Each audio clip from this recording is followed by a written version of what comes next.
Well, well, well.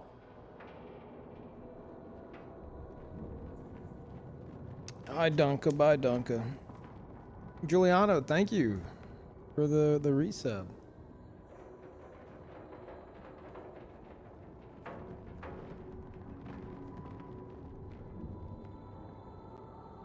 Ugh.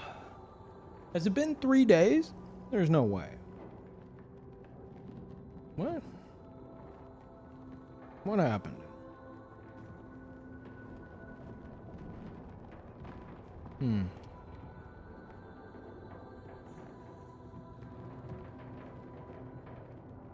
Oh, it just flipped to day 3. That doesn't count. Yeah, no. That doesn't count. I don't think.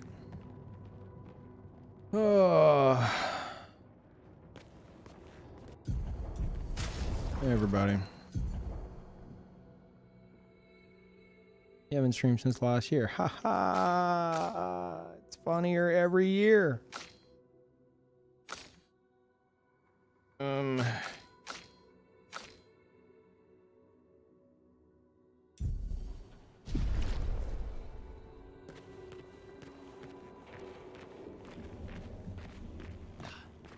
Overflowing with energy. Overflowing with energy drink, more like it.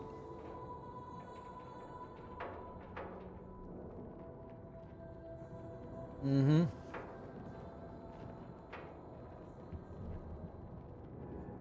Wait, is today Saturday?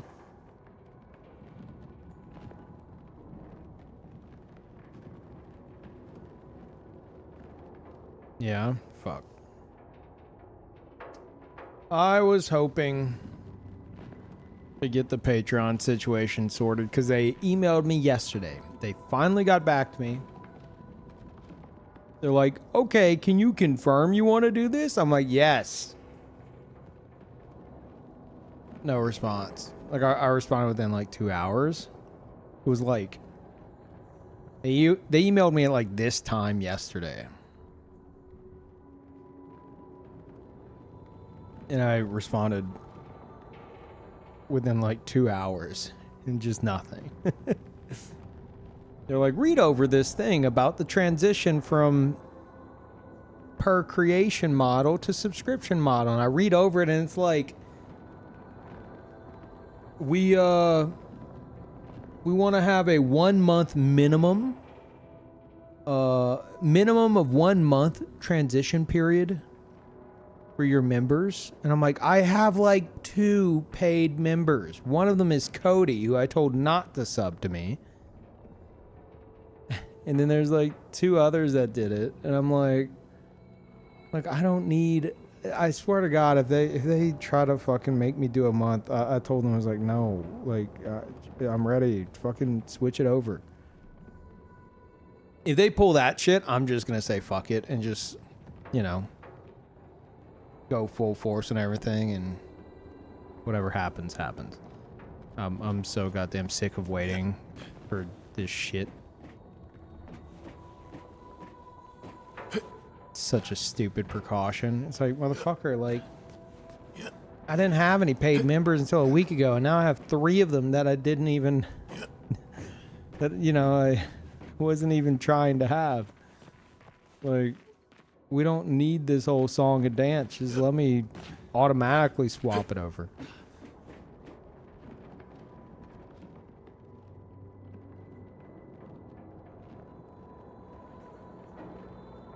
Should've just made a new account. It's /Peeve. I mean, I suppose I could have, like, deleted that and done the other one. Plus, it turns out that account was grandfathered in. 5% rate. Everyone else has 10%. So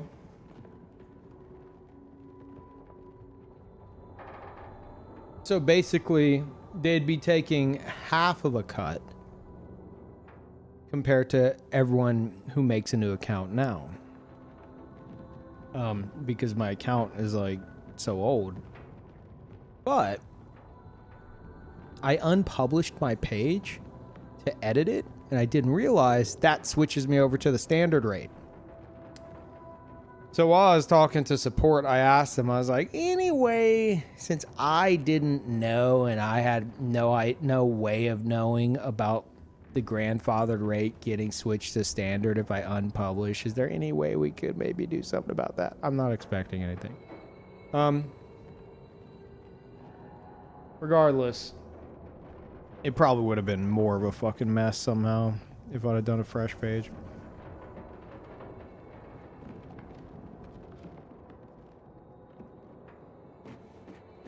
And it's all Cody's fault? Yeah. If I have to wait an extra month because he subscribed to it and then pushed it to all of his followers on Patreon, and I think like 2 of them also subscribed. Yeah, it's his fault. In like the worst like manner possible. It's like, how dare you give me money and promote my stuff, you piece of shit. Can anyone check and see if the YouTube stream's good? It should be.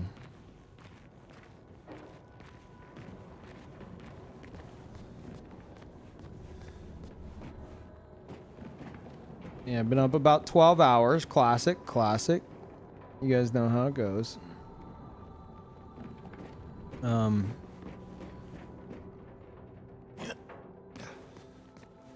I just realized why I didn't stream yesterday. My throat was messing with me.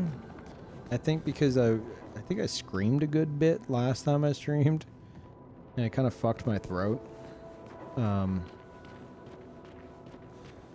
So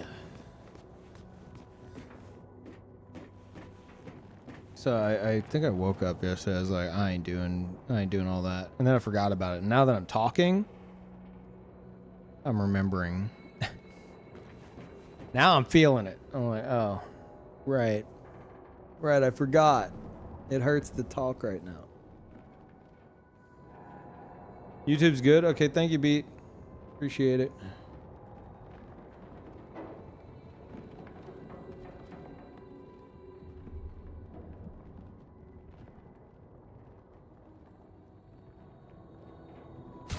Okay. I guess let's just jump right in. I want to kill at least this asshole today. You're not built for lore talking, Unk. True. Also, I jotted down more notes. I don't remember what they are. Let me see. What are my new notes? I am the lore man. Oh God. Yeah, I went ham. Holy shit. We'll talk about that later. I figured out just a taste, just a little taste. I figured out Painted Verso's approximate age. And I believe he is about 103 years old. I will give you the math that had me come up with that later. Yes. Yeah, Peeve TV's still down. I didn't work on it yet. Ready to evade. Good start.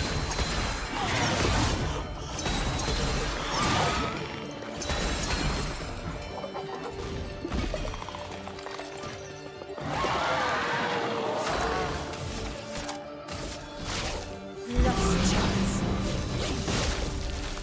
You're outmatched. Wait, does he not have... I think I got rid of, yeah, let's try it.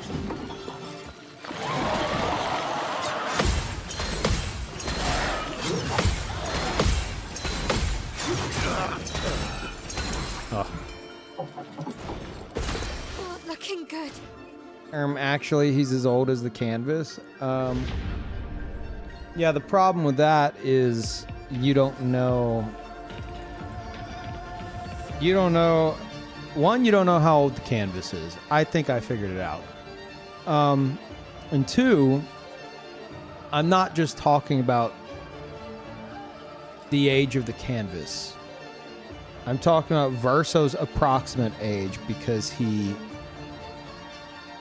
I believe, got painted in as a 26-year-old because he has all of Verso's memories and stuff.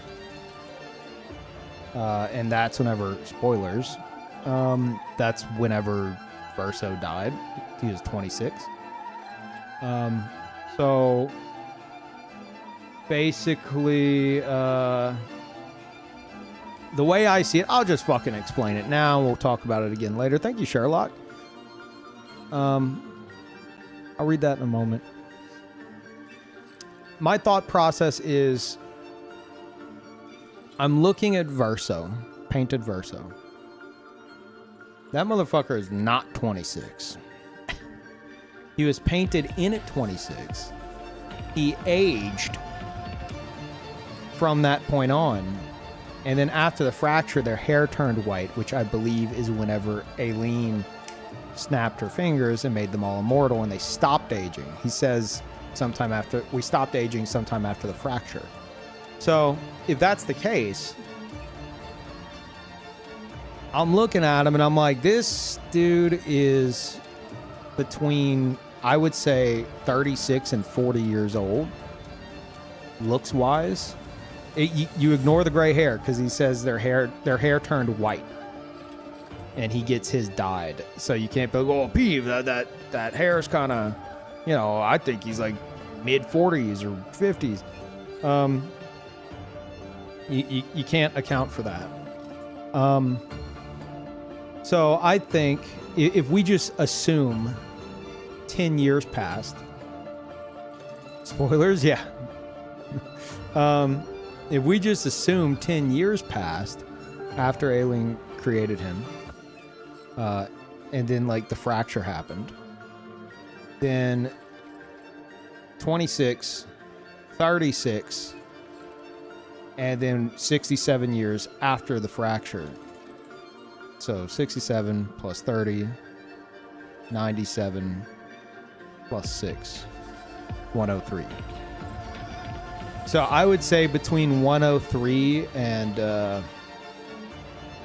103 to 107 years old.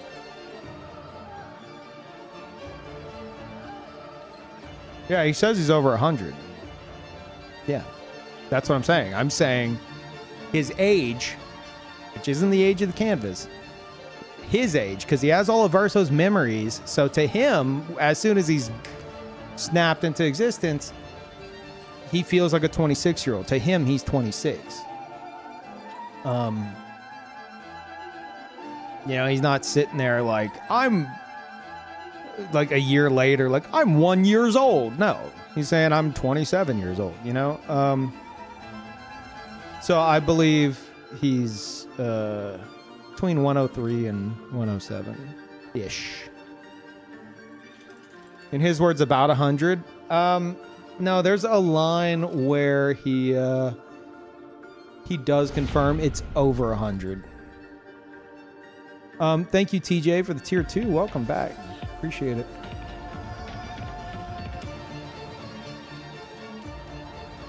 So, yeah, that's why I think, that also proves that that time did pass. Like that he aged within the canvas after being painted. Painted in a 26-year-old person. And he aged from that point. Because otherwise, you'd be like, well, Peeve, it's what? 67 plus 26. It's like, well, no, there was time before the fracture. And then on top of that, that's not over 100 years old. So yeah, I think he's like 103. And Alicia is like 93. Because I if 10 years pass, then painted Alicia is 26. Even though her hair makes her look like she's in like her 50s. And I have no idea what to guess for Renoir. There's a line where I think Lune says, like, you saw that man, he had to be what, 50, 60 years old? And I'm looking at painted Renoir and I'm like, because painted Renoir would be like 10 years older than real Renoir, right? And I think he looks it. He looks more haggard for sure. But I mean, he's been through some shit as well,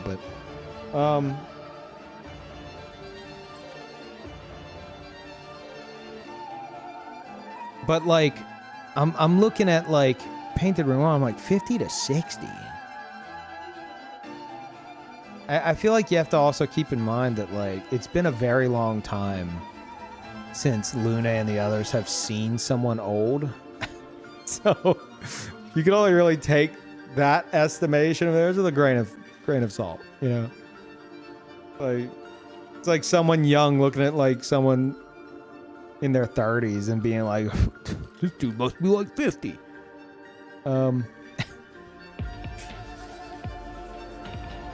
Or I guess kind of the opposite of that. I don't know. But yeah.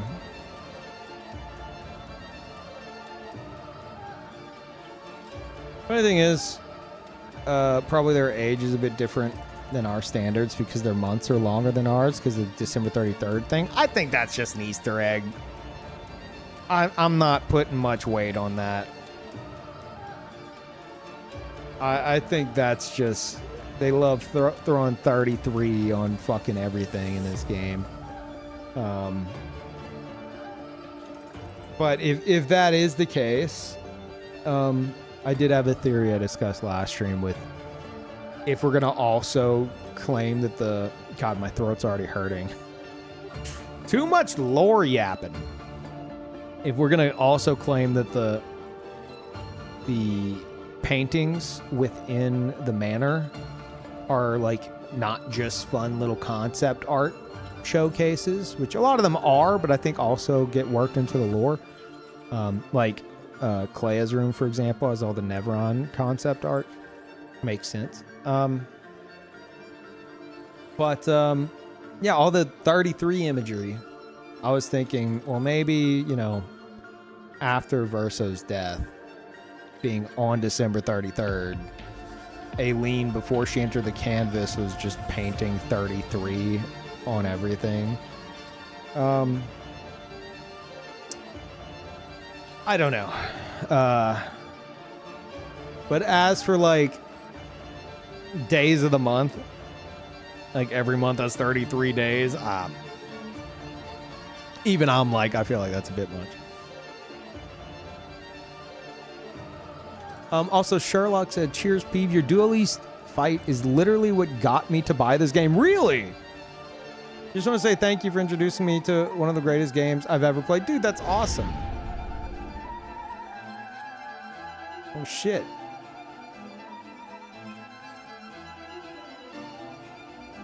That's amazing. And Mala with a 100 months. All right, I'm tired of sitting on this sub message. I was waiting on you to play a better game. Ha, got him. Classic. Also, I adopted my very first dog back in November. She's 1 year old now. I truly understand the quote-unquote kill everyone in the room and then myself meme now. Wait, what? I don't know if I know that meme.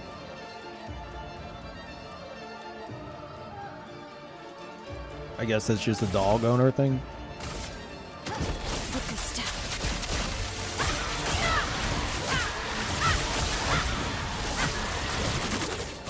Holy. Oh, wait, they're all down? Shit.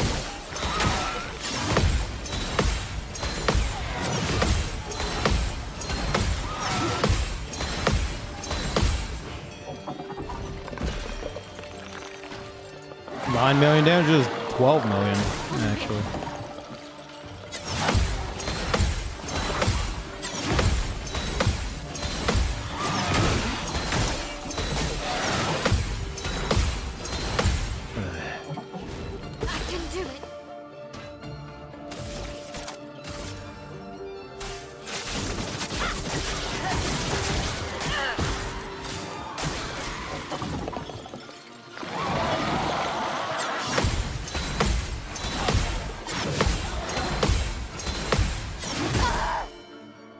That's fine.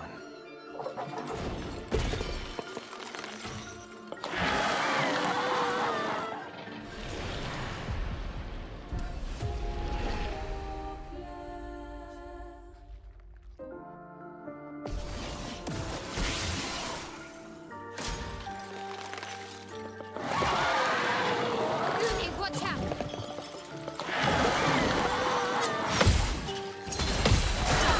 I wasn't thinking.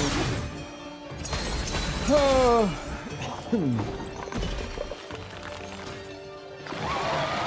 I thought that as well. It was an Easter egg at first. I don't think the devs put an Easter egg on something as important as the gravestone. I would imagine if it was an Easter egg, it put on something more whimsical. Yeah, but it's also like one of the final things you see, you know? So, I don't know. I wouldn't put it past them. I mean, there's the fact that 33 imagery is so heavy, and it all stems, as far as I understand, from the fact that there's 33 devs. Well, I think it's 32 devs and the dog, right? Whose name I believe is actually Minoko. Like, they literally named the game after how many, like, how big their dev team is. Like, I wouldn't put it past them, you know?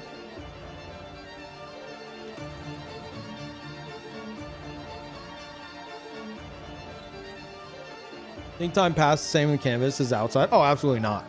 I've discussed that before. It's, I feel like it's probably, like, what was my math? I think like 100 years in the canvas relates to like a month.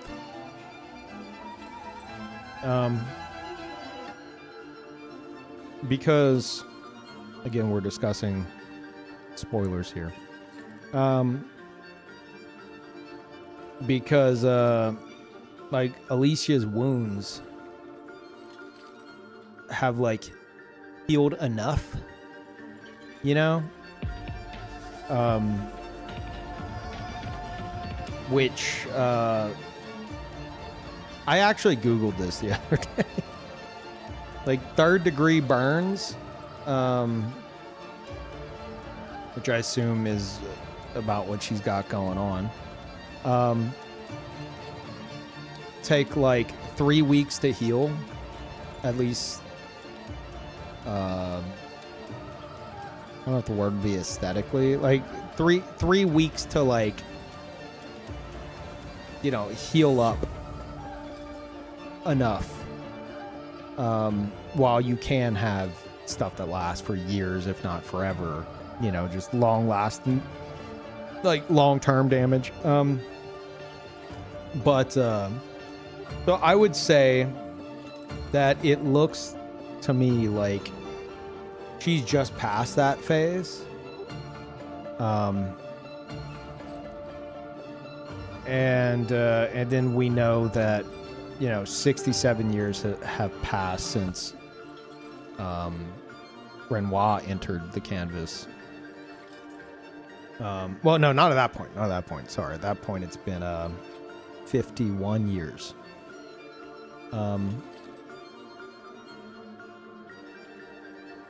So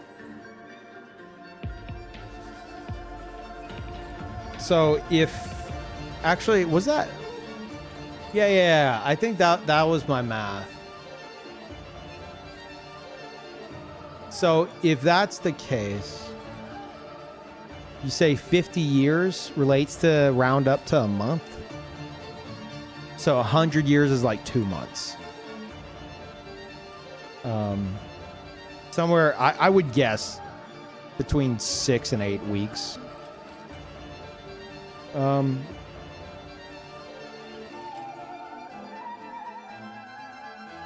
And considering, I think only 10 years passed within the canvas before the fracture. Well, if, say, 1 month, it's 50 years.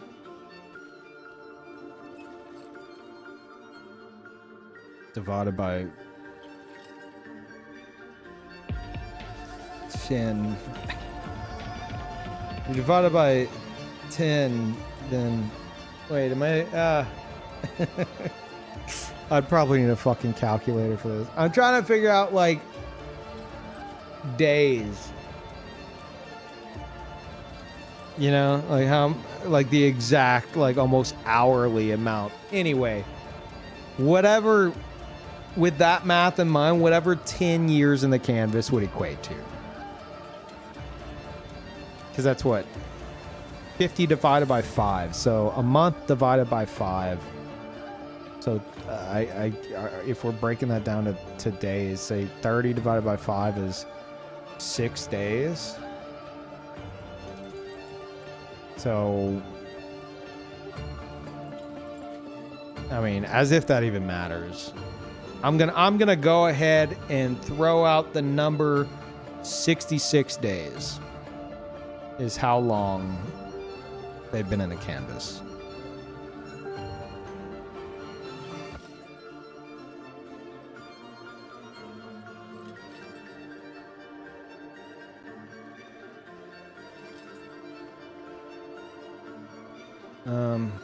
Peeve, I'm sorry to disappoint you, but there's this post on r/character rant subreddit, okay, about how E33 narrative is actually disconnected.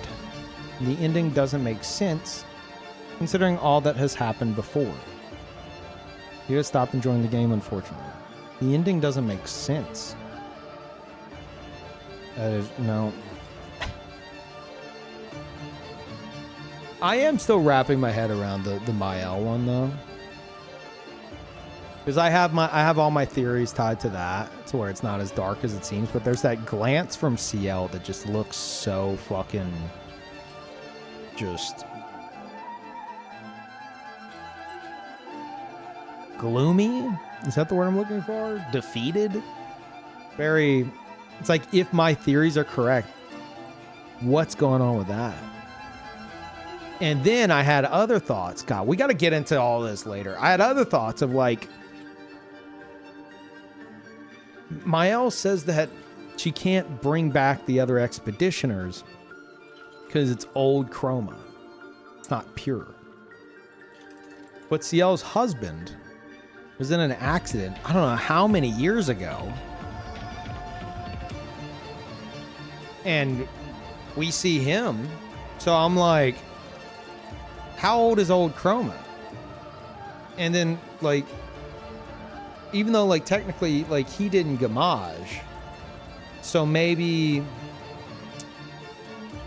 if he didn't gamage, maybe, like, they buried him and they fucking dug him up and she brought him back. I don't know. I don't know. And what happens to buried people who don't gamage, people who die from an accident? Actually, no, he wouldn't have been. Wasn't he lost at sea or something? I don't remember. People who die from an accident and they're dead, and then the gamage hits, does their body dissipate anyway?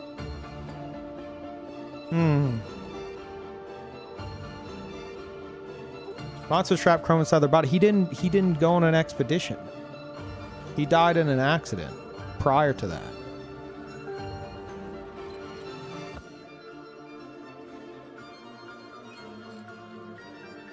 They do say chroma and Lumiere works differently from on the continent because the chroma escapes. You see it in the opening cutscene.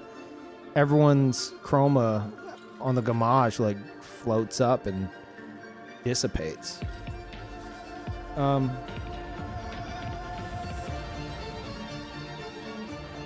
So yeah, I don't know. Anyway, we'll get into all that in a bit. Yeah, my brain doesn't turn off with this shit, man. Let's carve a path. Is Peeve TV coming back? It is. I just haven't messed with it in a few days. Dance. Sorry. Careful now. On me. On me. Let's dance. God. Ready to carry. Oh, looking good.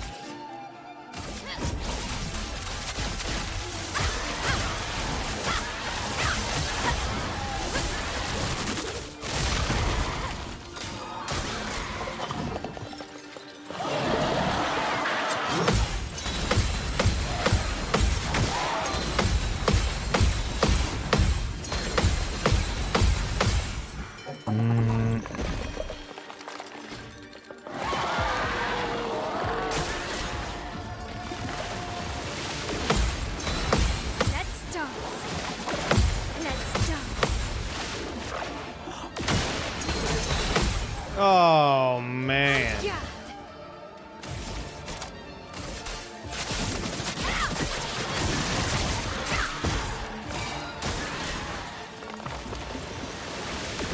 On me. Let's dance. Let's dance.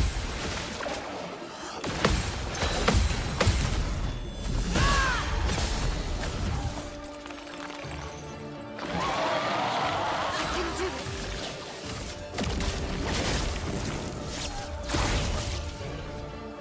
Report once more.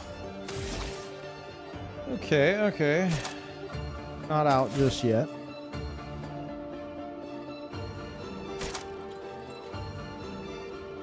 Prepare for annihilation. Ready to evade.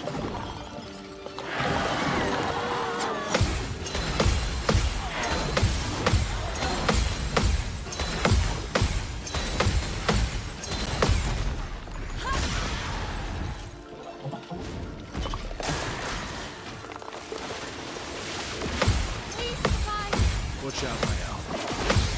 I'm ready. Watch out, my elf. Luna, careful.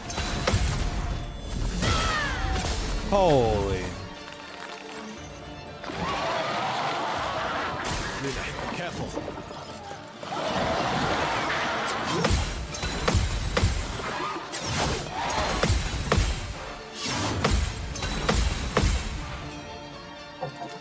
Still alive. Not looking good. But the writers are going the meta comment of it being the devs. I don't want to go with that. I would say it's just an open-ended thing that either you take as like either you speculate on and that's the entire intent, or it's something maybe they'll do like some kind of sequel or prequel or whatever in the future that also ties into it.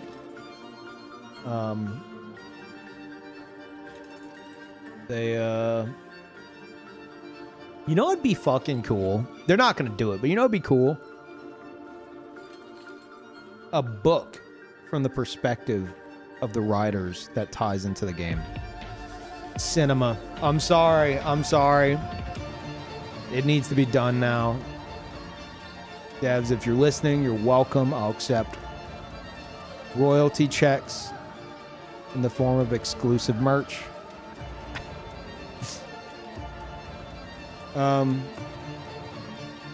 Also, thank you, Axiom. Tier 3. Jesus Christ, dude. Thank you. Yes, period, indeed. They did announce that E33 is becoming a franchise, kind of like Final Fantasy. Wait, what? When did they announce that? I've heard plenty of speculation of like whether or not we'll see any follow-up games.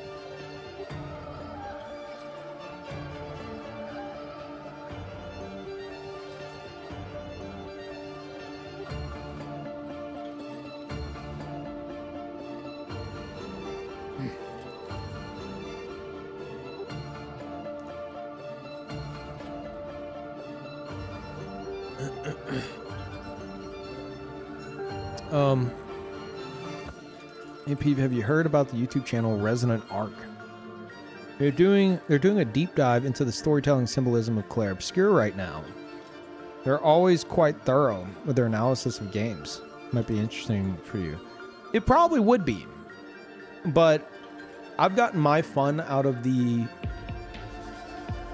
from like the lore stuff, the lore side of it, with like just coming up with my own stuff and having my own realizations and discussing it with you guys. And at this point, you know, you guys also throwing some stuff at me.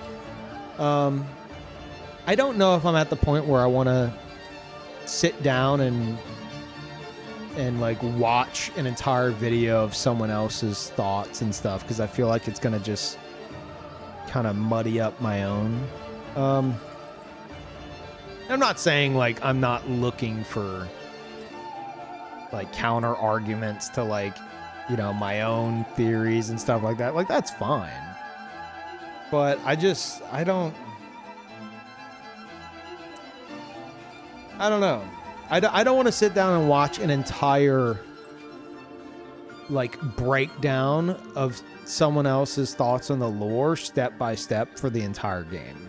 Now, part of a greater conversation, like not greater conversation, part of like a larger conversation within the stream about specific topics, that's fine. But I don't really feel like sitting down and watching a whole fucking deep dive of somebody else's thoughts on all the lore of the entire game. But, you know, if that's your thing, yeah, that sounds great. I'm at the point where I feel like I almost want to do that myself. If I actually gave a shit about YouTube these days, I would probably be inclined to do it. But yeah. Interesting to hear, though. Oh yeah, what did y'all say about the E33 being a franchise? There was an interview before the holidays, as far as I know. Is that true? Does anyone know for certain?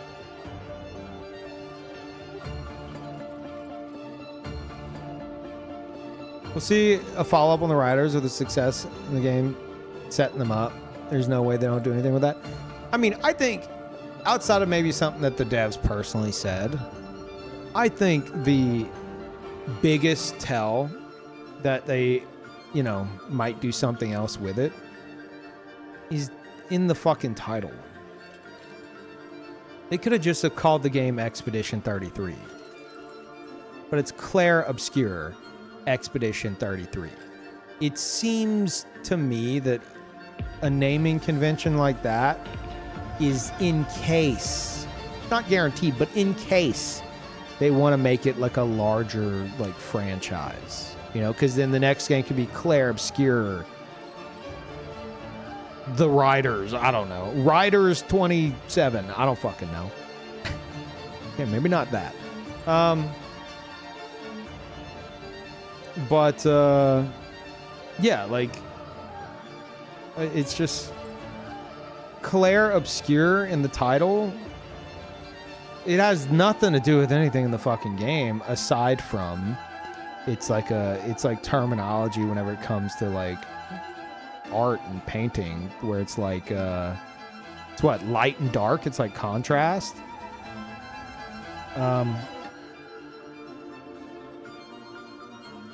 It just seems like it's not really, you know, not necessary. It sounds good. I'm not complaining about it, but it feels like it's kind of in preparation for if, you know, the game was successful and they wanted to do another.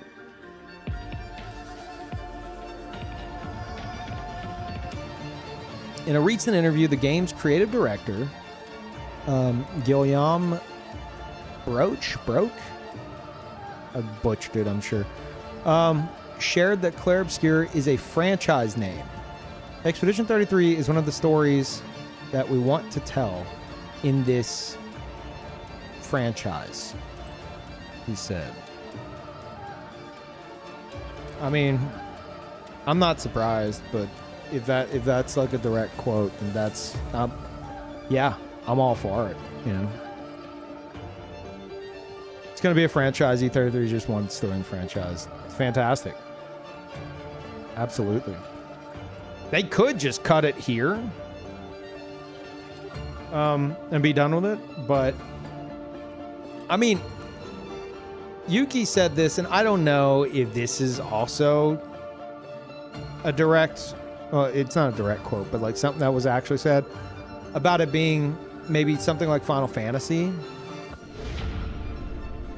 where it's like there's Claire Obscure Expedition 33 and then Claire Obscure insert other fucking title here, and it has nothing to do with this game. They could fucking do that.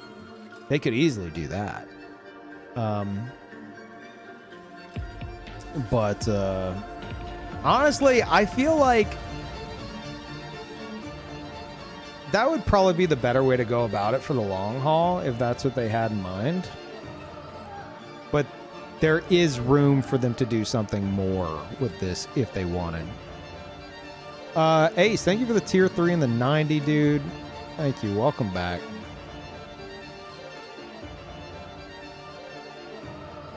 I think they said Claire Obscure's franchise and Expedition 33 is the first entry. Fantastic. I want them to do more of this shit. Yeah. I mean, you know, it doesn't have to be exactly this, but they're good at what they do, is my point. I mean, obviously they're going to do another game. Hey, guys! We were insanely successful in our first game. Congratulations, everybody. Also, we're disbanding the team and we're done making games. But you could have a situation, you know, I don't know, maybe they make a soccer game.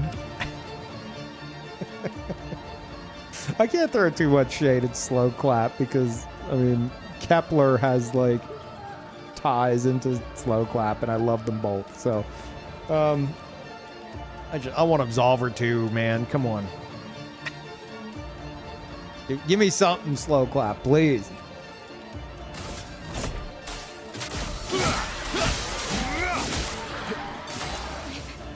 Okay.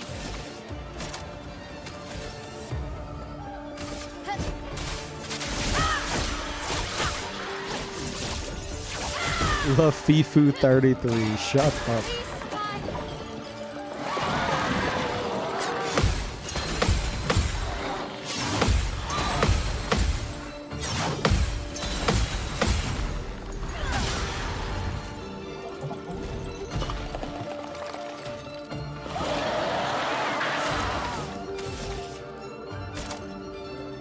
Eh.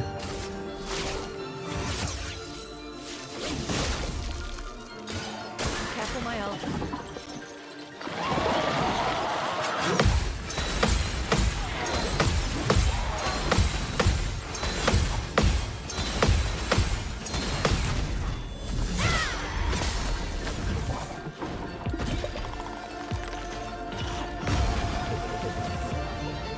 I'm ready.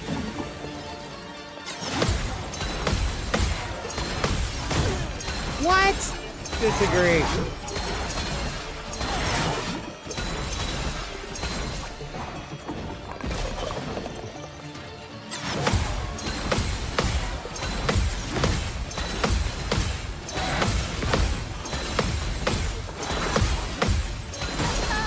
Okay.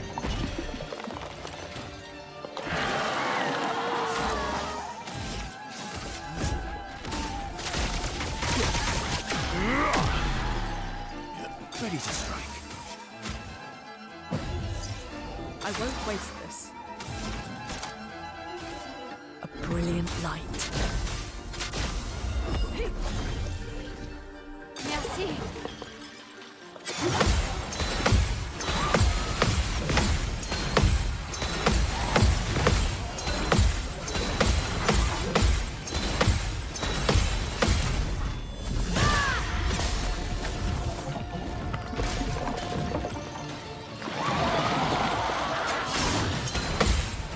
Oh, what am I doing? What was that? That was all bad.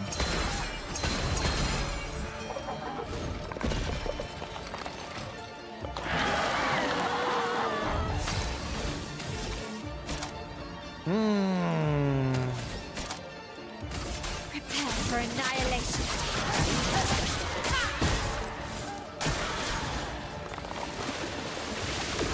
Not impressed. Okay. Let's go start. Brace yourself.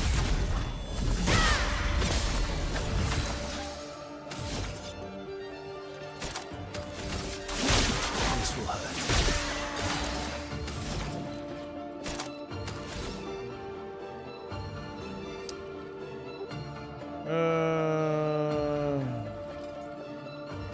Sure. Feel the embrace of fire. Ready to evade. Harry! I'm ready. Ready to evade. Ready to evade. Careful now. Brace yourself.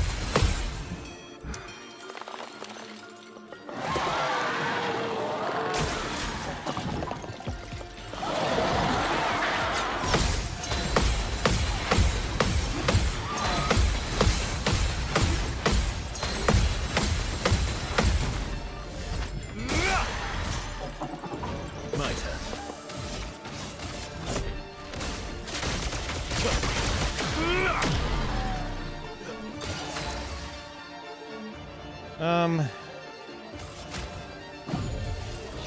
I won't disappoint.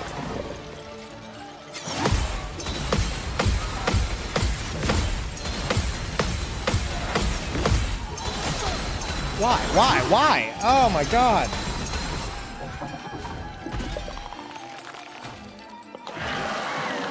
Sprint. I won't lose again.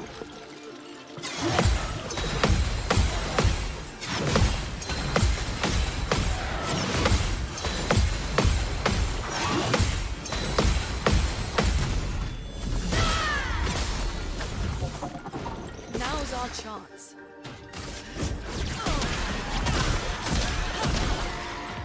Ready to strike. Prepare for oblivion. Vessel dodge.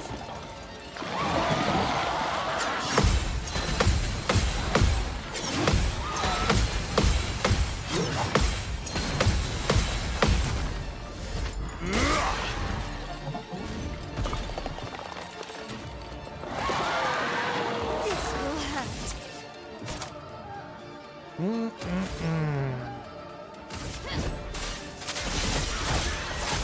This will hurt.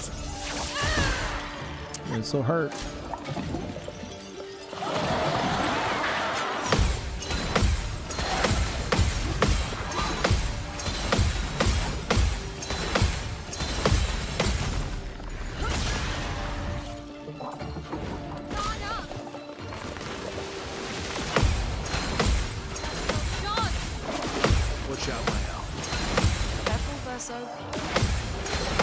Not impressed.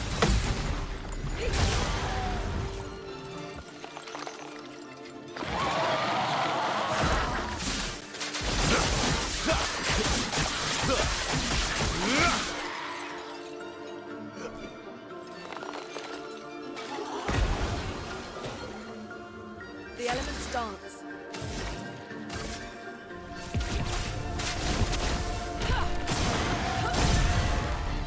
Time to hit big. No.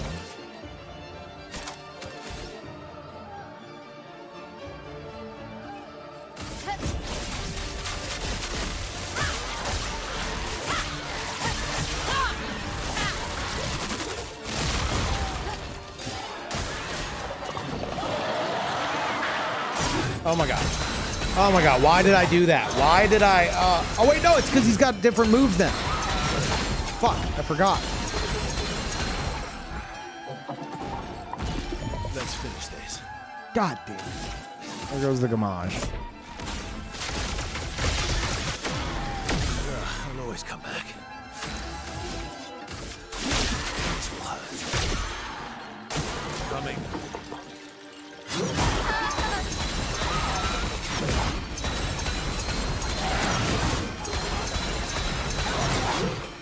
Okay, that seems normal.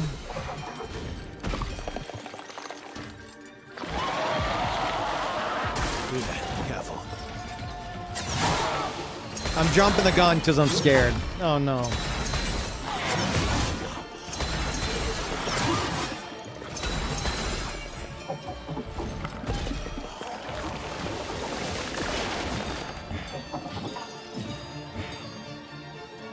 Oh well.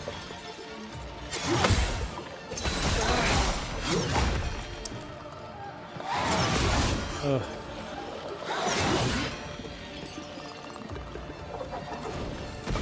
Don't die next time.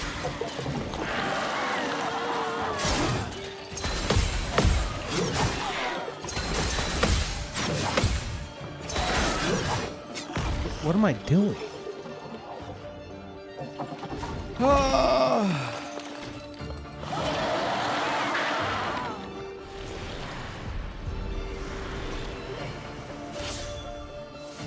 It likes you. All right. Right. That's more like it. Right. I forgot how this all works. Fuck.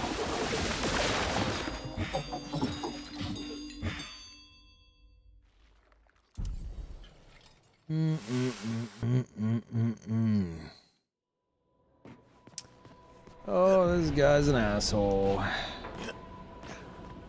Killed in one hit, Giga Chad. Yeah. Dude, I was watching Lance. Finally, he went back to beat the game. And I was telling him, I was like, dude, you have to understand. If you don't adjust the enemy HP, you will one-shot everything in the final area. He's like, oh, it can't be that bad. He makes it all the way to the to the end without taking any damage because nothing got a chance to attack, which apparently really enjoyed. To each their own. And then for the final boss, he actually, I talked him into bumping it up to 10 times HP. He's like, okay, yeah, no, that's fair. He bumps it up to 10 times HP. I was like, because otherwise it's not going to attack. You're not going to see a single attack. He gets in there. I forget that this motherfucker has like, he's got cheater. He's got second life. He had a whole, or second chance. He has a whole fucking, he's got all that stuff, but then he's got a whole setup to only buff my L. I didn't realize. I didn't know. He, like, everyone gets 2 turns. So the poor boss isn't getting any turns. And then he hyper buffs my L, including double damage from CL while she's inverted. And then he uses Stendhal and fucking one-shots it. I'm like, okay. And he's like, okay, one shot's phase one, and he's like, okay, and he reloads, he's laughing. I was like, yeah, maybe let's try like 50 times HP. He puts it on 50 times HP. It does way less, but the problem is all of his other characters don't do nearly the same amount of damage. So it's like it was this weird balancing issue where it's like hyper buffed Stendhal. But like if you try to account for that, then everyone else suffers.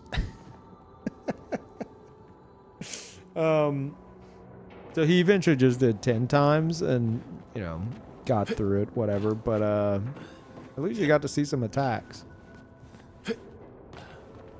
More than most people can say, I guess. And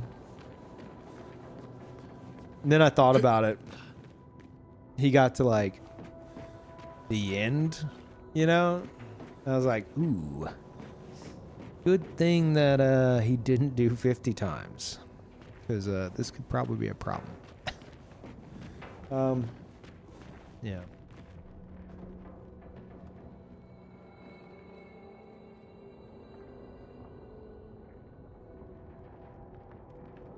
Ugh. I need a break from that fucking lamp master.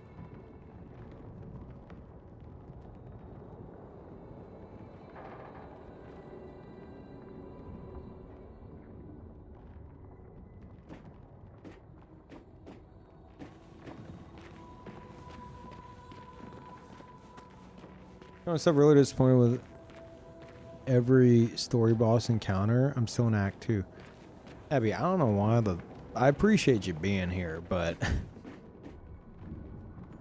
it's a fucking spoiler minefield in this stream. But, I mean, you've been watching for a while, so whatever.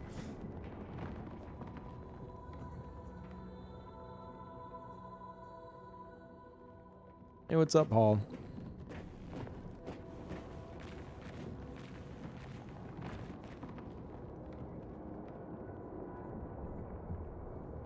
I tried to talk Lance into doing this. He's like, I don't think I'm ever gonna go play the game again. Like, motherfucker.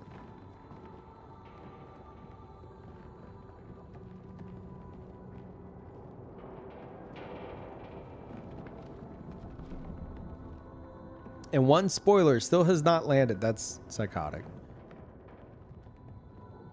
I'm regularly talking about end game stuff. Chat's talking about end game stuff.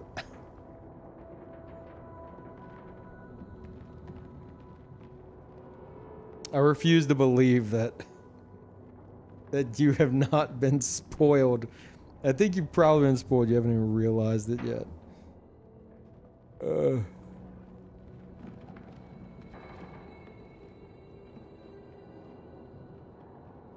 Let me, this is copium, but let me see if Patreon support works on Saturdays and they emailed me. No. Nope. Motherfucker. I might just say screw it and just start promoting the Patreon.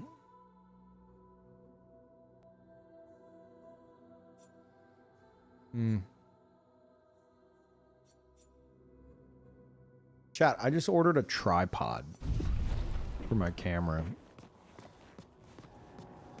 to get a good angle of the piano. I was playing for like 3 hours earlier today. I'm surprised at myself, man.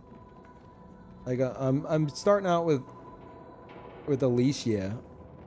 But it's not just like a one-to-one Alicia. It's like someone's arrangement of it. And it's like, there's way more going on with it. So I'm like immediately diving into some like really difficult shit. Like having to learn the basics of piano. I mean, like I've said, I took a course in college. So there's like one semester in college. So it's like, there's some stuff buried up there that I'm like, oh yeah. But I'm having to like familiarize myself with everything while like trying to do really difficult stuff. But that's keeping me engaged. I prefer that a million times more than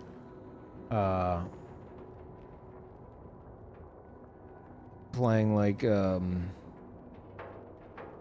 what's that one Beatles song that like that I'm pretty sure that they always have you learn on piano because it's so simple. Because I had to learn it in college. I don't remember which one it was. Let It Be. Yeah. Yeah. I don't want to. No.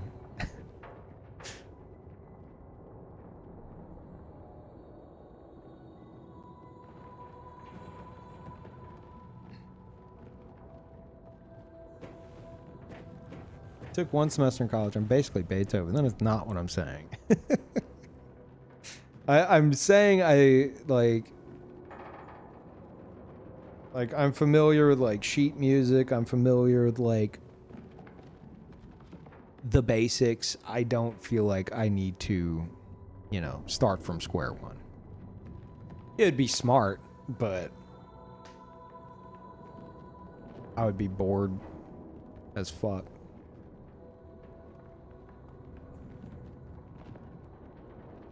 Yeah, I remember I had to learn Let It Be. Yeah.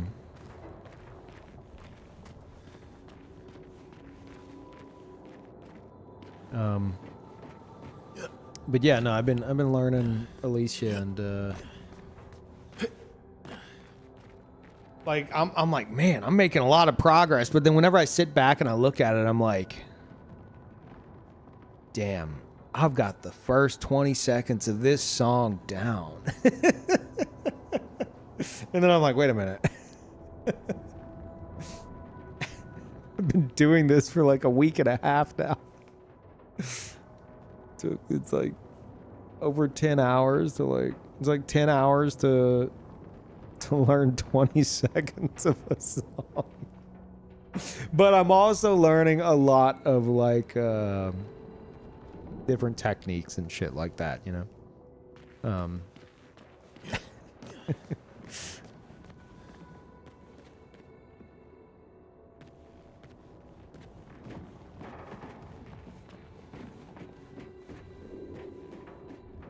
I saw a post, some guy fought a boss V33 for like 8 hours. Yeah, I saw that too.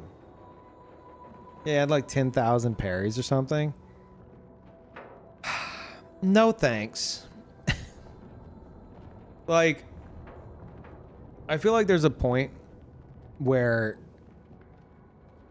you know, like, okay, I will not be taking damage. Like, I've got this fight so down that, like, I could do it without looking. Like, at a certain point, you're just, like, burning down the fucking timer. You know? I don't have any fucking interest in that. 10,000 crutches. Oh, God, I forgot about that conversation. Holy shit. Yeah, it's I'm more impressed by the time investment for a single fight than I am with anything else. Cuz that's like holy fuck. What was it? It was Dual East, I believe. Yeah, it was Dual East. They fought a single fight against Dual East for 8 hours straight. And it was like 10,000 parries or some shit. Like 8 hour timer at the end.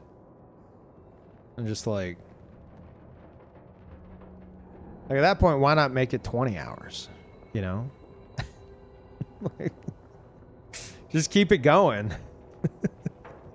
Set a record no one's ever gonna fucking touch. I mean, that one, I don't think anyone's gonna fucking bother, but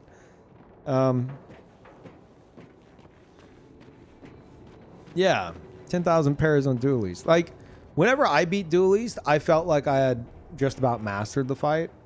I'm like, like to get the win, I had to not fuck up, and by the end of it, you know, I pretty much had it down. Give me X amount of more hours, and then it's like, okay, you can just kind of lock in and keep it going as long as you want, you know? But I'm not going to sit there for 8 fucking hours straight pushing the button. Like, that's a level of, like, tedium that I just don't care to do. I believe in you. I don't care to. You know what I think? You know what I'm interested in? You know what would impress me way more than that? I'm curious how close they were to dying. Like, I know they said that, like, their other 2 teammates died. And I think it was just Verso left. But, like, how beefy was Verso, you know? Like, was there the threat of, like, if you get hit once, it's fucking over? That's an intense 8 hours. If it was a single hit, you're dead, and you fucking cracked it out for 8 hours straight and didn't take the damage, that's impressive as fuck. I take back everything I said. I would have a fucking panic attack, you know?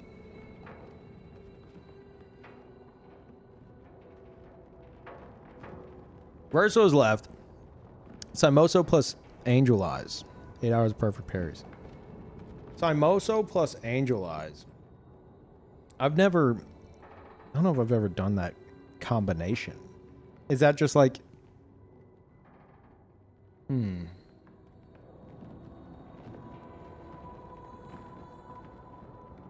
I feel like it also heavily depends on, like, how many hits they could take, you know?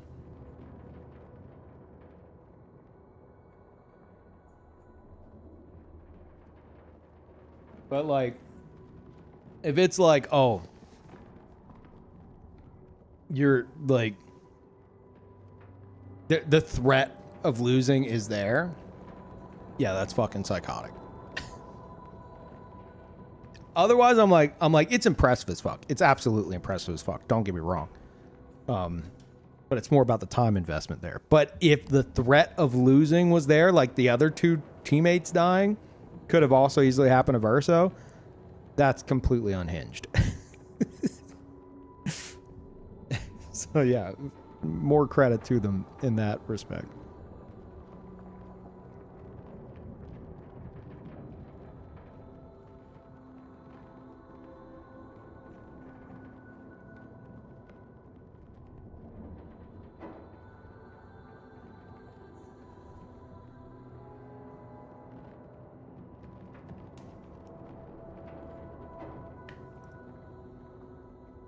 Hold on one sec.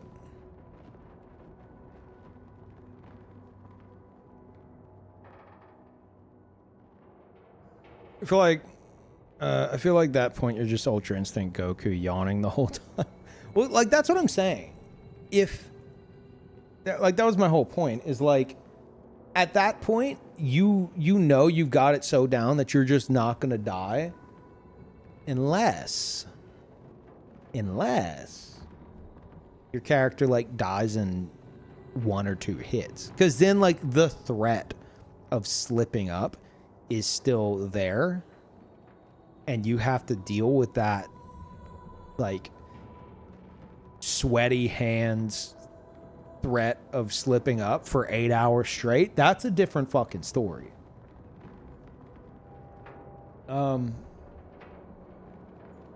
That's a completely different story. But if it's like, oh, well, you know, my controller would have to disconnect for me to lose this, then at that point, it's impressive as fuck, but it's still like more time investment than anything.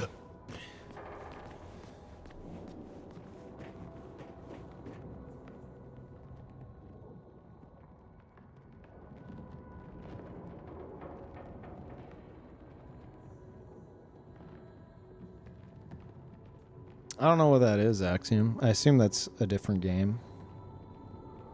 Don't you dare spoil me. How dare you?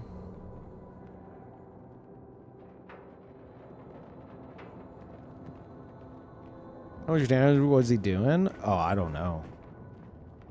I imagine if you're doing that shit, you've got like 100 times enemy modifier on or something. I have no idea. Super boss from a game you'll never play. I feel like I know what it is. I feel like I could guess the game. But I don't know if I want the answer. Cause then it's a spoiler.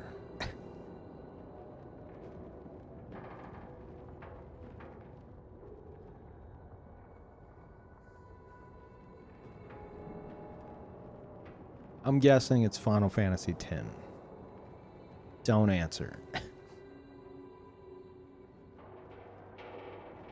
A lot of Final Fantasy X conversations with this game.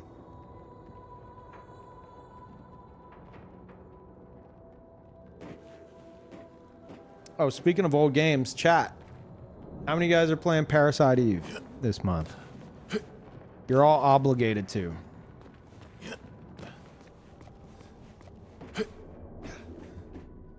You're all obligated to play Parasite Eve.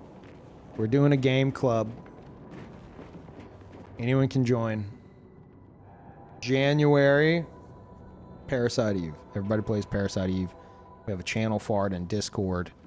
You can talk about your experience. Obviously, spoiler, anything that's like story related or progression related. Which one? What do you mean, which one? The first one.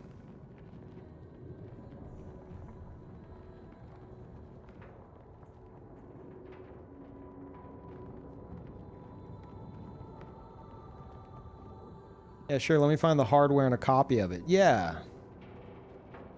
Yeah, do that. Oh, wink. Wink, wink. Just dig your PlayStation Pro, your PlayStation 1 Pro out of the closet.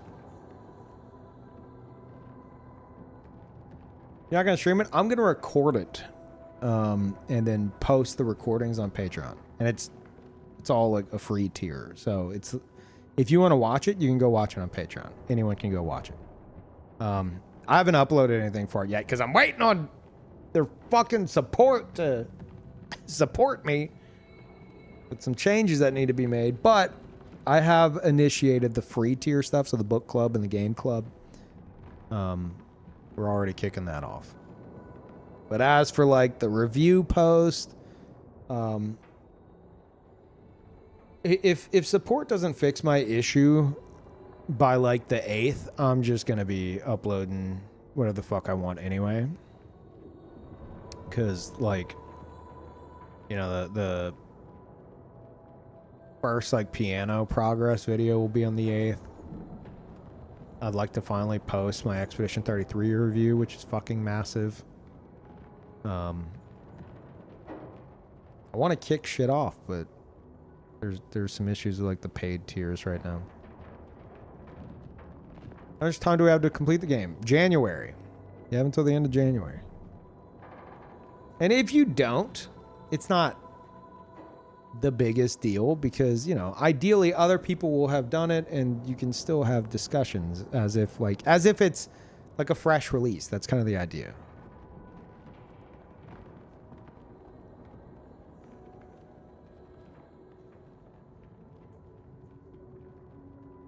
Ping when it's released? Ooh.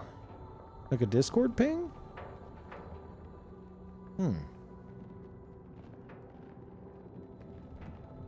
I feel like a lot of people would hate that. I've pinged live alerts about stuff where I'm not live and people have gotten mad. Or like I'm live like on someone else's stream and it's like, but you're not live, so now I'm angry.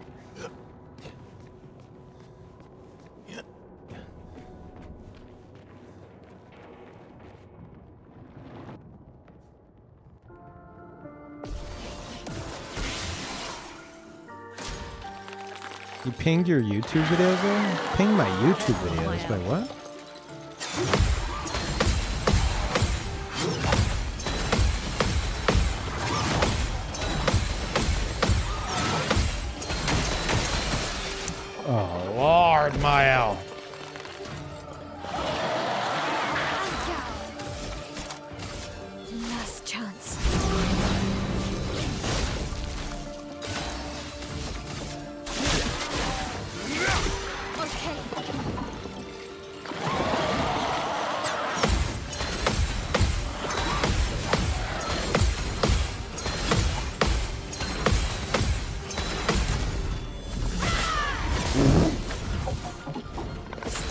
coming.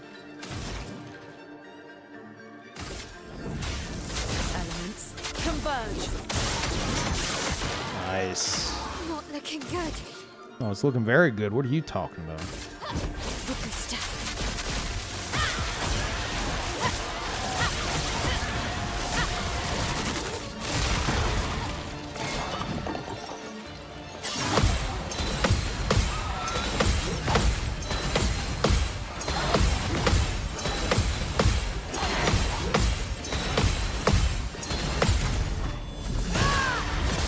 Okay, quick first phase.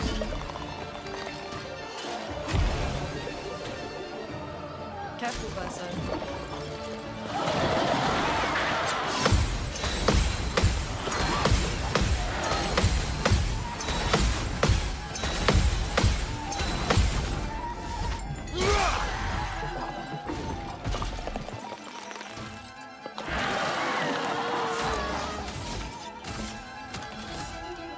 Prepare for oblivion.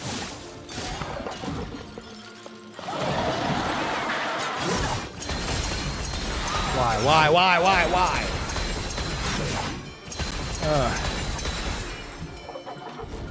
Dance begins. Well, I don't know. Maybe it's a little gamage.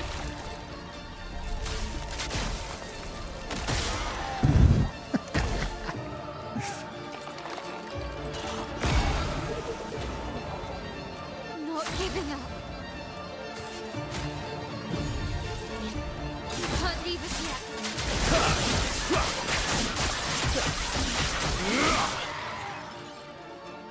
On me. Lily, watch out. Watch out, my elf. Careful, my elf. Coming. John!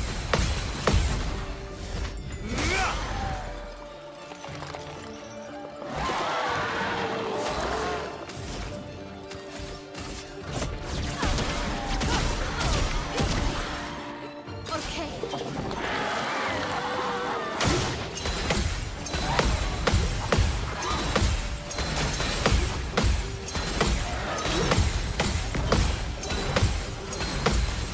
So it's just the start of that that's faster, I think. Okay.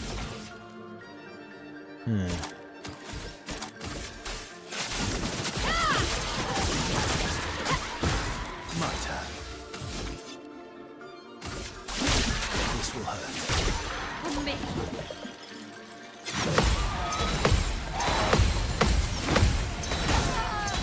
Maya!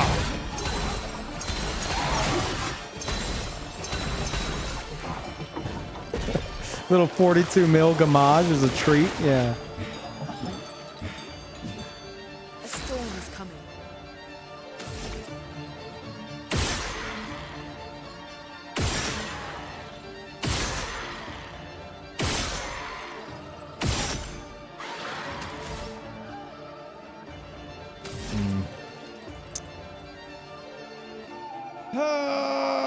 Fuck.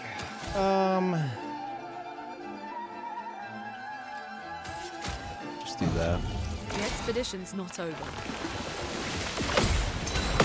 Let's dance. Oh my god! You gotta be shitting me.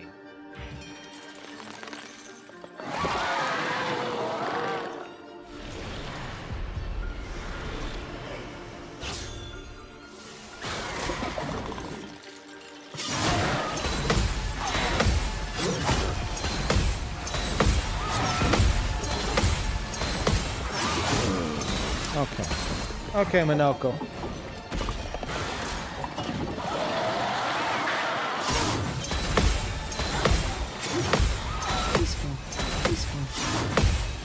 Okay.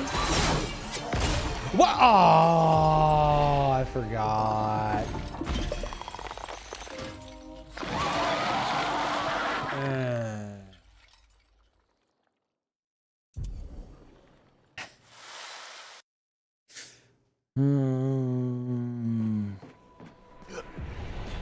Need a little jump around break. There you go. Yeah, that feels better.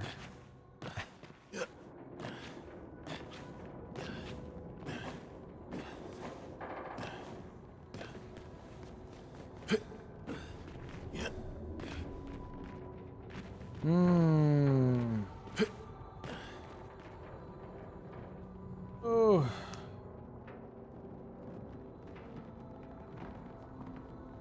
God, do you know if Maximilian dude played this game? Because I was trying to think of like people I follow who I want to like go back and watch their playthrough.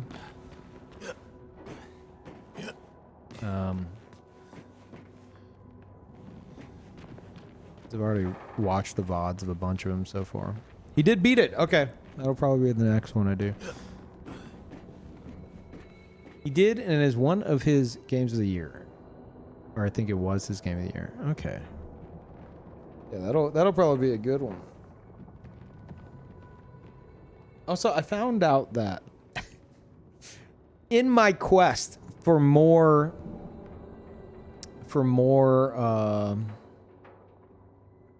Expedition 33 content,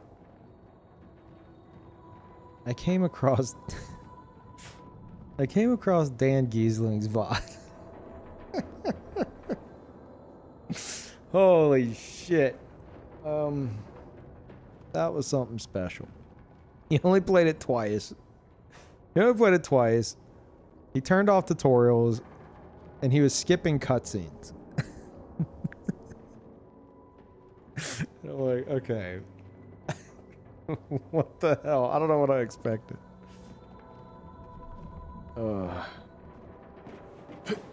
AI slop? What, this? Yeah. Yeah, it is. Games. Big time AI slop. Love it.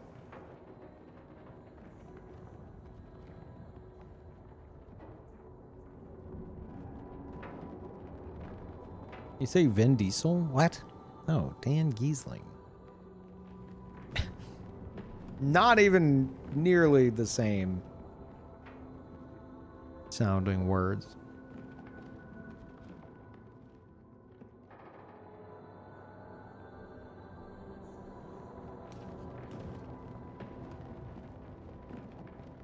Rage bait failed, yeah.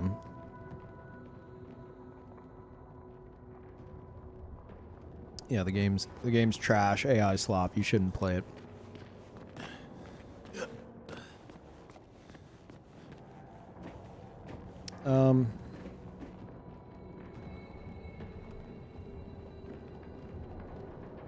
I could also would have started skipping cute scenes.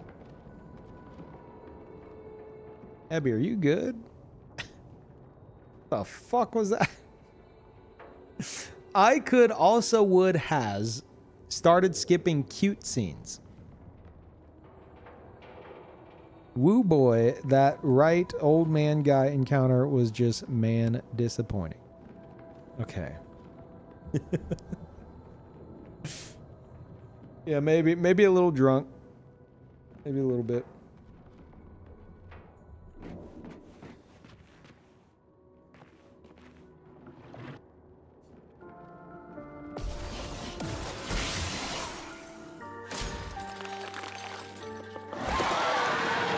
Just try it.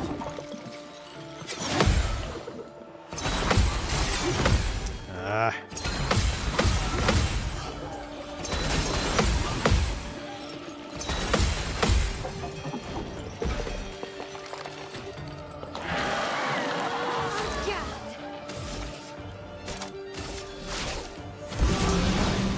Last chance.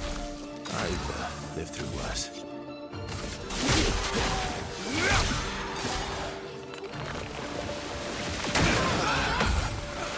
Okay. Just kill us. Oh, what am I doing? Ready to evade.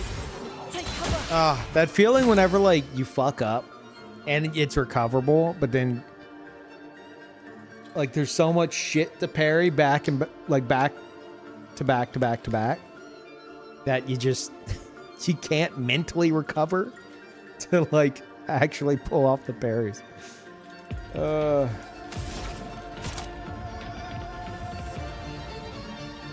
Yeah, get him up.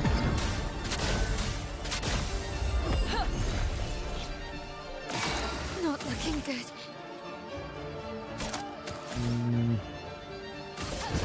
Augusta.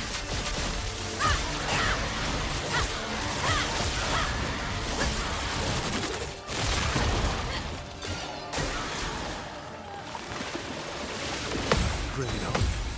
Watch out. Watch out. Just everybody die. Just fucking. Just everybody eat shit.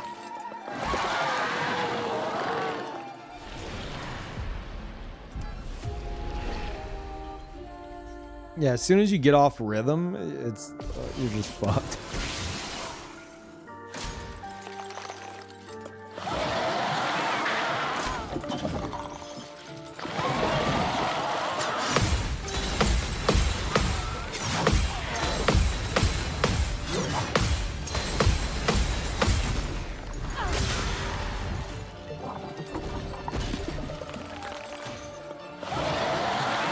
Finesse and grace.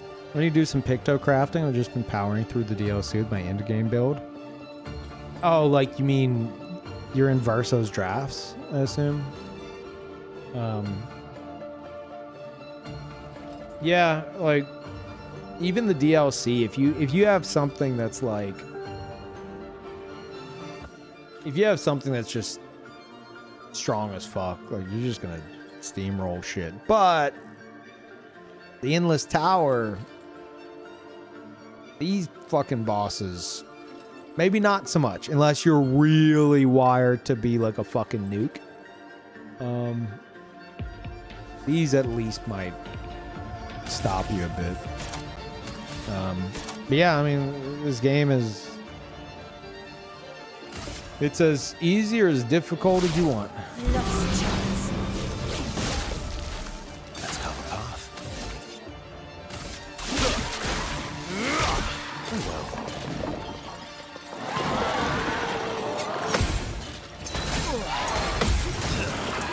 I don't know why I thought there was a gap there. So much potential. Get him up.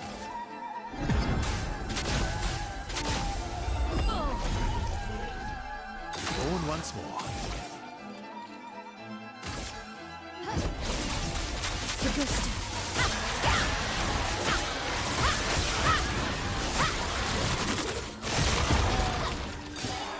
Okay. On me.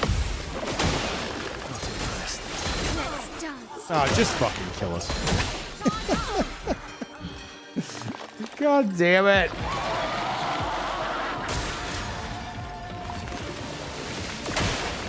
Oh my god, Mile just died.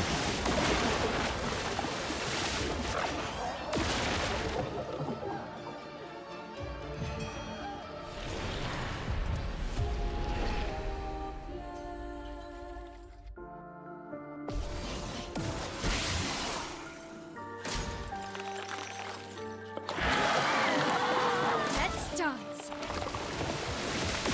I'll do it. Ready to parry. Careful now. On me. Take cover. I'm ready.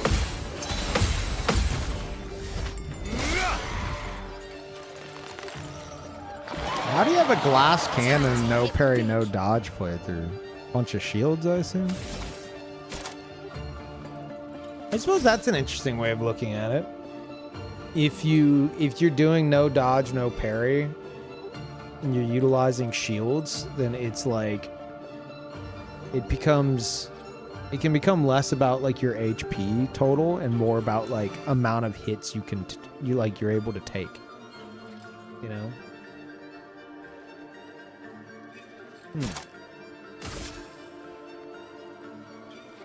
Prepare for annihilation. Want to do solo Mael? I use solo Mael against Simon. Just because of, you know, what's gonna happen. With this, I don't know. I like using my entire team, basically. If I just wanted to get past it, I would hyper min max everything, use cheater, use second chance, use energy master, probably stend hall. I'm not that concerned. I'm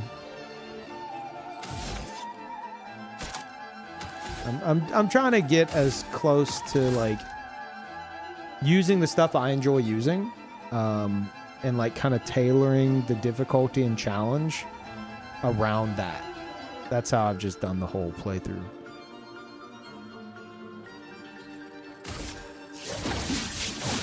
Ready to parry.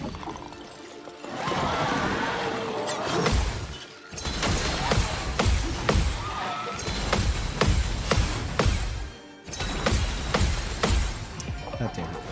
Now's our chance.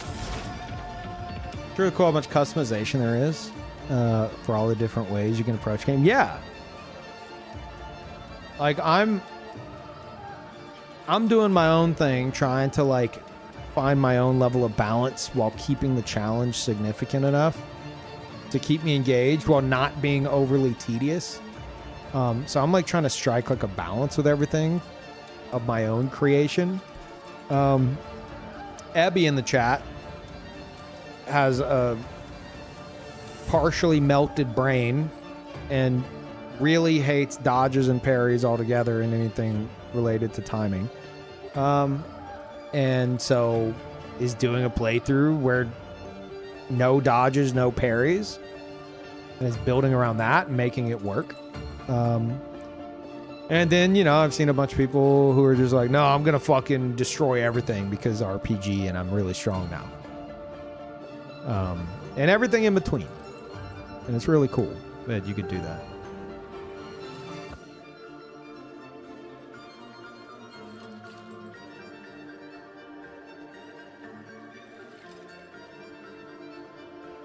Yamfa did this? Did what? I listed 3 things.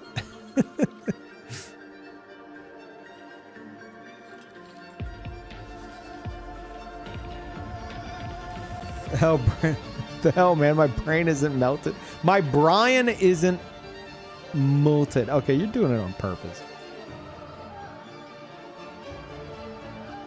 No parry, no dodge, all hit. Yeah, like it's really cool that you can do that. Hell, they even say it in the whenever you're going to pick your difficulty level. It says like for those who come after. It doesn't say that. This expedition difficulty is for those who enjoy more traditional turn-based RPGs. And then it says on expert, parry and dodging is required. Even though I don't think it is still if you build right. But even in the difficulties, it kind of tells you like if you don't want to fuck with dodging and parrying, especially on expedition or difficulty, like you can just not and like build around it.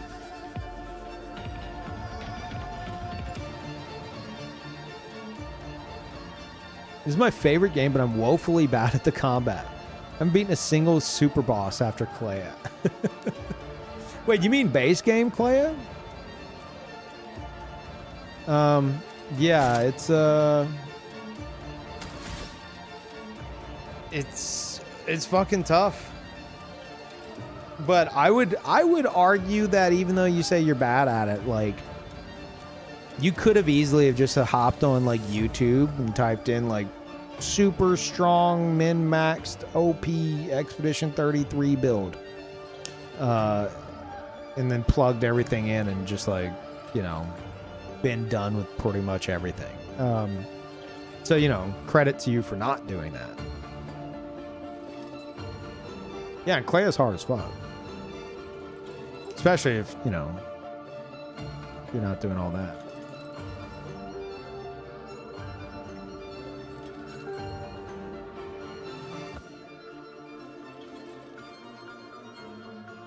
New Game Plus Plus, you definitely need to parry.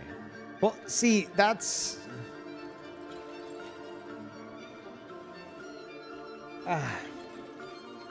Like, I haven't gone to New Game Plus because I'm like, the way I'm tailoring everything I'm doing now, I feel like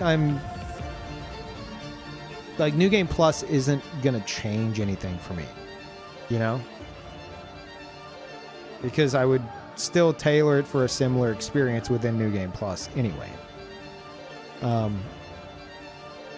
But I did find out that apparently if you're on story mode and you go to New Game Plus, it bumps you up to expert. Is that how that works? Because that's funny. I do like that, but it doesn't apply to me.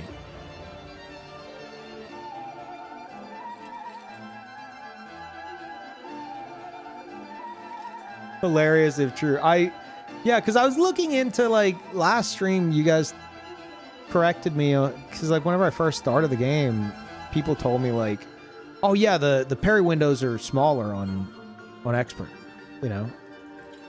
And I'm like, oh, okay, cool, I'm definitely doing expert. But we got on the subject of it last stream, and you guys were like, no, expeditioner and expert are the same, story's different. I'm like, really? Expeditioner and expert are the same parry windows? And so, like, I double checked off stream, and it turns out that that is true, as far as I can tell. But I did see people complaining about parry windows seeming to be tighter on New Game Plus, and I was like, wait, is New Game Plus smaller parry windows? And then I realized that it was actually like people on story mode going into New Game Plus, and now they're on like expert parry windows, or expeditioner / expert. And that's funny. Sherlock, thank you. Welcome back, everybody. Content too good. Cheers again, dude. I just think it's fucking awesome that you're like, okay, watching Peeve, I kind of like, I understand the hype around this game a bit. I'm gonna fucking try it. And then, like, it sounds like you fucking blazed through it, right? Did you beat it already? You mentioned Duo Least is what put you over the edge with that, but that wasn't that long ago.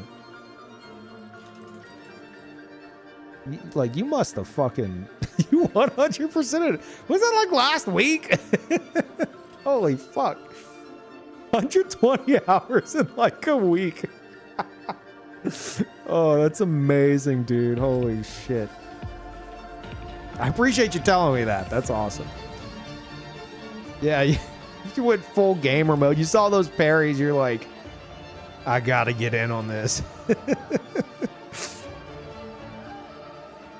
You have the same thing wrong with your brain as I do with mine, where it's like, holy shit, that's a lot of parrying. You gotta push that button at the right time a lot of times in a row. Well, I need this. But the good thing is, everything else around that is also fucking peak. So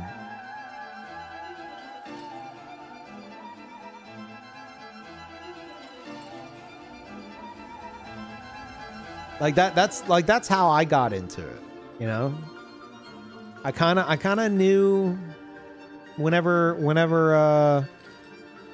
I was interested whenever, like, I think it's Summer Games Fest or something, they showed the first trailer, like the reveal trailer. I was like, I'm not like a big RPG guy these days, but this actually looks pretty cool. I'll keep it on my radar. And then I like followed their account on Twitter, and then just kind of whatever. And then, like, after it released, viewers just constantly, Peeve, you have to play it. You have to play it. Dude, there's so much pairing. You have to play it. And so in the back of my head, I'm like, okay, there's a lot of pairing. Sounds pretty cool. You know, that sounds like some gameplay I would like. And then, yeah, and then I like saying Saint Riot's quote. Saint was like, I think he told me this while we were playing Night Rain together or something. He's like, Peeve, this game was engineered. It was engineered by French scientists in a lab specifically for you. And I was like, well, when you put it that way, And then I talked to Scott, and he's like, "Oh, dude, it's like 20 hours." I was like, "Someone told me it's like 200." Beat told me it was like 200. And Scott's like, "No, it's like 20 hours max." I'm like, "All right, fuck it. I'm looking for a change of pace. I'll do it." So between Scott's bold-faced fucking lie and Saint's high recommendation, I got into it, and man, everything fucking clicked. It was, I was like, it's more than just the parries, dude. Holy shit.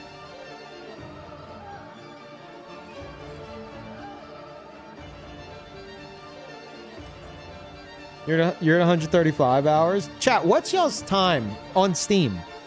If you check the library, what's everybody's time, play time? Well, assuming you're on Steam. You know, your playtime in general. It'll be different in game. That's why I say check Steam. Yeah, Scott, I don't think did much side content. Oh man. A lot of responses and not one person has more than me. Oh no. Hey, Ashen, you win. Thank God. All right, I'll take second place.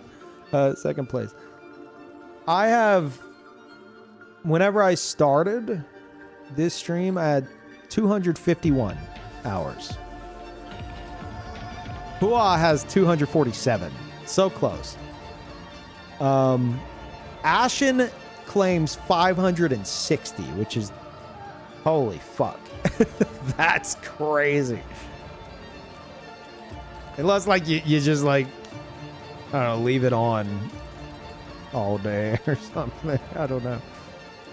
You have more time talking than playing? How dare you? If you take away the talking, okay, fine. I have 12 hours in the game. Now, I will say though, my yapping does build it up, but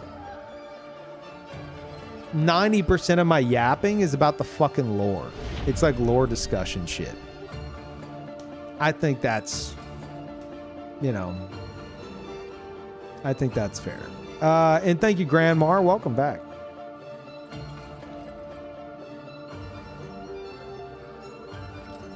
Play very slow and very thorough. You stare at the environments and study the character models a lot, being a 3D modeler and all. Oh, that's fucking cool. Okay. Interesting.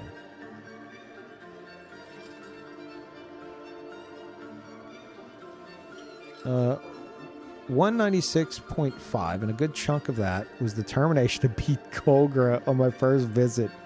No, which I regretted because I marginalized the rest of the game. Wait, you did it? I didn't even do that. Wait, you beat Golgra whenever you... Dude, how many hours did that take? I didn't even do that. I tried. I tried for like, what? Like 2 or 3 hours straight or something. Chat was getting real mad at me. And I was like, okay, fine.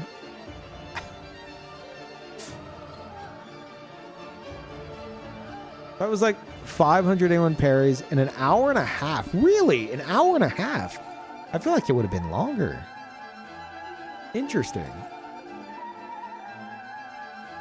I did Sprung early, and that was like an hour, I think. You know what's fucked? One of my longest fights in the game was the fucking chromatic pink sheep at the very start. I encountered it. I was like, this is difficult. I'm gonna fucking kill it. I think I dipped out for a second, found Rebirth, and went back, I think. But it was just Gustav and Lune. Level 7, I believe. And that fight was an hour and 1 minute. Jesus. I'm glad to know I'm not the only one with you know,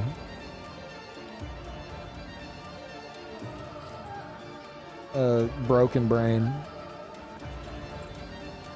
Hey, what's up, Pin? I think he means the winning fight took an hour and a half. No, I know. That's yeah. Yeah, I definitely understood that because yeah, I've had that's what I meant. I expected the fight to probably take like 2 hours minimum, you know? I suppose it depends on your damage, but early on, like how much can you actually, well, if you just unlock CL, maybe. But I think I was trying with my L. But yeah. Anyway. Feel the embrace of fire.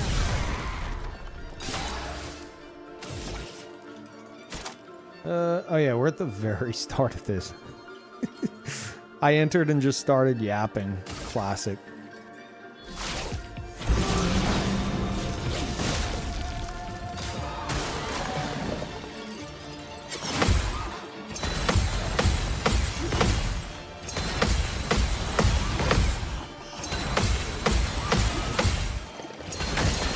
Oh, come on. Yeah, right.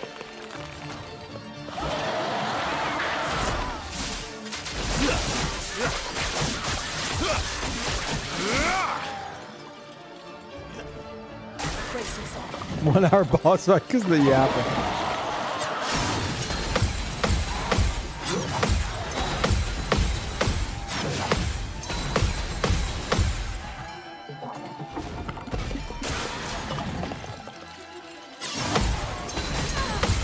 Oh, what am I doing, man?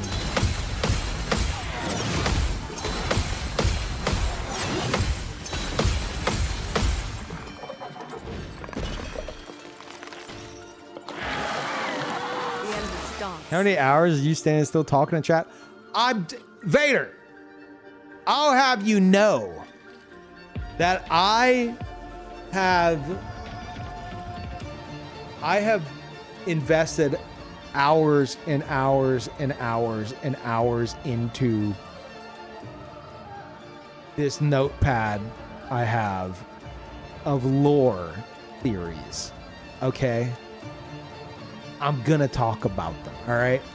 You're lucky I haven't started up a new fucking Expedition 33 YouTube channel and just basically went the Vadi video route with this shit.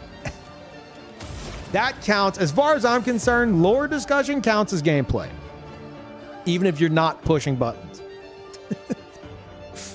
All right. Now that's like a streamer specific thing though, because like, you know, if you're like playing by yourself, you're probably not going to stand there and like talk to yourself for like 30 minutes straight about your theories. But I'm still counting. Not looking good. I tell my cat the theories. I'll allow it. Yeah, get the fuck out of this canvas. Fuck you. Unless roulette says no.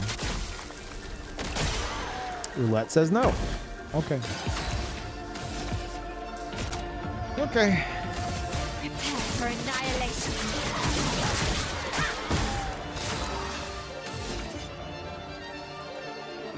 Really? I want to test this anyway. Okay. I removed everything. Okay, Mael.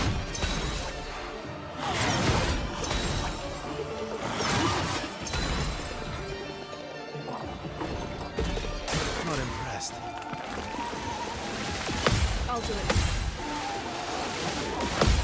Brace yourself. I'll do it.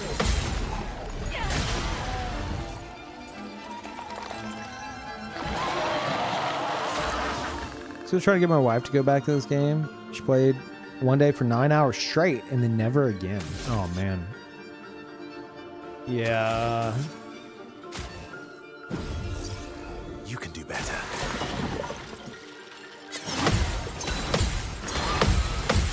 Hold that thought.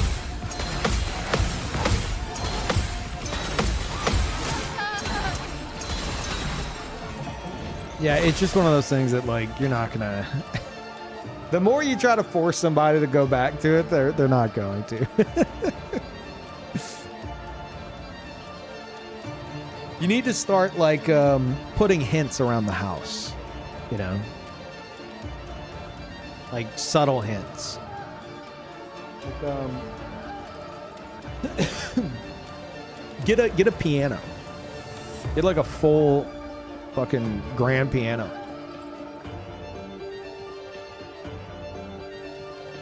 It'll be like, oh my god, how much did this cost? And you'll be like, what do you mean, honey? You're just like playing like Verso's theme. She's like, when did you, how, I didn't know you could play the piano. You're like, oh, no big deal.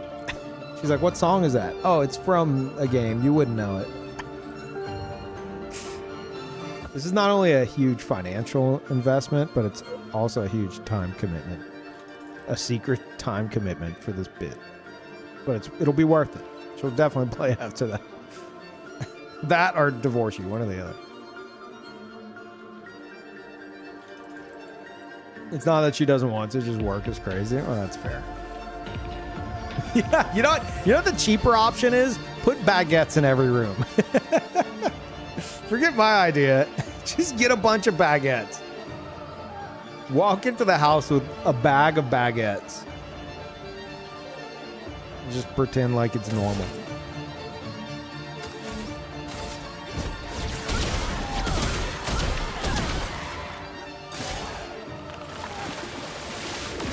Not impressed. I'll do it. Take cover. Let's try it. Bring it on.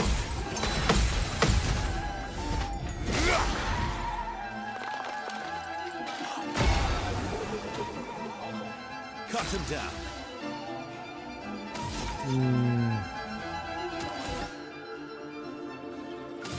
Yeah, let's play it safe.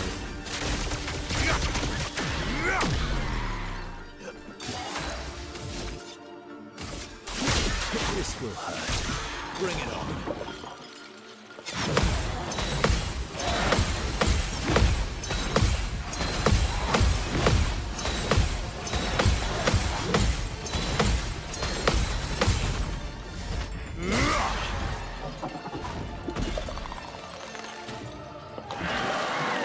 Let us stay in there.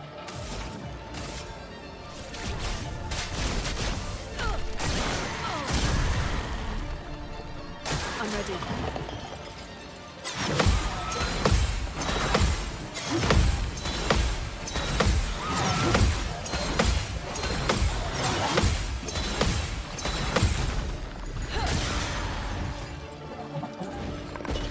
Careful, Verso.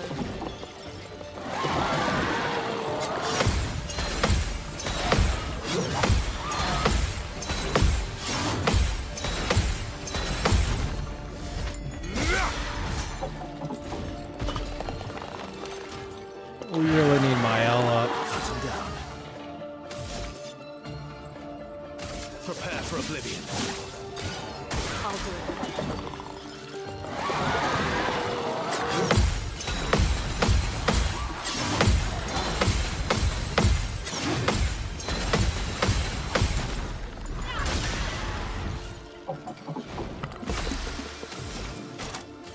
A brilliant light.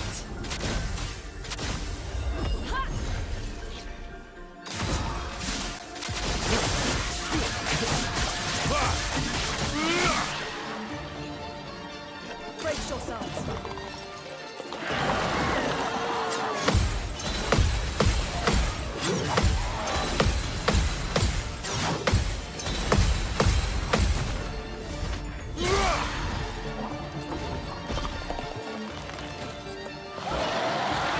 Finesse and grace. Last chance. Brace yourselves.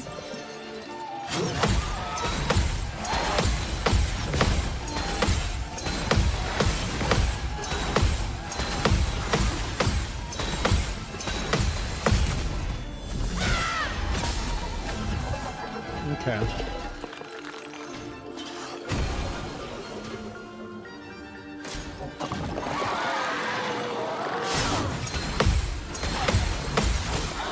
What? Okay.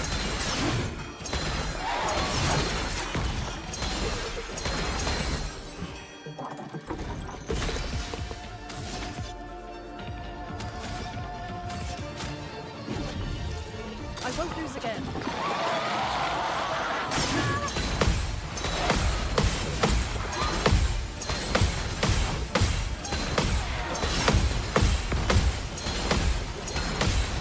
It's that first attack, man. Flames show.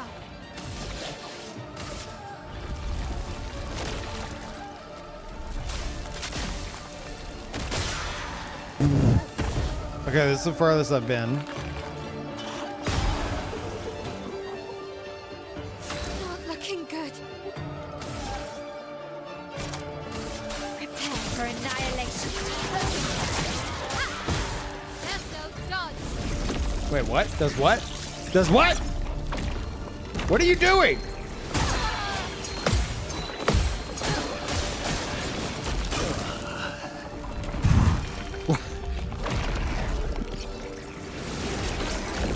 Oh. Okay.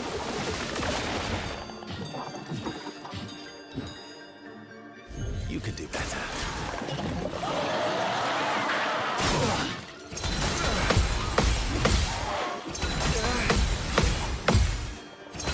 Ah, why am I jumping the gun on that? Fuck. Alright, alright, alright.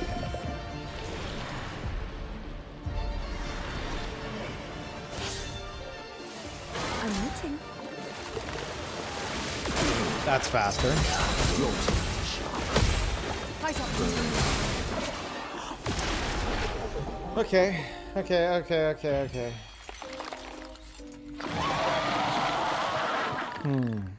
Aside from that like whatever the fuck that Dragon Ball Z shit was, it's manageable.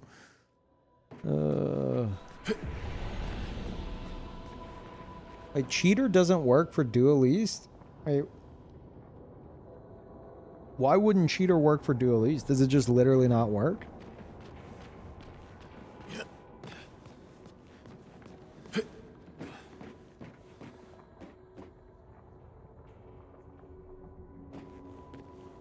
Dual East. Wait. Dual East gives you and he a set number of turns. Dual East gets a turn for every one of your turns. Huh. Did I notice that? I'm sure I did. Maybe I just didn't even question it.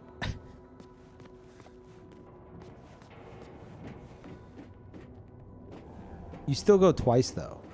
Oh, I see. So if you go twice, Dual East is going to go twice. Right.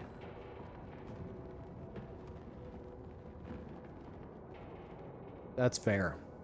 That's what we call fair. How many super bosses have you beaten? Dual East. I beat Dual East. Lamp Master's a fucking asshole. I fought Simon a lot because I enjoy the fight. I got to the point to where he fucking deleted us, which I don't know why I didn't expect it to be in that fight, but it was. I don't know anything past that. Basically, the last thing I saw him doing was Sword of Lumiere, which I had been waiting for. I was like, I'm noticing a big lack of Sword of Lumiere in this encounter. And, yeah, I got a brief glimpse of that. So no discussion past that point, because that'd be spoilers. And then Clea, I have, like, not even fucked with much. I've peeked my head in the canvas a bit and been like, hey, what's going on in here? And then got shit on. And I'm like, okay, bye, Clea. But what I'm considering is Dual East is dead. Lamp Master hopefully will be dead soon. But I'm thinking like Dual East and Lamp Master 1 times HP. Obviously. Clea 2 times HP. Simon 5 times HP. Which, I mean, I say all that and you like it might mean nothing to you because like you don't know my setup. But like I don't have a fuck ton of damage output. You know? I mean, unless roulette gamage kicks in, which that can do a fuck ton.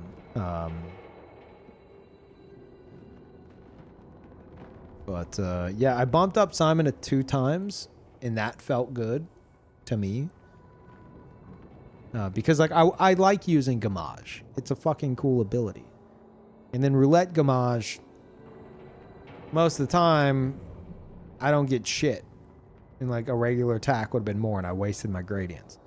But just in case it pops off, I don't want to like one tap him. So I did like 2 times Simon, and I was like, you know what would be a perfect send-off for the game for me? 1 times, because I want to save Simon for last. So like 1 times Lampmaster, 2 times Clea, 5 times Simon. And I'm like, that's psychotic. But that would be one hell of a fucking send-off to this game for me. So I'm considering it. I'm deeply considering it. Simon will at least be 2 times. I think Simon and Clea at least 2 times. I might do 5 times Simon because I like the idea of 1 times, 2 times, 5 times. There is no 3 times unless you mod the game, which I'm not looking to do. So yeah.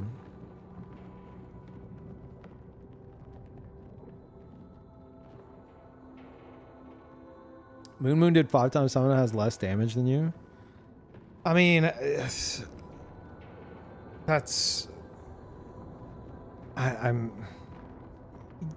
not that simple. I'm not saying that like my challenge for myself would be more difficult than his. I don't know the ins and outs of his build. But like my initial reaction is, okay, was he using cheater? Was he using second chance? Was he using Clea's life? Was he using energy master? Was he using this? Was he using this? Was he using this? There's so many fucking elements that it's not as cut and dry as that. Biggest hit is 4 mil? Okay, that is psychotic. That is kind of unhinged if you ask me. I mean, my biggest is like, oh, that's base game Simon. Oh, base game Simon. Actually, no, that's exactly what I did. Base game Simon. My biggest hit was like, I think my biggest hit in my win against Simon. You can go watch it. I think it was like Mael doing a repost for like 3 million. Like 3.8 million or something was the highest I got, I think. I could be wrong. But yeah, I did base game Simon with about that same damage by the sound of it. No cheater, no second chance, no Clea's life, no energy master. I don't even know what other fucking restrictions I had going. If your setup was masochistic, I mean, it sounds like Moon's was as well. So I was like, respect where, you know, where respect is due. I'm glad to know there's someone else just fucking brain broken.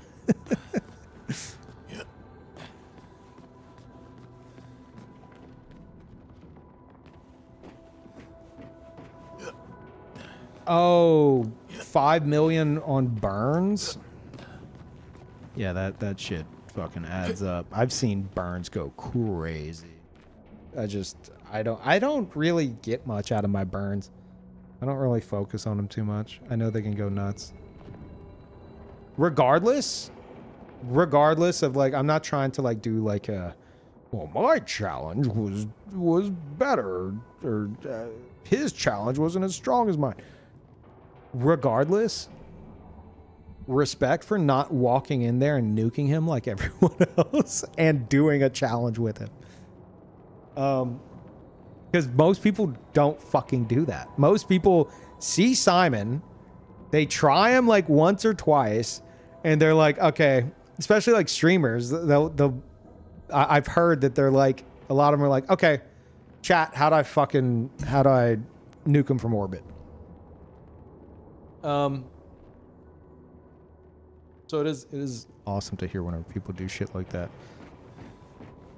I know he did some pretty unhinged shit for the Elden Ring DLC as well. Seems we've got a bit of the same brain worms.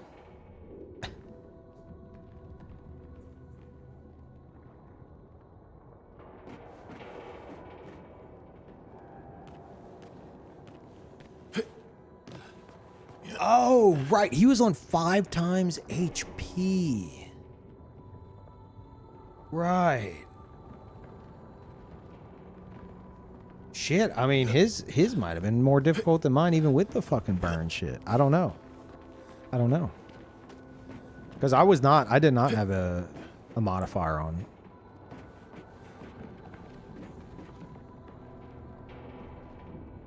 Use cheater though? I mean, 5 times, and that's my point. That's my point. It's so hard to do like a direct comparison because there's so many factors. Like, well, he had 5 million burns and cheater. It's like, okay, but it was 5 times HP with like 4 to 5 million damage max, even on burns. Like you would, I guess it would boil down to the end stats, like how long was the fight, how many parries, etc. That's probably the only real way to fucking tell.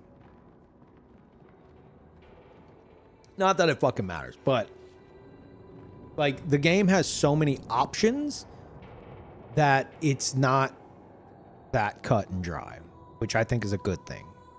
It just goes to show that like there's so many elements. Like I said, me even mentioning like I'm considering 2 times Clea, 5 times Simon. Like if you think that I have like a full blown like Stendhal like setup, like I saw my good pal Lance doing, you might be like, oh, that okay, so you know, it's just there's so many elements.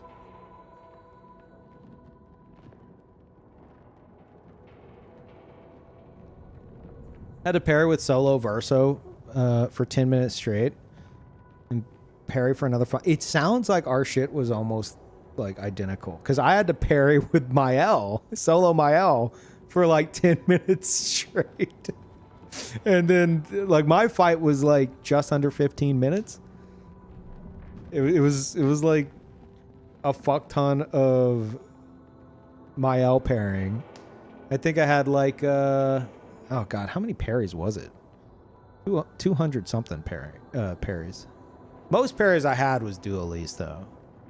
The Dueliste has a lot of fucking shit to parry. I had like 560 something for Dueliste.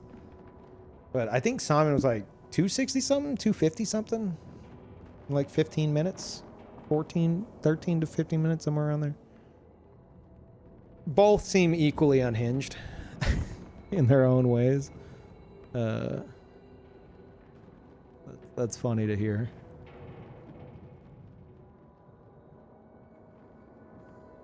If you're at 5 times HP or higher, hope you love yourself enough to use cheater. Against this guy, against that Simon? No. If I do 5 times HP against Simon, 5 times enemy HP against Simon, it'd pretty much be with my same setup. I might tweak some stuff as I feel I need to, but like I'm not gonna, because the whole point of doing the 5 times enemy HP for me is because like I want to tailor my current setups to drag out the fight as long as I'm intending to, you know. So if I'm like, okay, well I need to really crank up my damage and give myself like cheater on every character, etc., well then the 5 times HP isn't going to be what I originally wanted it to be. It's gonna, I might need to go up to 10 times or 20 times. It's like, it's like you could find the same balance that I'm wanting to do against Simon at 5 times HP with like a fuck ton of damage with like 50 times HP or 100 times HP. They could end up being like very similar challenges, you know?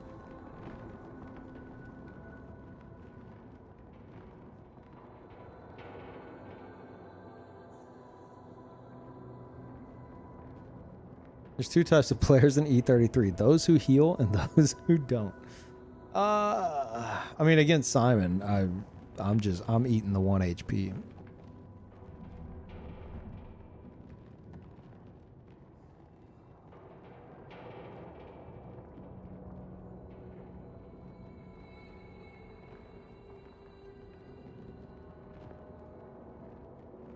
Your grading setup is clean enough. You're going 2 turns anyway. Oh, you mean like...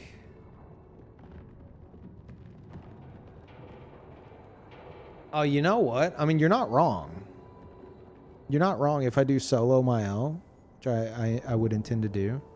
Yeah, I would essentially have 2 turns. You are right. I mean, that's how base game Simon worked with solo my L. By the time I finally got my fucking turn, I would use Virtuos Strike to cancel my Virtuos and put me stanceless, and then Gustav's Homage to reactivate Virtuos so that I would be in Virtuo stance for the counterattacks.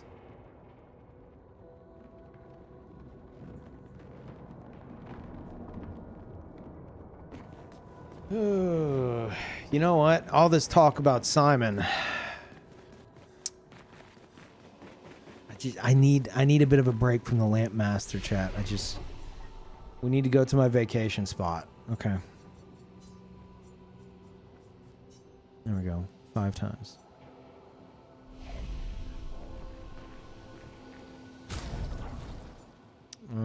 Oh god, this shit. Okay. Well, first things first. I don't think I adjusted anyone's stuff. Hope not.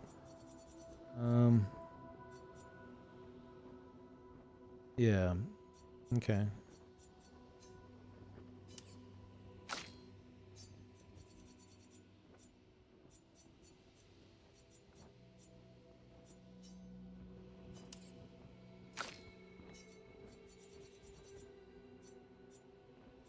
Wait. What? Are main 2 and main 3 the exact same, apparently? Okay, great. I guess I saved 3 just to be sure, and I didn't need to.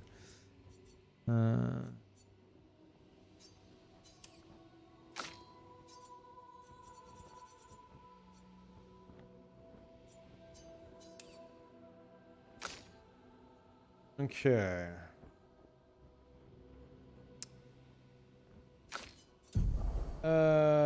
Do I even... I mean, I'm not looking to kill him right now, so I think I'm gonna just not fuck with the hard Pictos. Miles a glass cannon anyway. We're just gonna have some fun.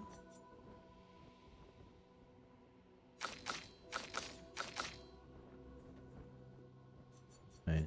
Oh, let's do...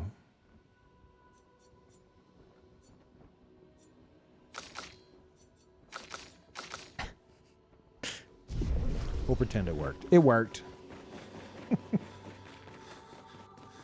What boss do I have left? Lampmaster, Clea, Simon. As far as I know, that's all there is. If there's another boss, don't fucking tell me.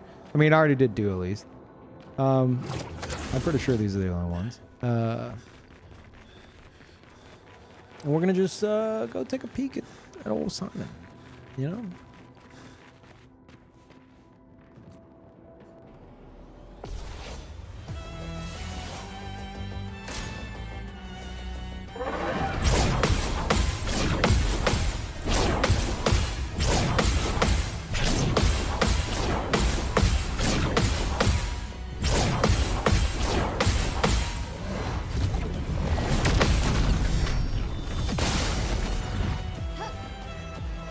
There's pixels moving.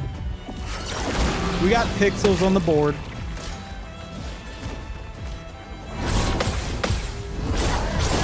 Okay.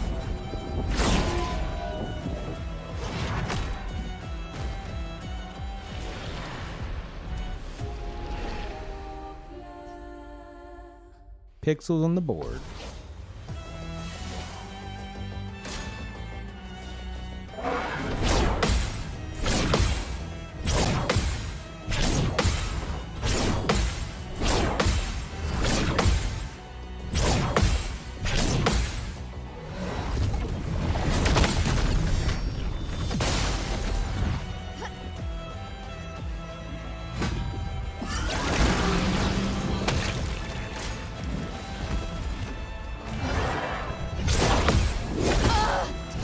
All right, let me get back into the swing of it.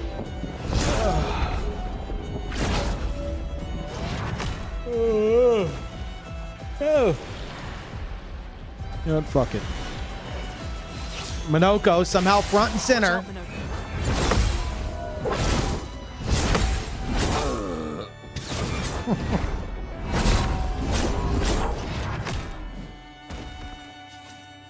Now get him out of here. I can't get him off my fucking team. You do it. Take cover. Ah, what am I doing? Too much lamp master.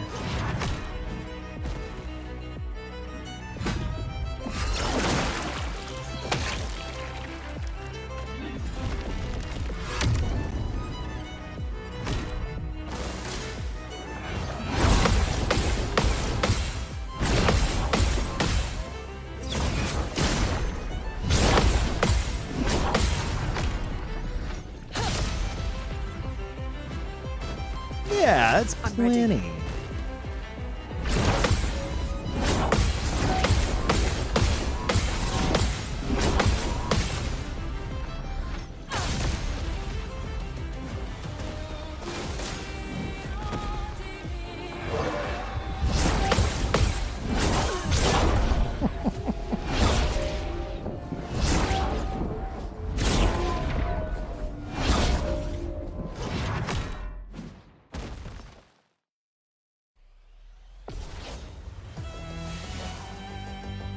Okay.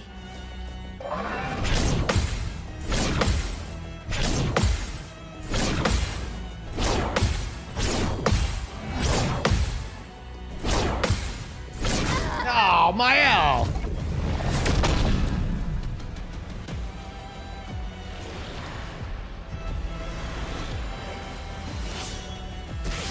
That's more like it.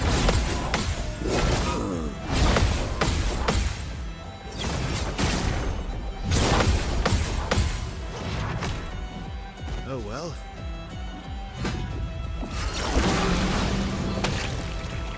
Oh well.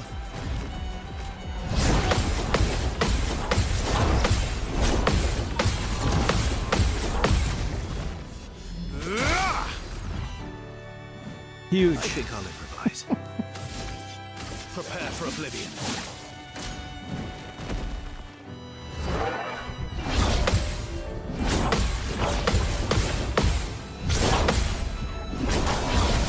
God, the white to yellow is like the dirtiest one. HP bar did move.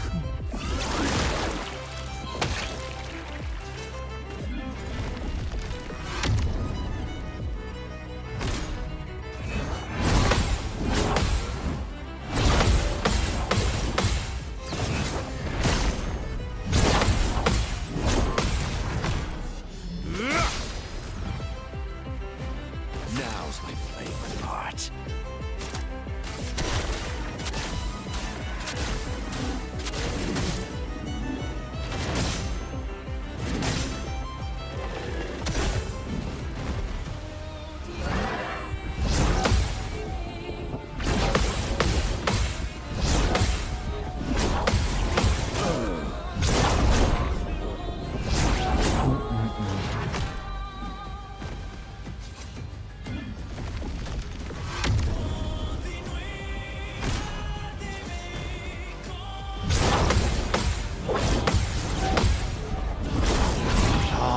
so dirty. How many pixels have you managed? Well, I got to the point where he deletes the team. That was without HP modifying. That's why I put him at 2 times. And now I'm on 5 times.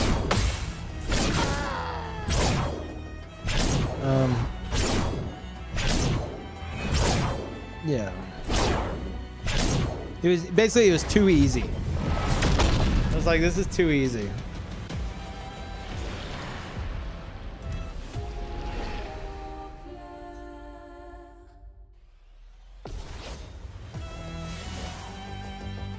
On me. Wow. Thank you.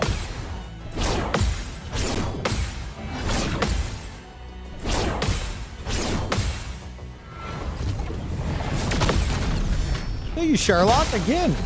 Thank you. Last round, I swear. Thank you so much.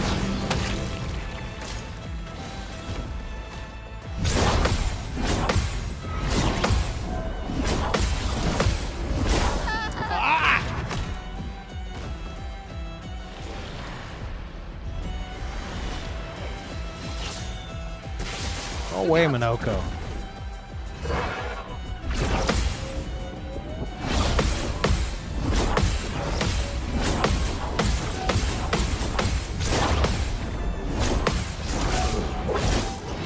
Okay. Get ready.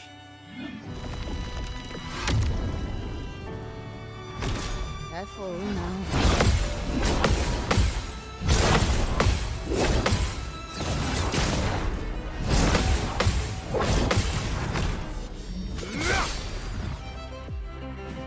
Just try it. Yeah, like the way I see it, Not impressed. Simon will be like my send-off for the game, you know? So like, I want him to last as long as possible without being too psychotic. Yeah. Not impressed.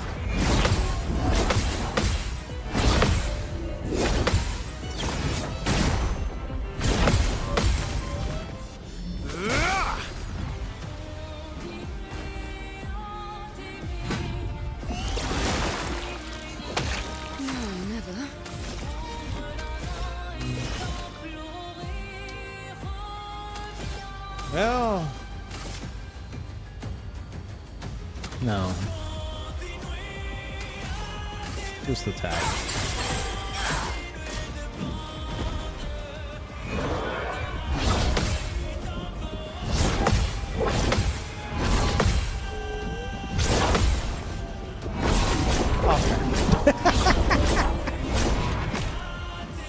Piece of Bring shit. it on.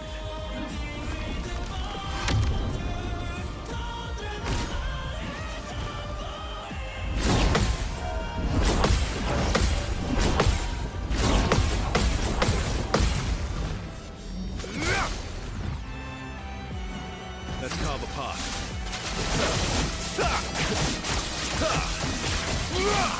12 million. That's 12 million on the board. Not impressed. Holy shit.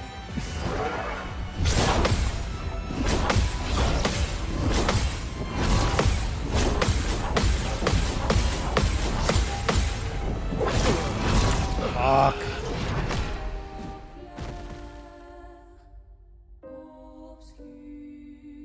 Angela's time? Nope.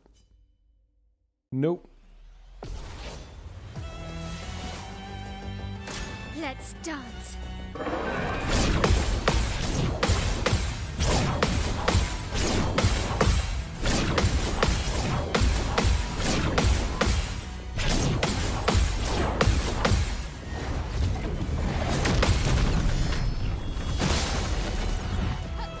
Let's dance.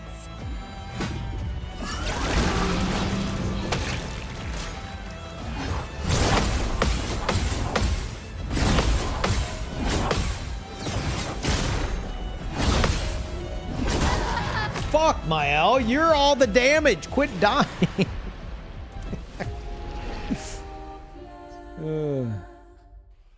Deadbeat, that's your second message in an hour, and you said AI slop last time without the caps, and now you're saying it again with caps. Like, can you get more creative with it? Like the rage bait didn't work the first time. You're still here. Just saying the same thing in caps, you really think like it's gonna land? You have a good memory, yeah. Because I've been live for, I don't have a timer that I can easily look at right now, but I've been live for a bit, and currently you're the only dumbass to speak in the chat today. I tend to keep a tally of dumbasses.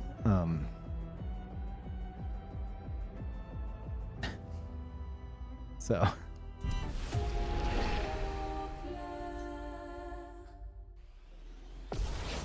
Plus, not to mention, you're the only person who said that, and you're aware of that because nobody else fucking said it. And you've been here the whole time, so like you're the only one trying. Nobody else gives a fuck.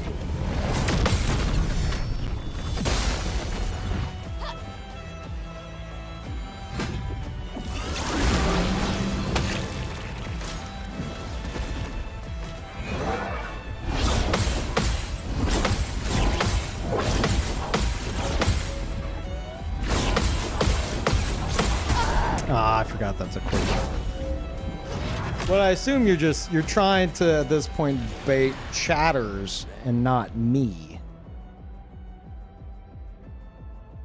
And I have to like wonder, like, do you have better things to do? Parry slop. Now that's more accurate.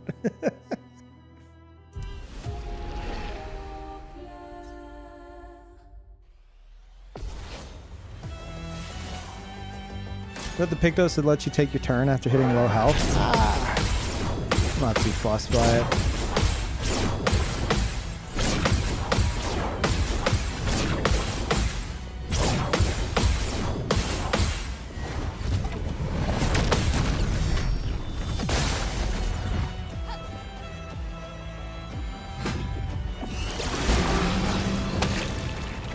On me.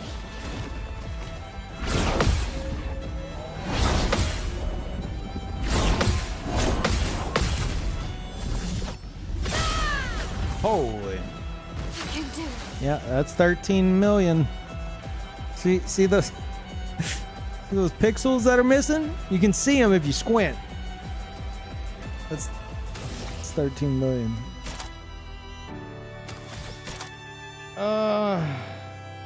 Try to get I want to see Gamage damage.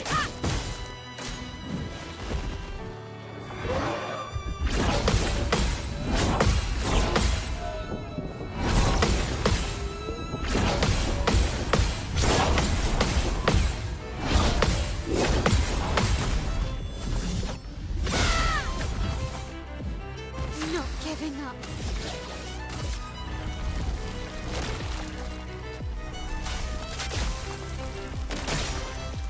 That's 76 million.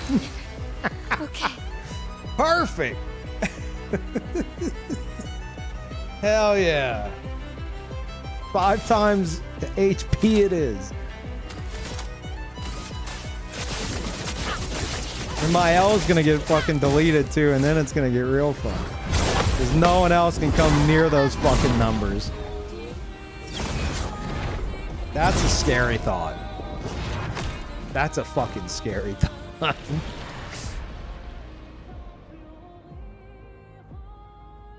Let's see. Oh my god, Minoko decided to sit it out. It's a miracle.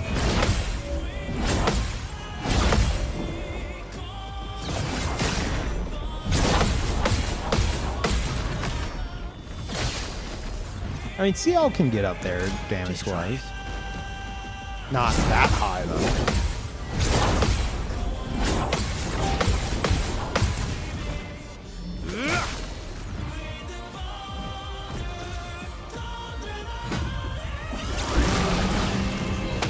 I think I'll improvise.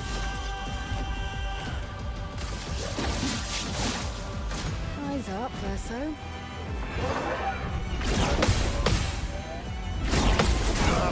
I did it too quick. Yeah.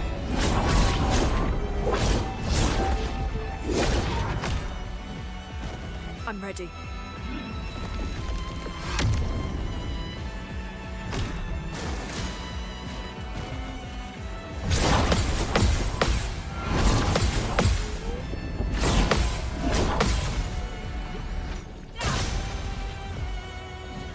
Careful now. Let's gamble.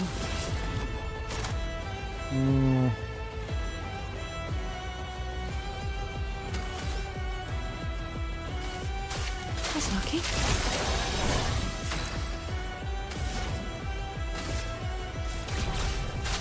Feel the embrace of fire.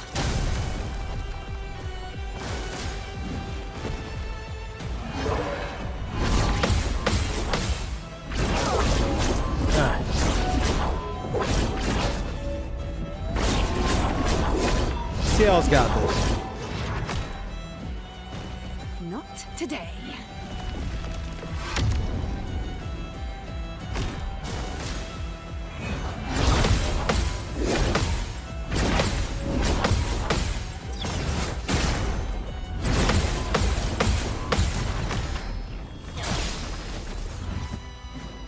Not today. If I die, so be it. I really need some fucking foretell on him.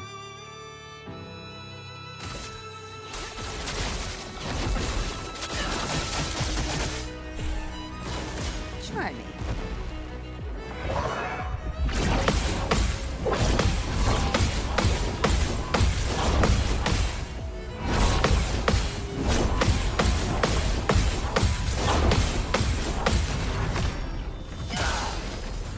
Huge. Take your shot. Yep, there she is.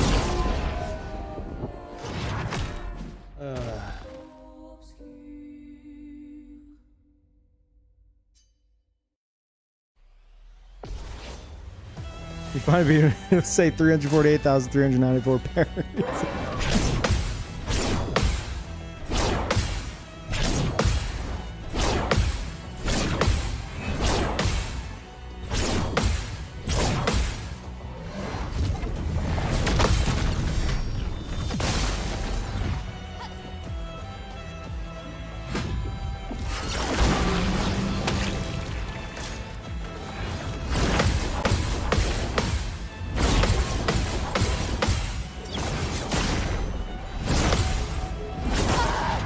Wow! She's cursed, I swear. Your turn to shine.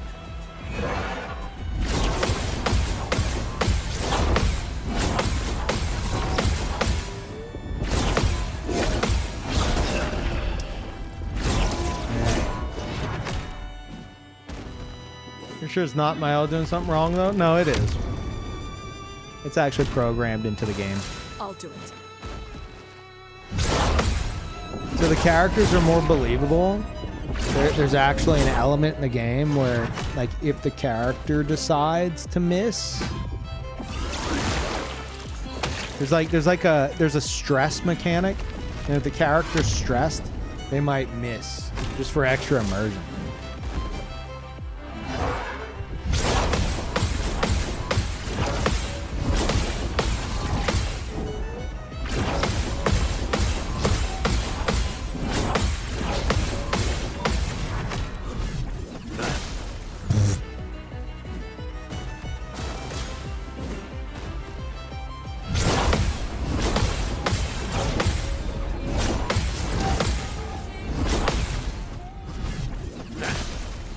Oh yeah, Minoko has the thing where...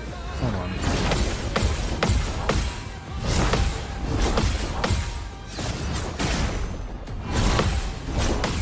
He has alternating critical, right? But he's not gonna get any crits. What is this crit rate? I forget. he has alternating critical, I think is what it's called, where it's like he gets a crit and then his next non-crit is double damage. I don't remember. He's either at like 50-ish% or he's at 80%. If he's at 80% and he missed that many crits in a row, that's crazy.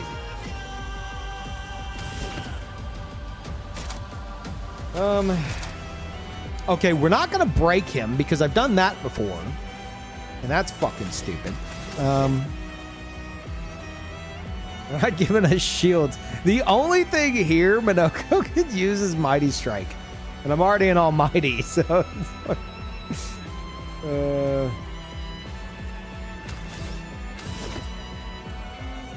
okay. I guess let's do this.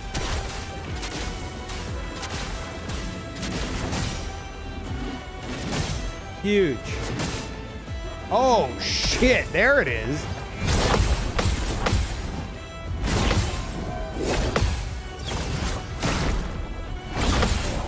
That was alternating crit.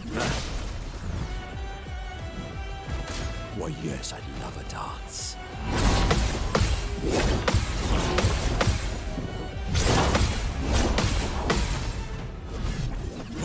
Oh yeah, no, if you... I would love If I were to use Breakpoint and break him, he will become invulnerable until my next turn.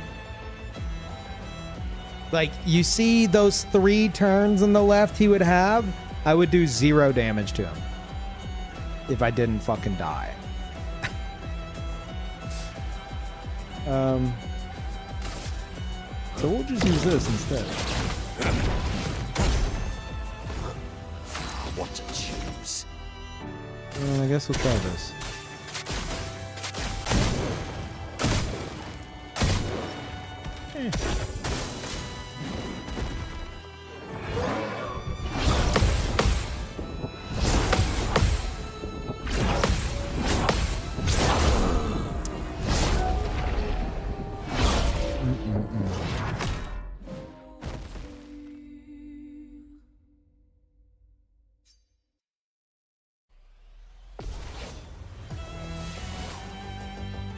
Let's dance.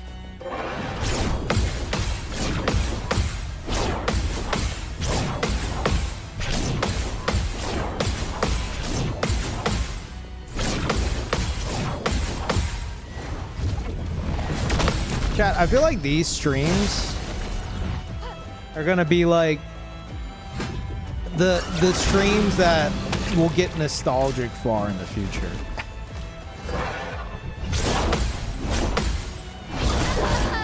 It's gonna be like years from now. It's like, man, you remember whenever Peeve was fighting 5 times Divergent Star Simon, and like we just fucking talked about lore and shit for like 500 hours. Yeah, that was pretty good, man. I missed that. I watched the entire 500 hours. I gave them a bunch of subs too. Yeah, me too. Holy shit.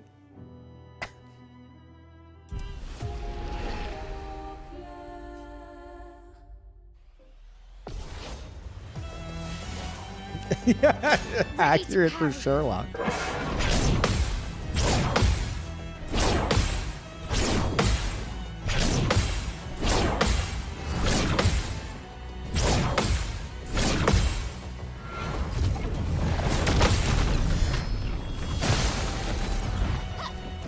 Feel personally called out? No, it was bait. I wasn't even intending to call you out. Ready to carry.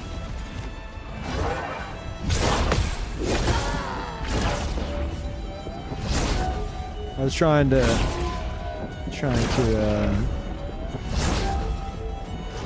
will it into existence.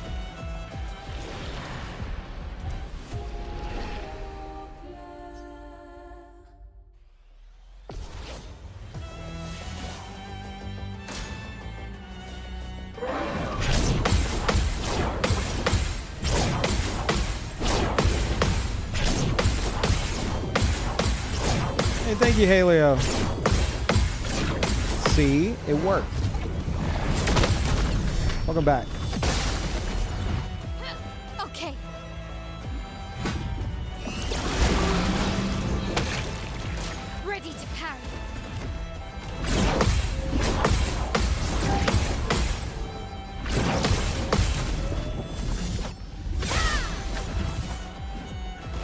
do it.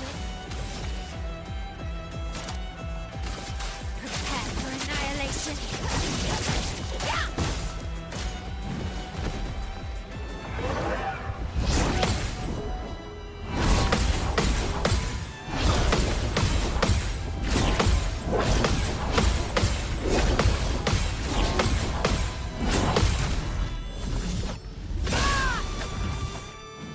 I can do it.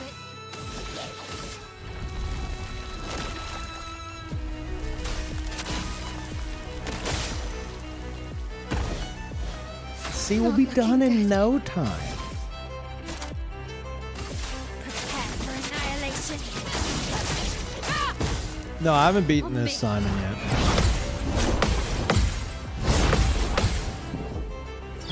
Why did I jump early? Of all the things to die to, that was, that was so stupid.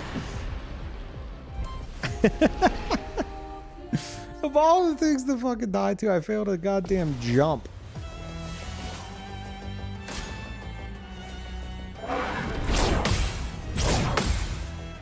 Yeah, I'm surprised Roulette's working with me on those gamages lately. Now that I've acknowledged it, I have a feeling that won't be the case anymore.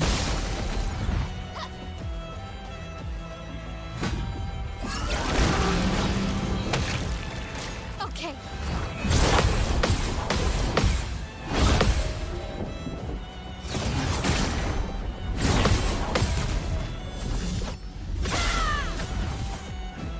Blades sharp.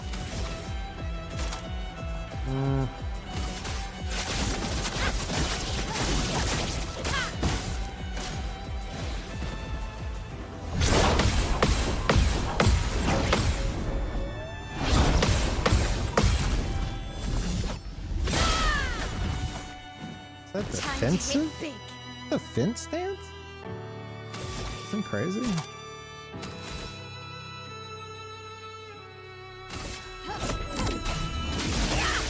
Wait, what? Oh no, I picked the wrong one. Fuck.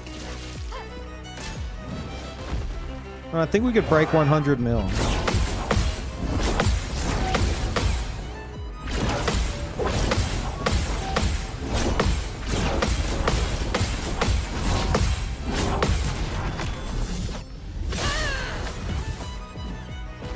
Okay.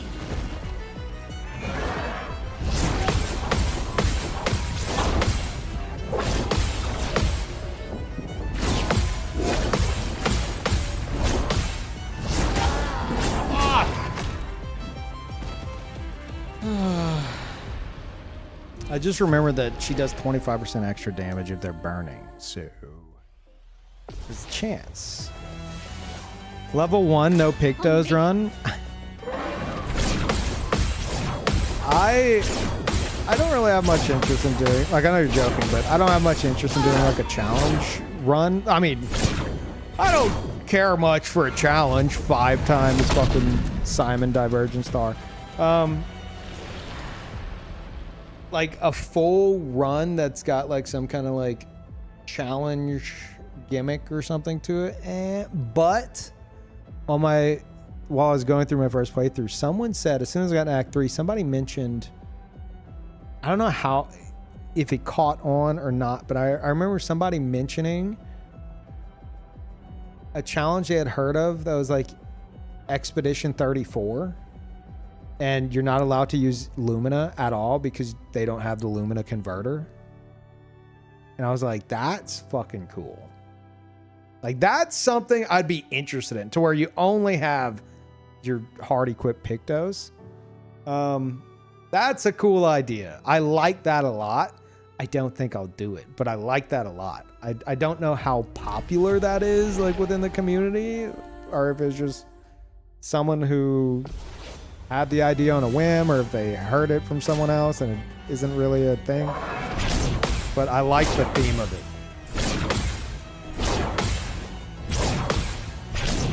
Like, if I did anything like that, it would be that, just because I really fucking love the idea of that. Sounds interesting, but also boring. I mean, same could be said for any like fucking soul level 1 challenge. of anything, at least in my eyes. You're just severely limiting yourself to where there's just not much customization to be had. So it's in that same vein. Okay.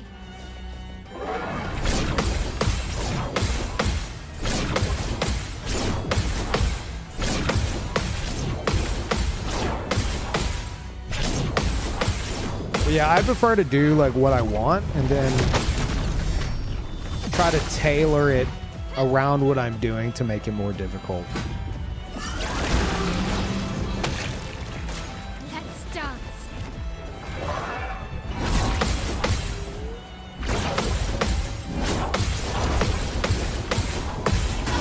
Why did I... How's the attempts going? I'm just fucking around right now. I'm not... Like, this is me taking a break from Lamp Master. Simon is my vacation spot.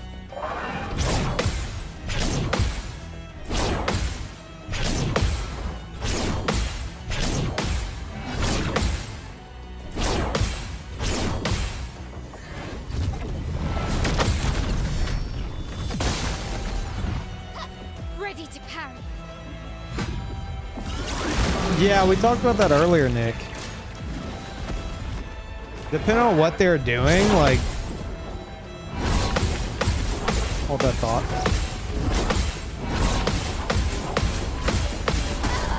Really? It's fucking crazy. For anyone who doesn't know, there's somebody who apparently fought Duelist for 8 hours straight. Like the winning screen was like, it was an 8-hour long fight and like over 10,000 parries. And I'm like, and as far as I know, their other two teammates died and it was like only Verso left. And so it's fucking insane no matter how you look at it. But the level of insanity, I feel like I need more details. This is what we were talking about earlier. It's either Verso was just not going to die because of like whatever the setup was, on top of them obviously having the fight fucking locked in and down, or what's unhinged to me, and like that's impressive, but more from like a, oh my god, that's a long fucking time that you did this kind of impressive, because like outside of whenever you get the fight down, like down, like if you're not dying in like one hit, then you could, you know, probably fucking go 20 hours. But if there was a real threat to Verso dying if they slipped up, that's next level unhinged. Like, I would have a fucking panic attack. My hands would be sweaty for 8 hours straight. There's like one slip up and it's fucking over. So it really depends. I respect it regardless. It's fucking crazy regardless. But is it just crazy, or is it like someone should check on this person because that's psychotic? And then they pulled it off, you know? But like, yeah, if Verso had like some tank stuff going and then they just had the fight down and they're just kind of like chilling and doing it, it's like, it's still impressive. But if there is actual threat to losing, that's to me way more impressive and terrifying. I thought it was you, not gonna lie, at one point. Sounds like something your masochistic ass would do. No, and like that's why we got on that topic for a bit, because I would never do that unless it was like the first attempt. Like hell, whenever I fought Duelist, both my characters died at one point. All that was left was Minoko. And Minoko was hanging in there, and like phase 1 took way too fucking long, and then he died. And then the next time I was on 2 times HP, and the next time I spent an hour on phase 1. I didn't know phase 2 existed. I spent an hour I beat phase 1. I see the phase 2. I see the health bar stop. And it goes in the phase 2 cutscene. And I'm like, oh, are you fucking kidding me? There's a clip of it. It's fucking stupid. But like, had it been like that attempt, and it's like, okay, Peeve, you're doing no damage, but you obviously have the fight down. This is gonna take hours. I would have continued it. But as soon as I would have been done with that one attempt, I would have lowered the fucking enemy HP or whatever the case is. I mean, I did. I went from 2 times to 1 times after I saw phase 1 takes a fucking hour. Yeah, like if, I don't know, because by the end of it, I felt like I got the hang of like pairing all the attacks, to where I can basically say like borderline mastered it. Not mastered, because I'm sure if I went back, I would still fuck some stuff up, but damn near it. But like, I don't want to sit there for 8 hours. Like, he's fun to parry, but there's a point where it's just tedious, you know? That's what I'm saying. Like, how tedious was that for it? Was it just like yawning, like watching a stream while you fucking do it? Or was there an actual threat of losing and you're on the edge of your seat the entire time? And like, you know, you almost fuck up and you could have at like hour 6. Like, that's what I'm talking about. Was it that, or was it just like a fucking time sink? I wouldn't do either unless I happened to land in that situation on accident.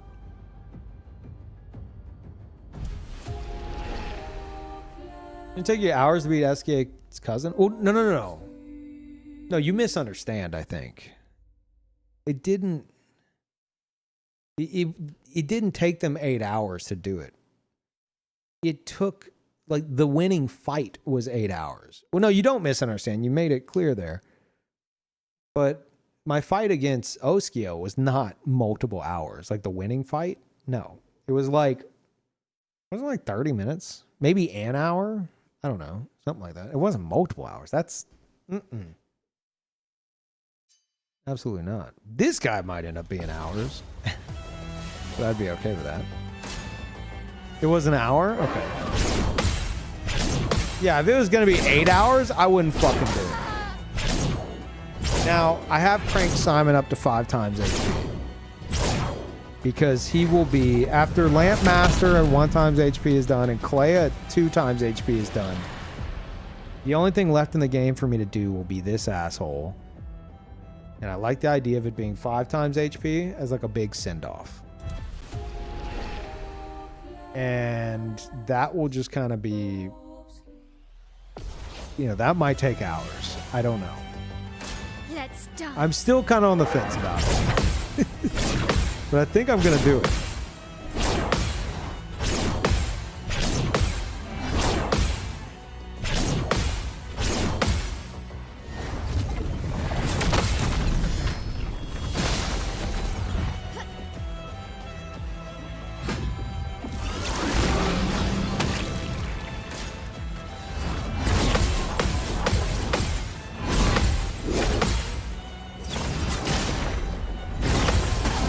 Was that... How much damage was... Wait, was that 1... That wasn't 10 million, was it? That was 1 million, right?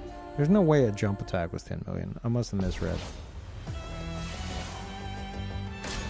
How am I lowering and increasing the boss HP? Whenever you get to like... Whenever you get to like end game... If you go to the checkpoint flag, it'll say challenges, and you can adjust it there. Ready to parry.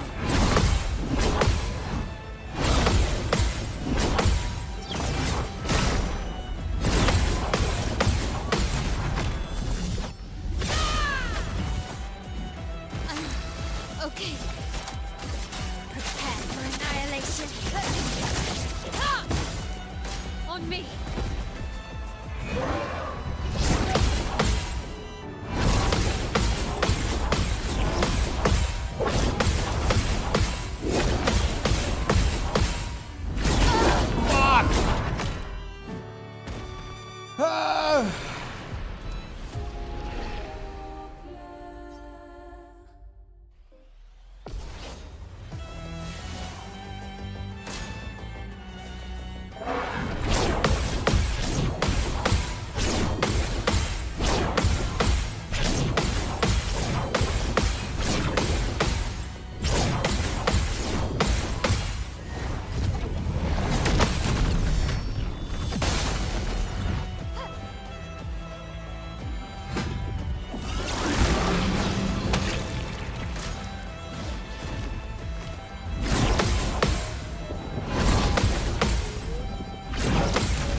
That's the worst one right there. Chat, almost missed Steam Awards voting. Did you care about such a thing? It's your last chance.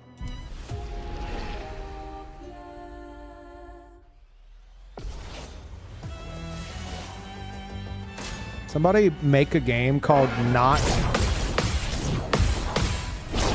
KCD2 and have everybody vote for that. Just to make people mad.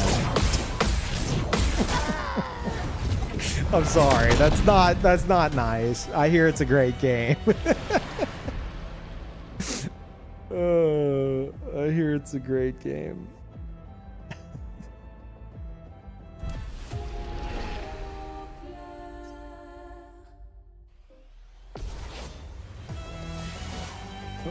What's the hardest canvas boss? I mean, for me, I feel like, considering what I've done, it's going to be Simon, but I'm also scared to death of Clea, so I don't want any discussion about, like, the mechanics of Simon or Clea, by the way, because I haven't gotten very far.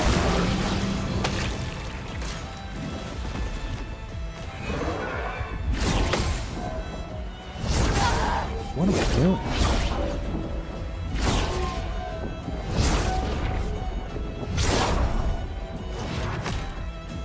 It's the best current Skyrim-like.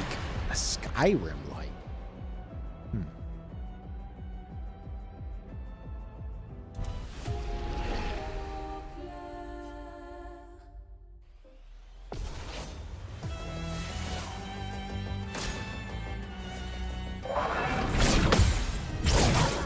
Oh, Lord.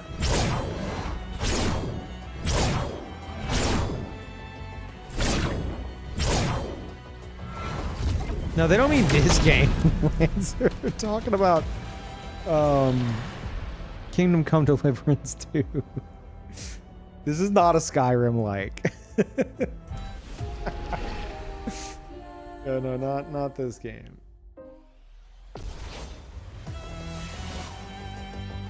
On me.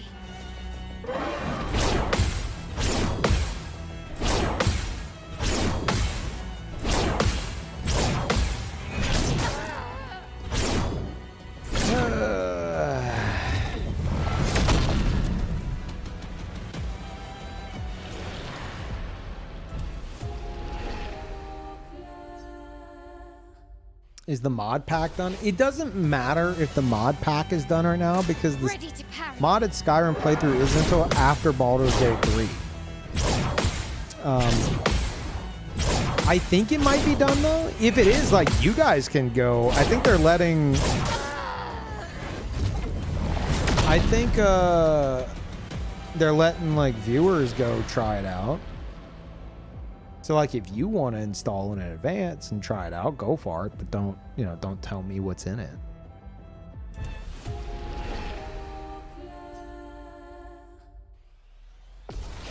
But as for when the playthrough is going to happen, it's going to happen after Baldur's Gate 3 is done. That was the plan from the jump.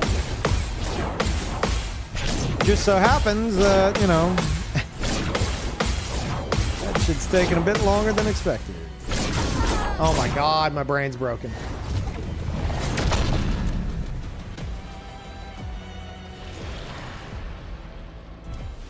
There have been about 3 Skyrim re-releases by now. Yeah. No, I think I'm gonna. I want to bring back a form of the schedule where we'd be getting back to that and Silksong.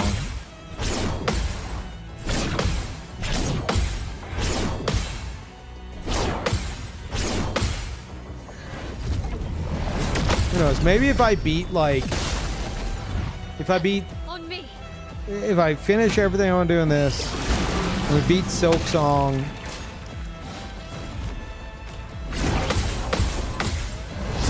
I guess at that point I'd probably want to go back to Death Stranding 2. There might be a possibility where I play both of them at the same time. If other stuff clears up first. But no promises.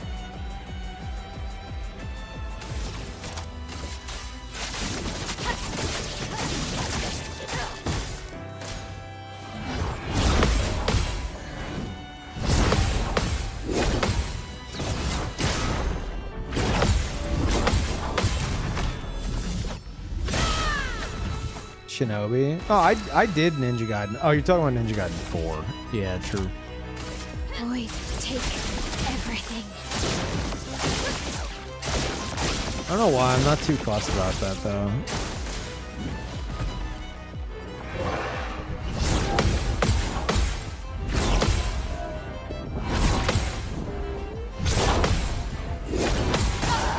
Fuck. Forgot.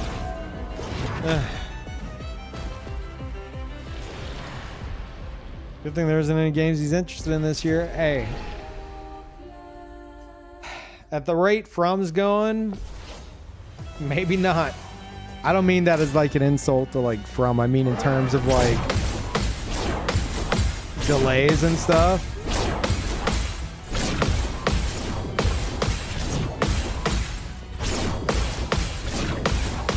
Like I would not be surprised if they're like, okay, Dustbloods is pushed back to 2027. I wouldn't be fucking surprised. Because like we've heard nothing.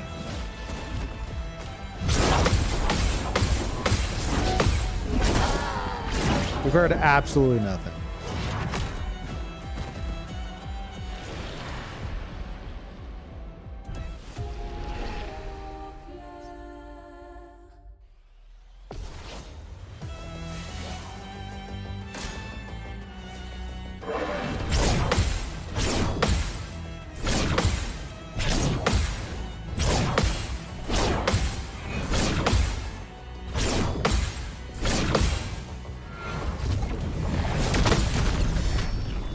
When you play in normal HP, he's hard enough. Ready to parry. It's like a bet or something.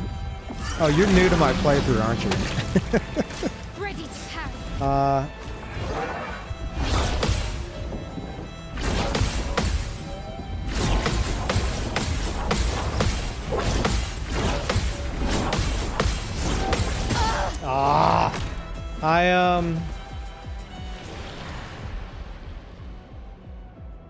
The entire game I've been like messing with enemy HP to get the challenge I want out of each fight.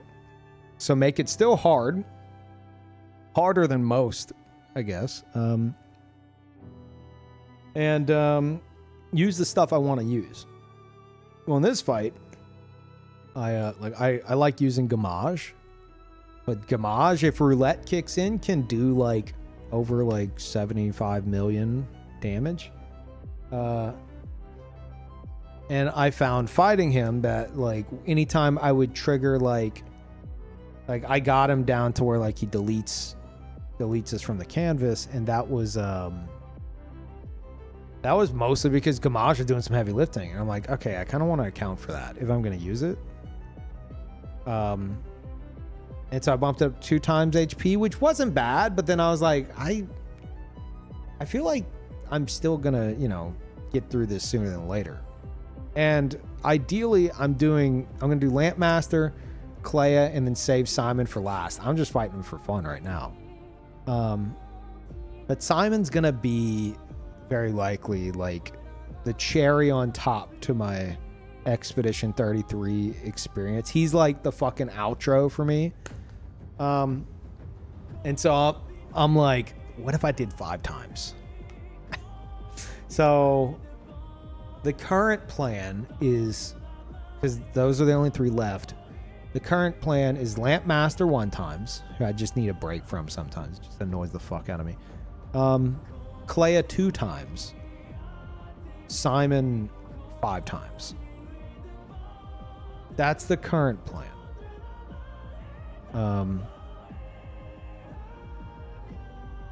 So, because I want it to last,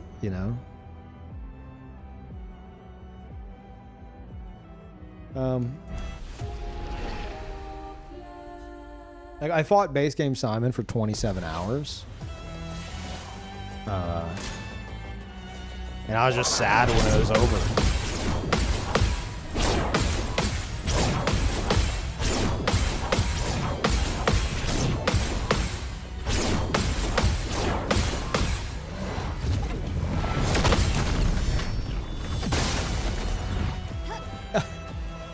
HJ, it's a You can about guess what the filter is. It's just to keep chat from arguing amongst themselves. Just unfortunate word usage. Sorry.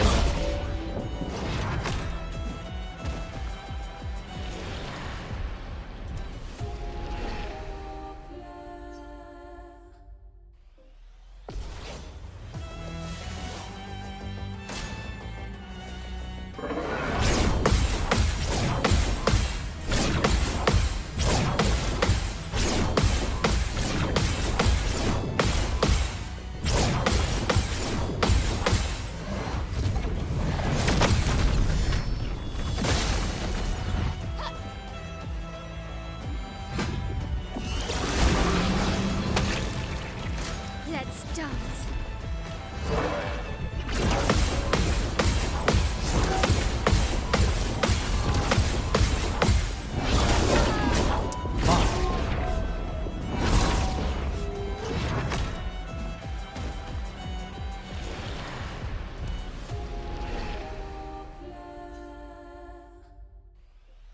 KCD2 seems interesting, but I don't think it's up my alley.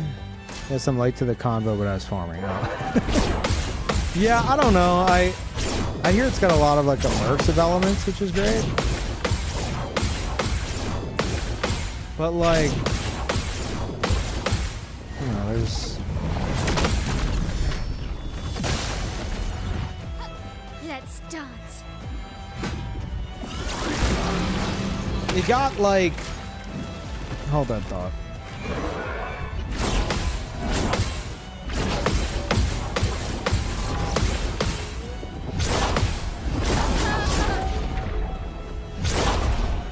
It got like boosted like fucking crazy by just some of like the saddest fucking people on the internet. And like that's all I see is people using it as like a fucking like a to like push like a fucking agenda. And it's just fucking annoying. And it's so hard for me to just be like, yeah, I want to try it. But like as a streamer, I'm like, this is gonna just result in so many fucking annoying conversations in chat.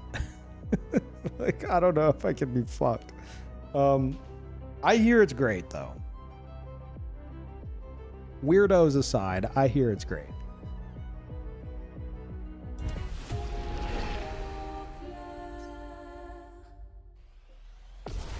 But yeah, I will say that a protagonist named Henry doesn't really immediately inspire confidence in me.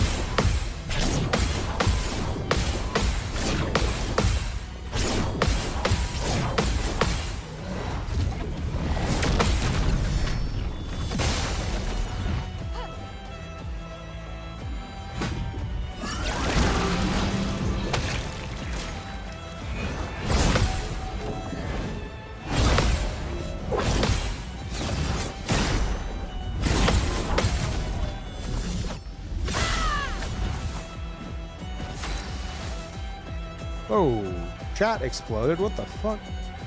That was weird. It like glitched out. Huh. Something happened on my... No, my thing didn't freeze. Weird.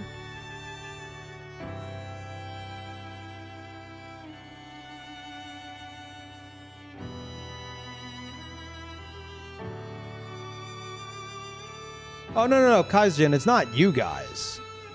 It'd be like... You know, it's like the same. I don't know. Like I was hesitant playing Undertale because of things I heard about the community. You know, as a streamer, like, you guys would be fine, and I'm sure it's probably fine for the most part. But like, without getting into all of it, as far as I understand, like Kingdom Come Deliverance 2 being like quote unquote historically accurate has like drawn in like a certain crowd who put it up on a pedestal for reasons other than just gameplay. And they're very loud about it.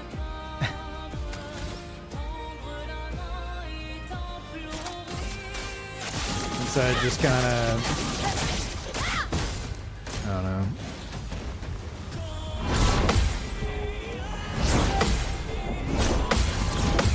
It's not really, I don't think it's very fair Not looking good. thing to like hold against the game, so I'm not trying to. It's just there's some really annoying people that think it's like the greatest game of all time for reasons other than just, you know, the game itself. Void, take everything. Yeah, it's less you guys and more randoms that would show up, you know.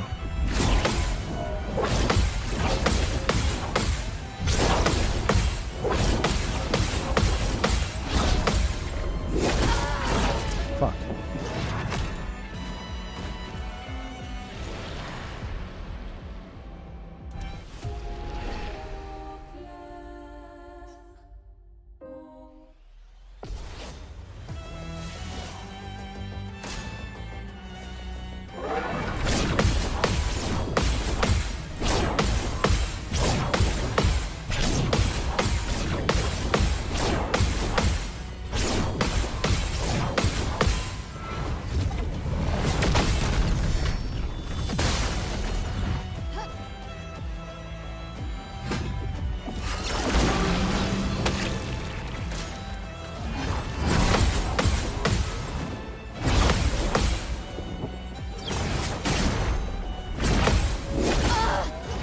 Fuck. I'm losing it. Thank you, Peeve, for streaming while I'm in the hospital. I appreciate it very much. You're passing the time. Seriously, thank you. Oh, no problem. I hope you feel better. Yeah, that fucking sucks, but I'm glad I can take your mind off things. There's another streamer I watch who had so much of an issue with the fringe crowd for that game. It made him pause streaming altogether, which was really unfortunate. I mean, yeah, I'm sure it'd be fine and our mods would take care of it, but I just don't have much interest in the game either because, like, anytime I watch, like, I try to, like, tune into a stream of it, it's, like, the most fucking boring shit I've ever seen in my goddamn life. But as someone who does appreciate immersion, I bet you if I were playing it, I'd be like, this shit's fucking amazing, you know? I hear it does a lot of things right with immersion.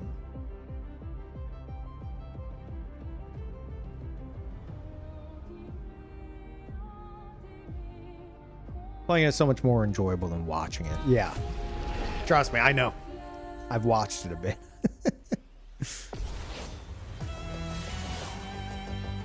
Ready to parry.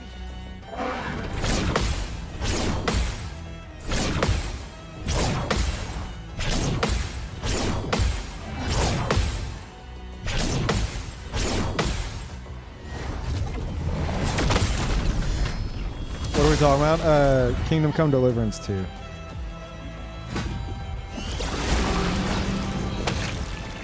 Ready to parry.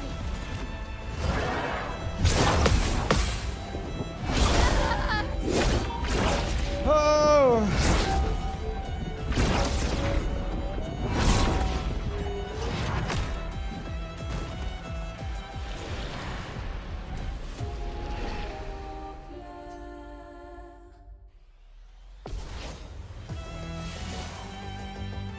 Okay.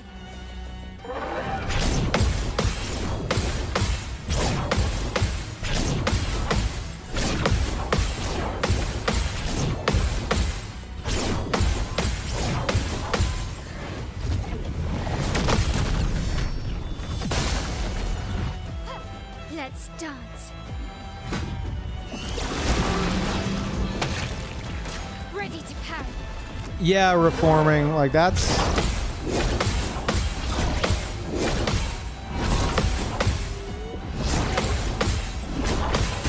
I always forget that. That's kind of how I feel as well. Like, I know there's people who just genuinely fucking enjoy the game, and it's a good game. But, there's just this group that just really fucking push it overly hard, and it doesn't pass the vibe check for me. You know? I'm like, no, there's something beneath the surface going on here. Not for the game in general, but just for some people in the it's the greatest game of all time crowd. If you think it's your greatest game of all time, more power to you. But there's some people who say that for reasons.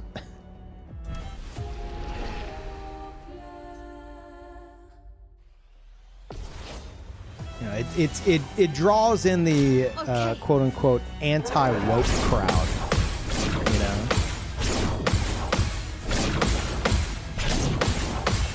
the kind of gamers who would check like a woke list, a woke games list to figure out which ones they're not allowed to play. Like, there's a lot of those people who fucking put it up on a pedestal and are very loud about it, and I'm just like, ugh, like this fucking sucks. I heard that, Stereo, and I hope that's the case. If that's the case, then that's Ready to parry. Part of me is curious how that went down for some of those people.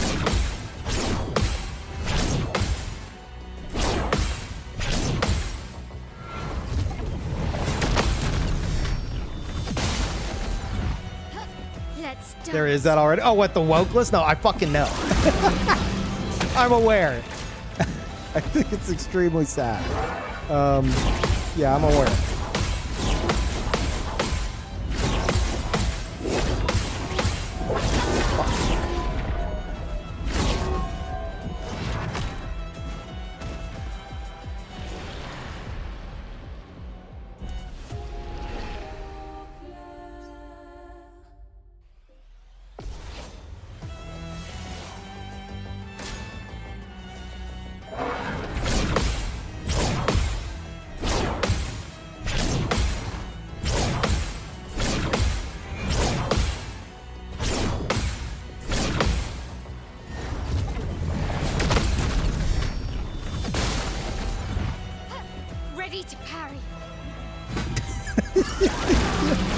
Like, I'm not wanting to fucking poke the hornet's nest right now, okay?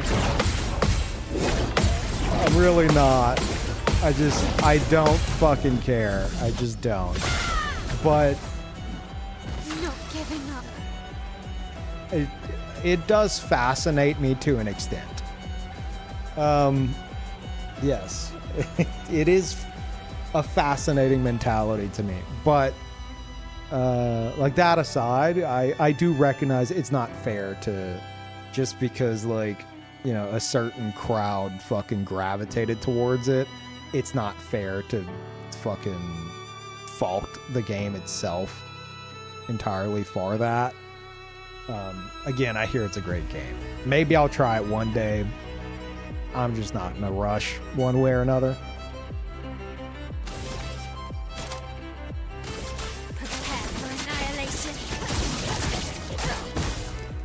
Ready to parry.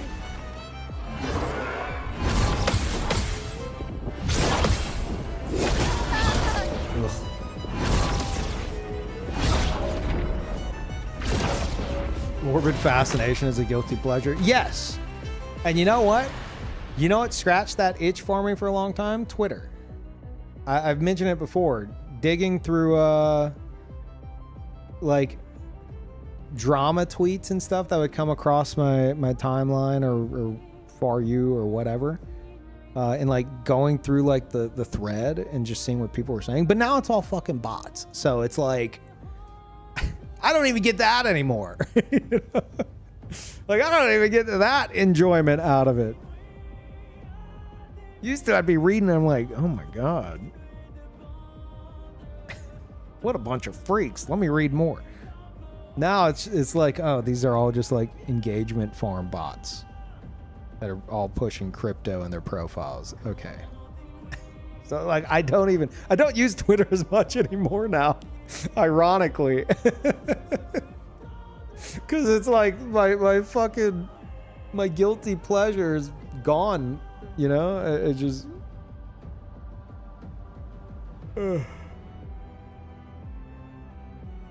What game were we talking about? Kingdom Come Deliverance 2.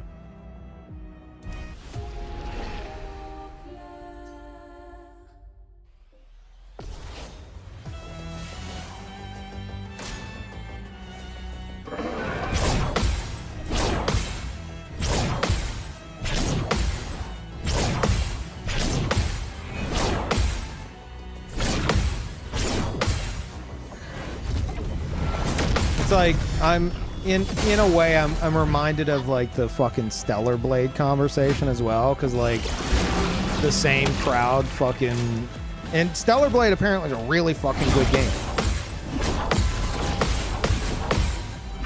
but there's just this crowd of fucking losers that are like, it's like, okay, we got a game where we could just fucking goon our fucking brains out to the main character. Like, we gotta push this hard. And then the devs are like, hey, we're gonna alter one of these outfits. And then everyone's like, what?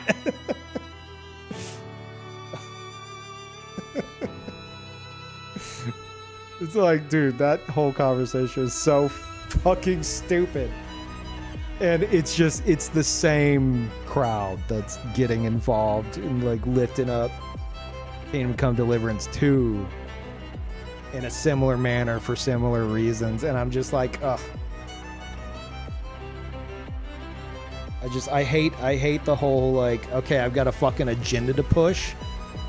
Let me find the select games I can to further that and just like use them as talking points, instead of actually, you know, celebrating them and playing them. It's just a really fucking annoying just aspect of the internet now that we live in. Yeah.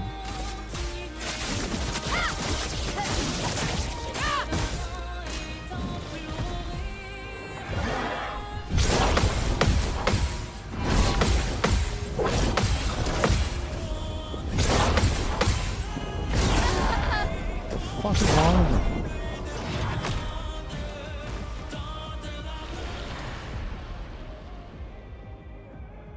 No, I understand Stellar Blade is like a really good game. Saying it again, it reminds me of what I'm talking about with the Kingdom Come Deliverance 2 bit.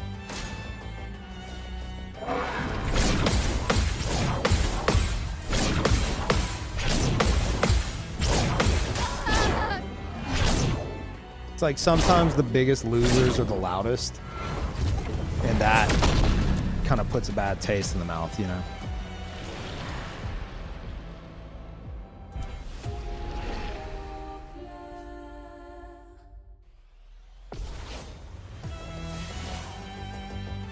Okay.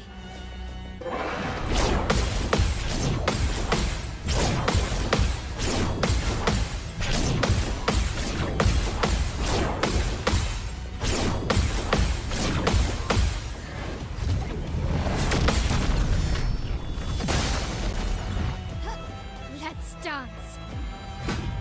I mean, Ashen, I know somebody. Hold that thought. Okay, I'm gonna die anyway. I know someone, a Souls guy. A lot of y'all know Epic Name Bro. That man's got some gaming takes. Okay, I love him. but he's got some gaming takes. One of his gaming takes is that Stellar Blade is the best game since Dark Souls 1. And he's a Dark Souls guy. And I'm just like, I don't see it. You know? Base take. I mean, hey man, it's his shit. He fucking loves it. It does everything. I guess it's like Expedition 33 is my shit, you know? I fucking love the shit out of this. But I look at Stellar Blade, I'm like, it's like, it looks cool, but I don't know. Maybe it's something you have to fucking try. Is it possible for you to prevent him from having opinions in the future? Look, man, I fucking love Marcus, okay? He's great. But yeah, me and him, our fucking gaming takes are polar opposites. We're always butting heads on it. I was just like, dude, that's wild to me.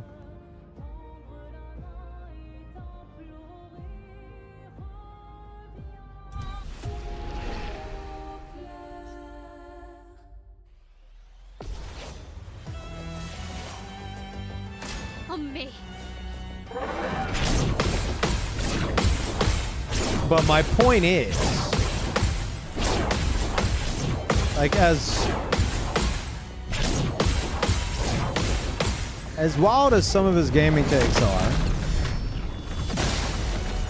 like, I still respect his opinions. And like, he wouldn't be saying that if the game itself wasn't really fucking good. So like, I'm aware Stellar Blade is really fucking good. It has to be. You know?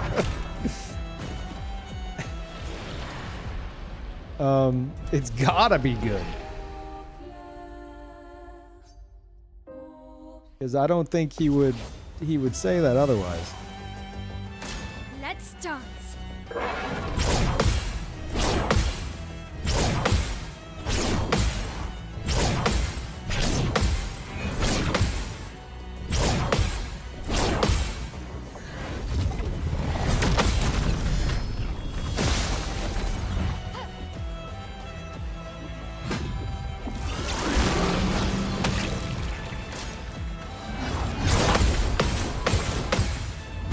Baldur's Gate 3 best game since Dark Souls 1? See, like that, like that's, I feel like I've heard that a million times, you know? I don't bat an eye at that.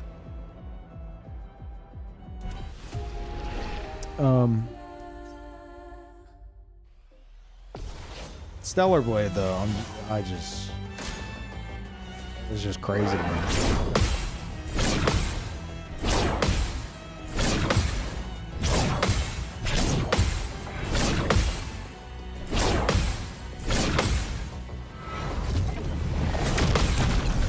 Night Rain's better than E33. See, that's a fucking take.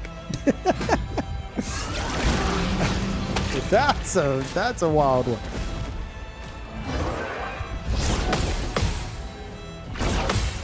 What am I doing?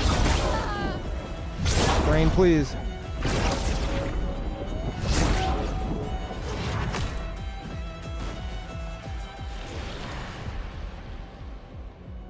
Stellar Blade can't take the game seriously. I'm not target demographic for the character design. I'm the same way.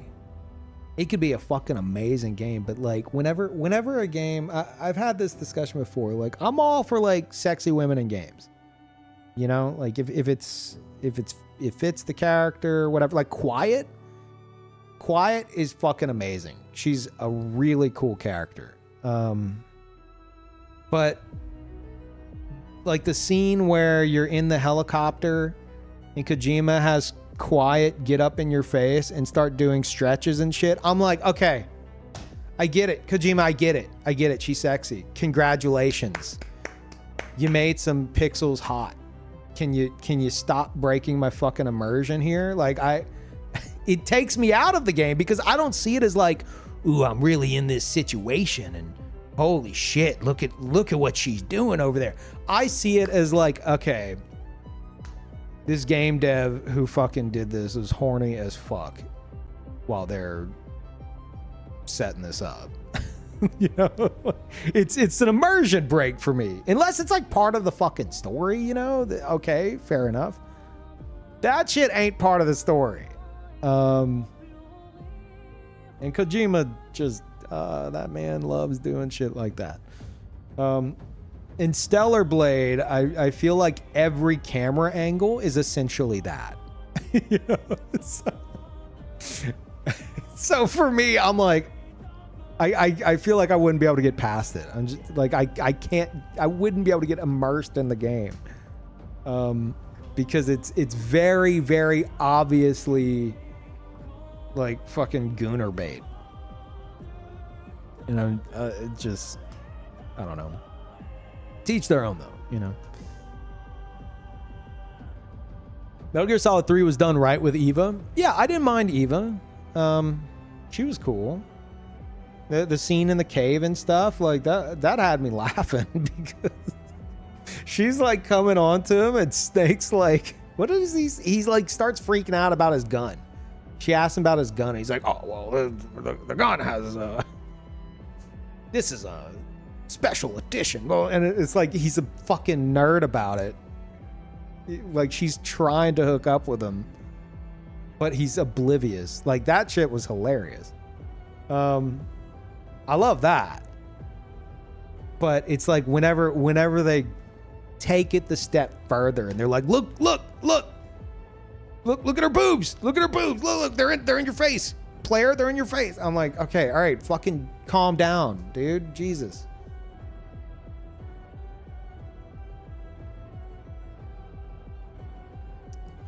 Yeah. So it's hard for me to get into something like, you know, Stellar Blade. Press R1 to look at boobs. I did not mind that in the way it was done in Metal Gear Solid 3. Like you're talking about the camera angle switch. One, it was like that was enough of just like a eye roll moment, Kojima. But I think if I remember correctly, doesn't it also show Snake's eyes looking down? Like he's literally looking down at it. Like he like he couldn't help but notice. Like that's fair. I'm okay with that. Snake is clearly taking a peek. Yeah, like that. There's like some humor in that. That's fine. That's great.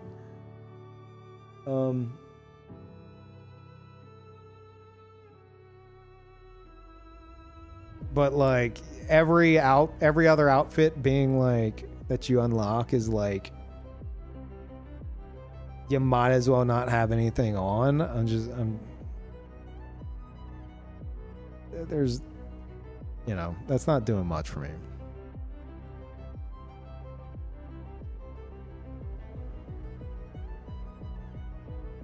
Sexualization of characters does feel gratuitous.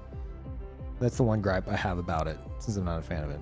Are you talking about just like games in general, or Stellar Blade, or maybe Metal Gear? Yeah, for me, like that's my thoughts on the Stellar Blade characters as well. It's like I'm all for, you know, a character like Quiet. But there's a point where the devs are like, look what we did, look, and they're just shoving your face in it the whole time. Are you turned on yet? And it's like, dude, I'm trying to fucking play the game. I feel like it'd be like trying to play a game and you got a friend who's next to you who's just like looking at porn the whole time and is constantly like, dude, check this out. Look at this one I found. And I'm like, okay, dude, I'm trying to play a game here. It's like, no, but look at her, dude. She's naked. Look at her. Like that's what it feels like to me. I'm just like, dude, okay, this sucks. Can you go home? But if it's just like, you know, if it's a character that's just a sexy character that, you know, has a good story behind them and stuff, like that's fine. I'm cool with that. But there's a fucking line where it's like, okay, the devs are horny as fuck. That just, you know, pulls me out of it.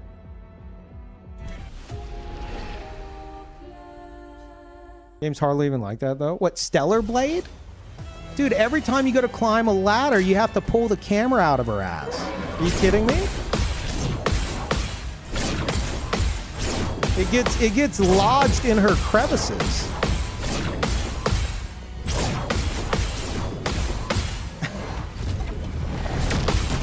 Like, even if the game, if the game's not like, maybe the cutscenes aren't intentionally focusing on it, but it's very much so, you know, horny as fuck devs being horny as fuck.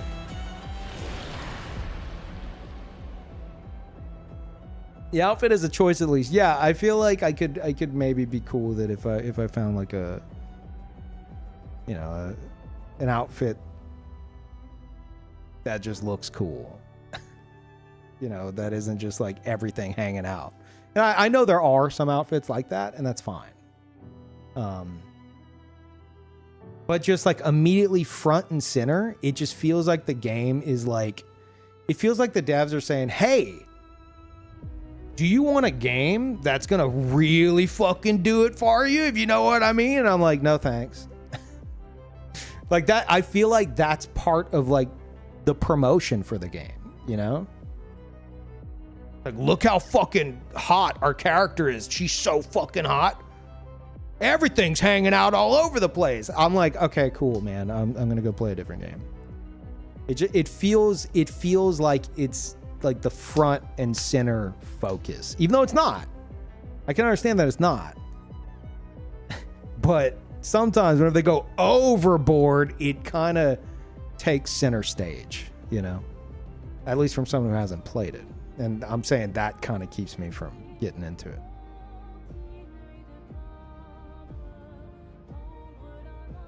But, yeah.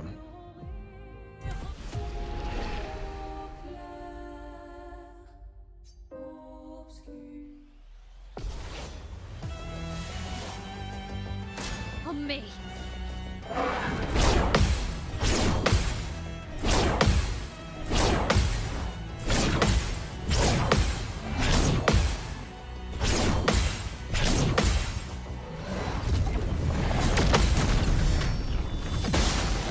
He's designed characters like that his whole life. Oh, okay. So you're saying that it's not like the game was like, okay, like the devs were like, all right, we want to make this game. Step 1, skin tight outfits, camera getting stuck in crevices at every turn. It's like, all right, that's fair, you know. Fair enough. If that's just the art style. All right, great. That's fine.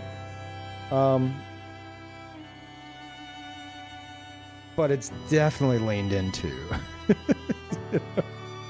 It's just like, even if you look at it, it just depends on how you look at it. It's hard for me to look past that. Gooner core. Yeah, it's like you make a character like that, and then someone's like, "Oh, this is a bit too much for me." You can't be like, "What? What do you mean?" That's just what I do. It's like, okay, yeah, that's fine. It's not my style personally.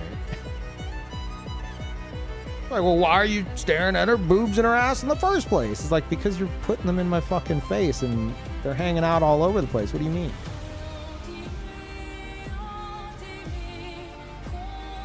To be fair, Eve was body scanned from a real person. I've seen those body scans, and if I remember correctly, they took some very creative liberties with them. Were they not? Or did they not? Am I misremembering? I might be misremembering.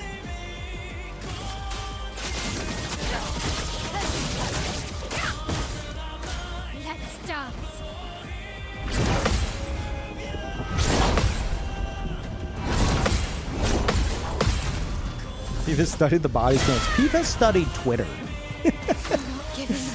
That whole situation was fascinating to me, so I know too much about it.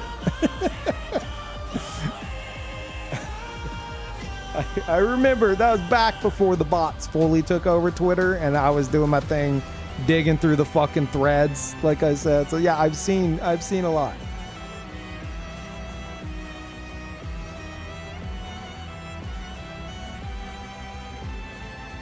It's pretty much 1-to-1. I'd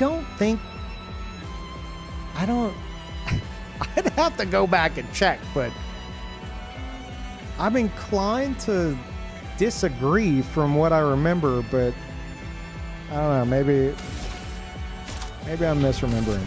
And thank you, Scary. Welcome back. Void takes everything. Wait, is that? No, that's 46 months. I need glasses. Thank you, regardless. What the fuck?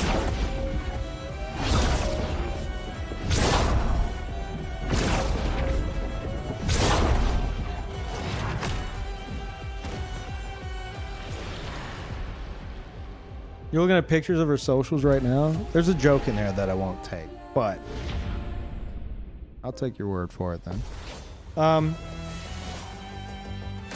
I mean, they still, you know, the camera angles and the fucking and the outfits and shit. Like they know whether or not it's taken from like a real person.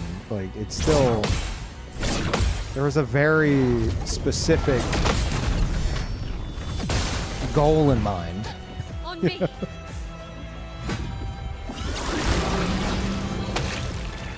Ready to And parry. Bamran for the year. Thank you so much.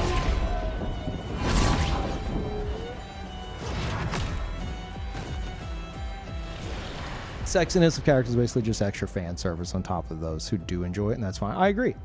That is fine. But with Stellar Blade in particular, it definitely felt like too much of a focus for me to like just see past it, you know? Like I'm not interested in being rewarded with G-strings for my characters throughout the game. Like that's a whole system that I just don't fucking care about. So that kind of, you know, there's a lot of that I'm just like, all right, well, that's one thing that I'm not really gonna fucking care for. Tell that to Minoko. You know what? You got me. That is true. That is true.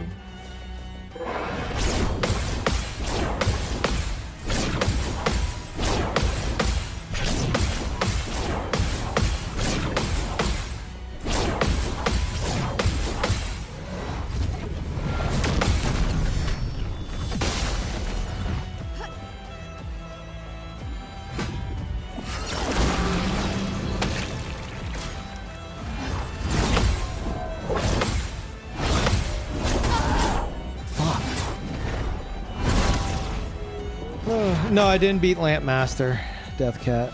Sorry if that was an old message. Let's get these guys in there.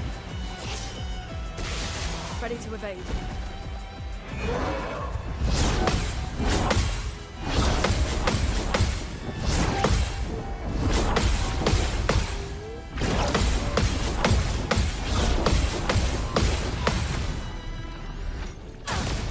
See, it's just a Mael problem. Watch out, Minoko.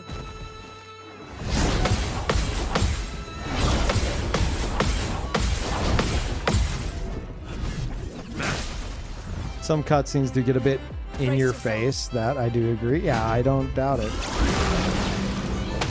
I'll manage.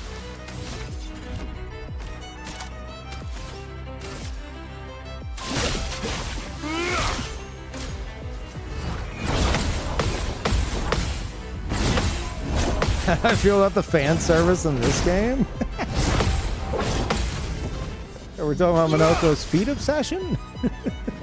Now's our Or the swimsuits from the year 1905? 10 out of 10, I guess. Feel the embrace of fire.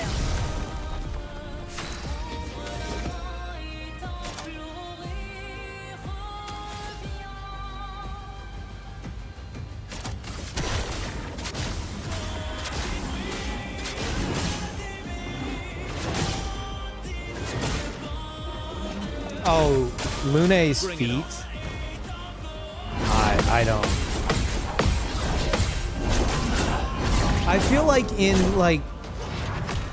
2025, you gotta know to an extent what you're fucking doing when you do something like that, but Your turn to dance. I don't see it that way. I feel like it's only in your face if, you know, if you want it to be. And I don't mean switching to her and flying around. I mean, like, if that's your thing. Like, the only reason I notice Lune's feet if I'm, like, flying around with her is because I have a chat right here who are just, like, freaking out. And a streaming buddy of mine, Saint Riot, has a fucking Lune feet emote. You know, so it's like I'm very aware of the situation. But now if there was like a scene where like the comparison there would be there needs to be like a cut scene where it's just like zoomed in on like Lune's feet for like way too long. You know? Like to where you're like, okay, this is getting kind of weird. Like that would be, or like every cut scene, it comes from like a lower angle and passes by her feet.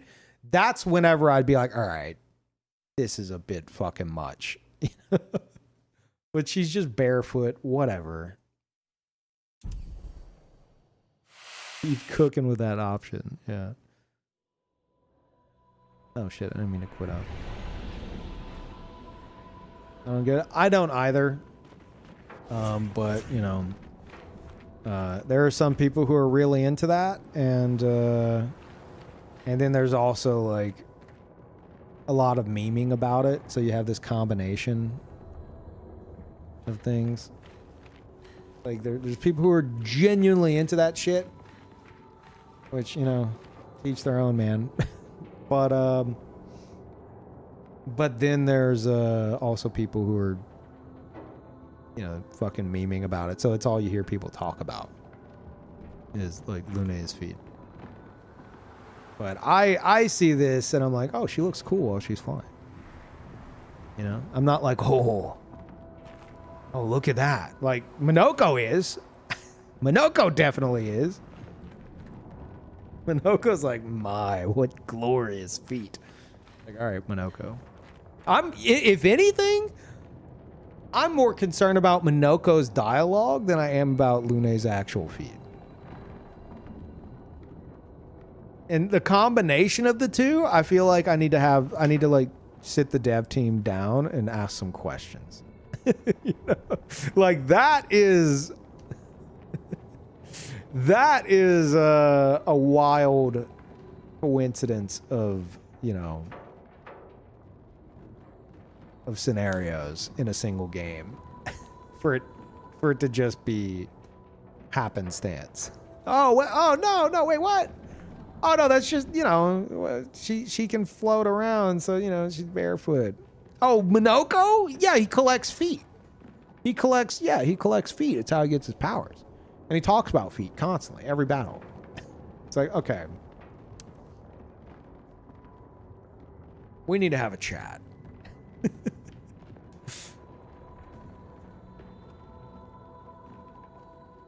Oh yeah, whenever, you know, you go to the monolith, well, duh, naturally, you're gonna just be point blank on massive feet. It's like, all right, somebody needs to explain some stuff. The blue mage who likes feet.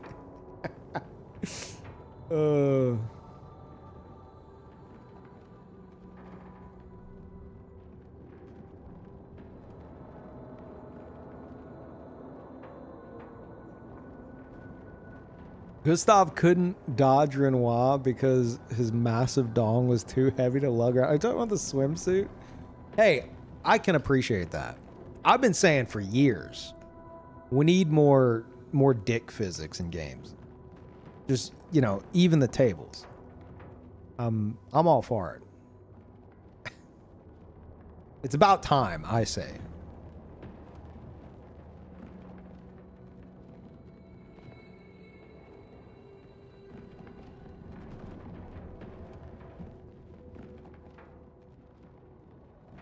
Bulge and man boob jiggle physics win? Oh, man boob jiggle physics would be weird. You talking about like a dude with like massive pecs that... Are we talking like making them dance, or whenever he would like get hit, you would see a ripple go through them? Like, what are we... How would you even do that? Like, that would be more impressive than, you know, jiggle physics as we know it, I feel, because that's very specific.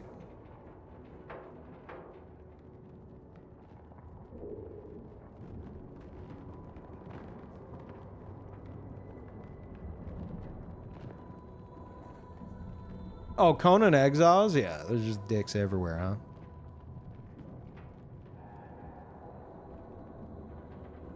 I like how we decided to take like a dick break. All right, we've been fighting Simon. What about those dick physics?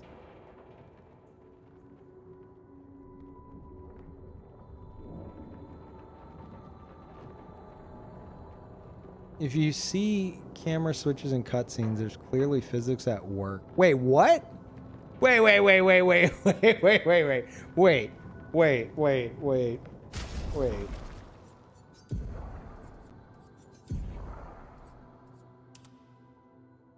Are you telling me if I wore this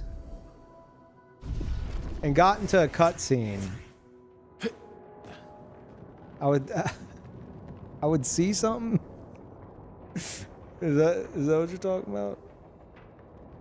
Dialogue camera switches? I don't think I have anywhere I can do that.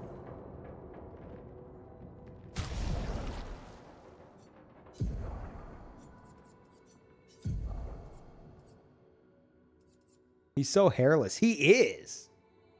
Oh my god, I never noticed. Jesus.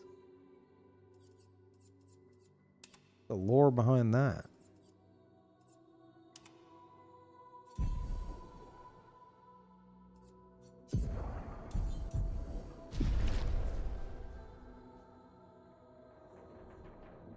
Oh, speaking of chat, do you guys want to do a little lore yap? I came up with some I jotted down some new stuff. Oh my god, yeah, Peeve, we love that. Oh wow. Oh, Peeve, yeah, we love when you do that. We're definitely not gonna go to sleep as soon as you start talking.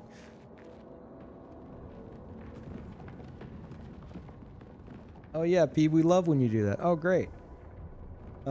Actually, let me copium check my email.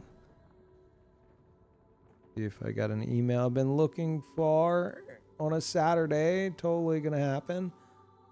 And no, I did not. Nobody was surprised. Okay, let me scroll up.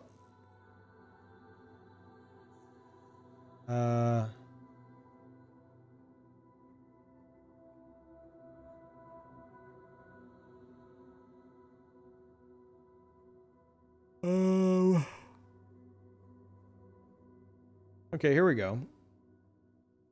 Again, this will be discussing we'll be discussing some pretty heavy spoilers here for a bit. So, yeah, lore, let's go. There we go. That's the spirit. I took note of something. Gustave and Lune arguing at the start of the game. The future of Lumiere is more important than any individual life. This is something they and even Mael believe, but Verso doesn't, since he sees them all as paintings and not real. But yeah, there's not much to that aside from just it was an interesting line. The future of Lumiere is more important than any individual life, but then like what we see with like Verso and stuff, it's like the fucking polar opposite.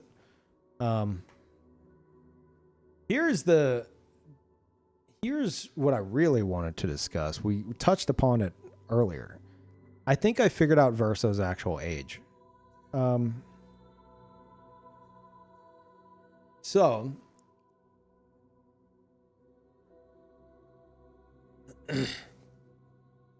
the age difference between real Verso, 26, and painted Verso is how long the painted family existed before the fracture. Add 67 years and you have the full timeline in monolith years. Painted Verso looks to be about, I'm reading off my notes here. Painted Verso looks to be about 36 to 40. The white hair can be ignored since it happened to everyone after the fracture, likely when they became immortal and stopped aging. So would y'all say that this is looking like he's looking like 36 to 40? Like, he ain't 26. That's a fucking rough ass 26. He is not 26. But like physically, again, ignore the gray and the scar. It's hard to do. I see at least mid 30s.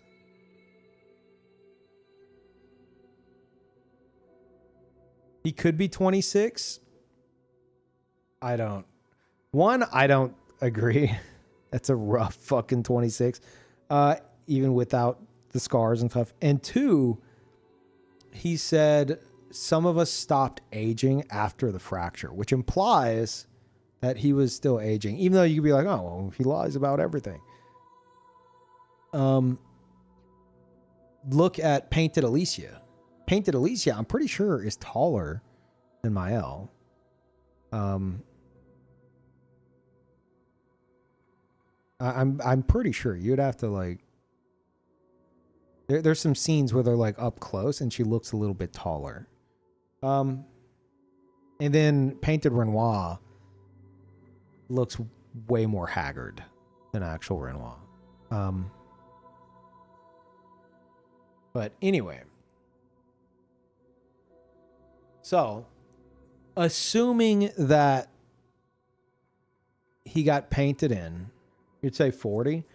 Yeah, assuming he got painted in at 26, because Aileen, again, we're talking spoilers here. Aileen, after Verso died, Aileen went into the canvas. He died at 26. Went to the canvas, painted her family again from where she left off. So he would have been 26 from the jump. If he's looking like, say, mid-30s, let's just say 36 for the sake of it. So 10 years pass. And that's whenever the fracture hits. And they stop aging because Aileen makes them immortal. I think, we talked about this in the past, I think they initially became immortal because Aileen was protecting them from Clea. Because they met Clea, him and Renoir, Painted Renoir, met Clea at the barrier. And we know that she said if they didn't turn around, she would kill them all. And Expedition Zero wasn't likely to be like, okay, bye, and leave. So I believe Clea at the barrier wiped out Expedition Zero. And in that moment, they found out that they became immortal because Clea has a line in the manor bit right before Act 3. She has a line that says that she made her obscene fake family immortal. So there's almost like she sounds like annoyed by it, like spiteful. I mean, she is, but like it sounds like something she experienced firsthand, you know? So I think Clea wiped out Expedition Zero because I don't think they just fucking turned around. They probably tried to fight her and she wiped them out. And that's whenever Verso and Renoir found out that they were immortal and they stopped aging. So if that's the case, that means 10 years passed, 10 monolith years passed, before they stopped aging, they turned immortal. So he'd be 36 at that point. 67 years past that puts him at 103. And he says that he's just like, he says that he's, I almost said over level 100. He said that he's over 100 years old. So 103-ish, I think checks out. And that puts Painted Alicia at like around 93, 26 years old, actual age, before they stop aging. And then their hair turned white. He says that their hair turned white after the fracture. That's why I'm not taking that into consideration. I think white hair is like, I had a theory where I believe like if you're like blessed or touched in some way by like an actual painter, your hair turns white. That seems to be the case. Look at Simon, phase 2 Simon. His hair turns white in front of us whenever Clea like steps in. Look at Lune and Ciel. They don't get white hair, even though it's just cosmetic and you can kind of write that off, but they don't get white hair until Act 3, after Mael has brought them back. Again, I'm reading way into this, but like I'm already off the fucking deep end, okay?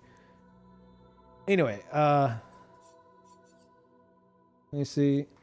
Mael too? Yeah, Mael is like, that's why I thought about that, because Mael's always fucking confused me. I'm like, why the fuck is her hair white? What does this have to do with anything? But I think it's tied to, I mean, obviously it's tied to her getting like gamaged, but yeah. It's one of the many reasons I continue to watch you, sir. Oh, thank you. Back to my notes. Painted Verso looks to be about 36 to 40. The white hair can be ignored since it happened to everyone after the fracture, likely when they became immortal and stopped aging. Painted Alicia looks to be about 36 to 30. If they aged 10 years past their real-world ages, for example, that means Aileen entered the canvas in Monolith year 110.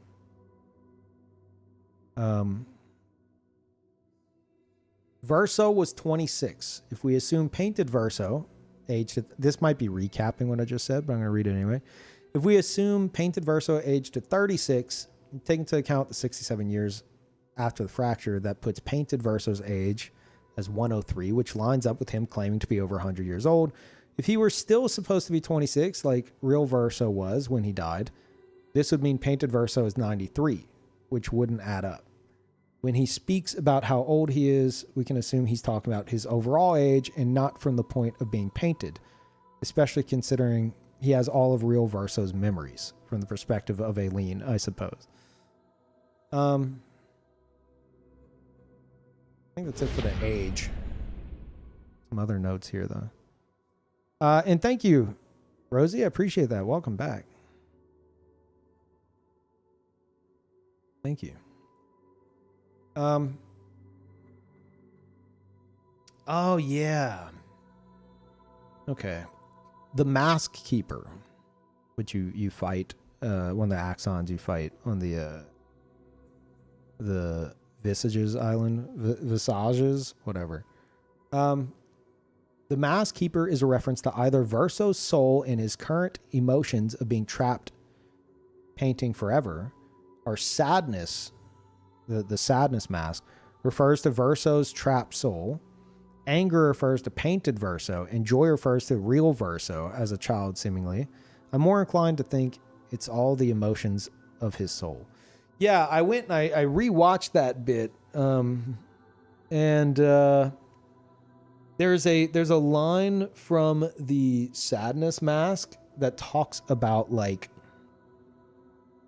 existing like. I forget the exact line. I should have wrote it down. It's like, it's very clearly talking about like the sliver of Verso's soul.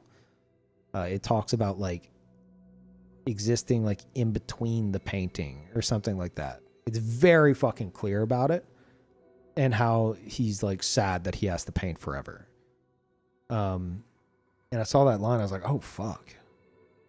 I didn't catch that before. You know, it's been a while since I've read this dialogue. And then the anger one, is, it's probably all Verso's soul, but the anger one says like whenever you have like a lot. He has like a lot of anger or something, but it subsides in shadow, which is probably him being like in between the painting by himself. So he's just, why be angry, I suppose. But I thought it could also reference him, painted verso. And then joy definitely refers to real verso, like, or childhood verso, sharing his paintings with friends and family or whatever family. I think I'm kind of playing with two theories here. I think that it's all talking about the soul in the painting, which is kind of interesting because it's like Renoir made the axons, and the axons all have like a lesson. So whenever he did verso, he didn't seem to do it about like verso the adult, right? Or painted verso. It's about like the verso that's still in the painting. And it's like, is that supposed to be a lesson for him if he fucking stumbles upon it? It doesn't seem like it. It might be a lesson for painted verso or Mael to stumble across. Or maybe he's just musing about the sliver of his soul, while, discussing like the concept of wearing masks and shit. Cause I've pretty much decided that the reason why we see CL defeat that boss and Lune defeat Siren, it's not necessarily like a girl power moment. It's more so that like CL figured out the fucking riddle, and then Lune also figured out the riddle with Siren, which allowed her to like not be affected. But even though like I don't know, CL was like, this mask can't hurt me because it is me. But Lune, I still don't fully understand. She just, I guess, snapped out of it or something. But Versa wasn't in it to begin with. And then whenever she's like screaming at the end, he's like in pain and Lune's unaffected. So I'm kind of, that one's still a bit much. Yeah, the Lune cutscene's more confusing for sure. But anyway, my point is there's a lesson to discover with them. And I think him musing about Verso's sliver of a soul doesn't necessarily, I don't know if there's much more to that aside from like, just doing a lesson in terms of, but Mael, Alicia, seems to imply that the Reacher, which is hers, is like, she's scared of heights. So it's like Renoir designed it for her to like overcome her fear. So what the fuck is who is Verso's designed for then? Unless it's like painted verso. I don't know.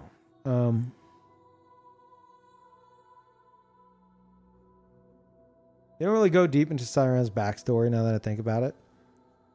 Well, it's definitely, it's a reference to Aileen. And you talk to like the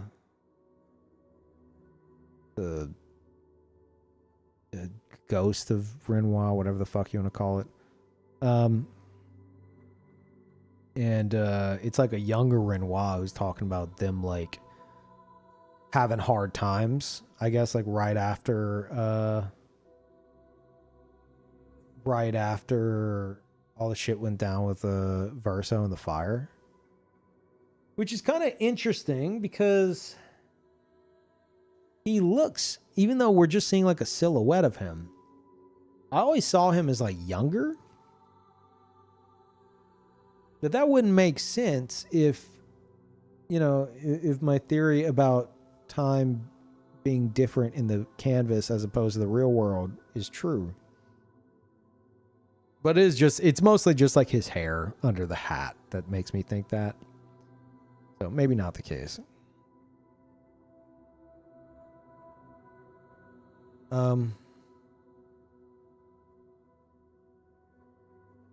But yeah, there's a bit there. They go into a bit of the backstory in terms of it being about Aileen.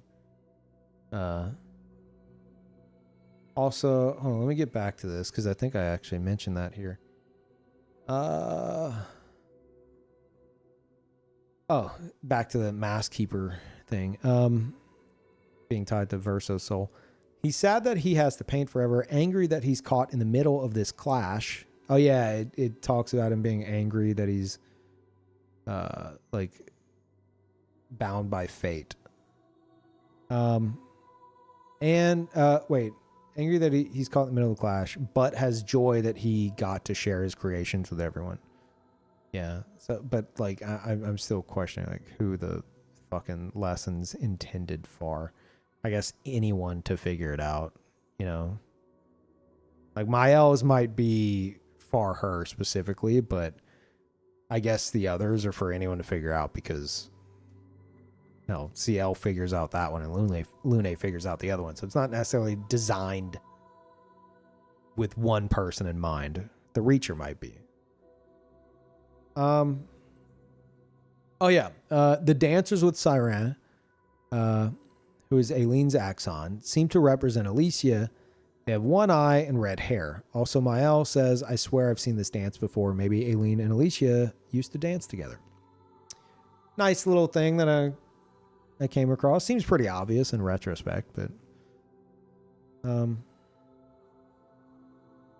Lobos is playing. Oh fuck. How far in is he? I forgot about that. I forgot about that. Whenever I came back for the DLC, he raided me while I was having a conversation like this. I was like, oh, thanks for the raid. By the way, we're just talking in-game stuff. He's like, oh, I'm getting out of here. I'm like 2 hours into my playthrough. I'm like, what do you mean you're 2 hours into the playthrough? Why are you here? Thank you for the raid, but get the fuck out. Kick him out of my stream. Oh, Flying Waters? Oh, dude, he just fucking started. Okay. Yeah, I think he said he was 4 hours, and it sounds like he hasn't played since, which is illegal, but fair.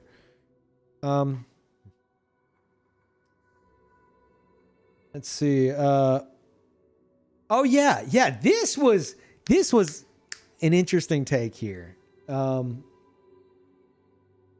mentioned the bit about the dancers, but then Minoko says Siren, quote unquote, plays with your head. Like whenever you first show up and everyone's getting like charmed, and he's like, snap the fuck out of it, everybody. She plays with wonder, but what she really does is play with your head. Renoir created the Axons, so he must view Aileen as either manipulative, seductive, she has a quote unquote seduce move to charm, or both. Like, she plays with your head. Whenever the Axon plays with your head, it seems like you might be like, oh, it's, you know, they're just describing charm. But I feel like it's Renoir either talking about how she's, you know, like she can get him to do anything because, you know, she can just seduce him whenever she wants because he loves her that much. But I question if it's also like him saying that she's a bit manipulative as well. I don't think so. I feel like that's a bit too negative of a spin. It's probably just him being like, oh my God, I fell for this woman. I'm crazy about her. She has a spell over me. And so the Axon is literally reflecting that. I think that's all that is to that. But that is a cool little detail.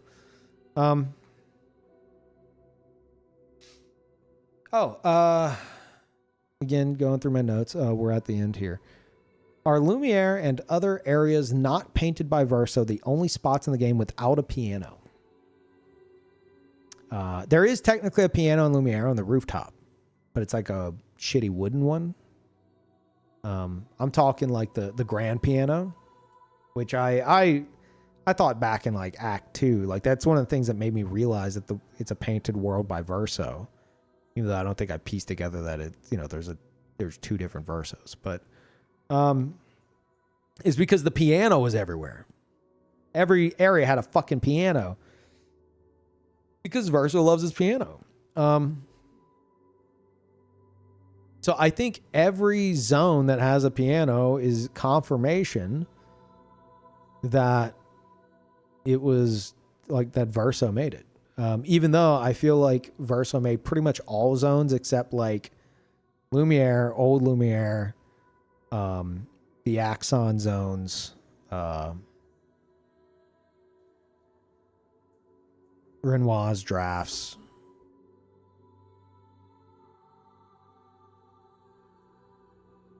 Yeah, I would assume pretty much every other area has a fucking piano. Every area that's big enough to, I guess. I wouldn't really include like a tiny like side spot or something.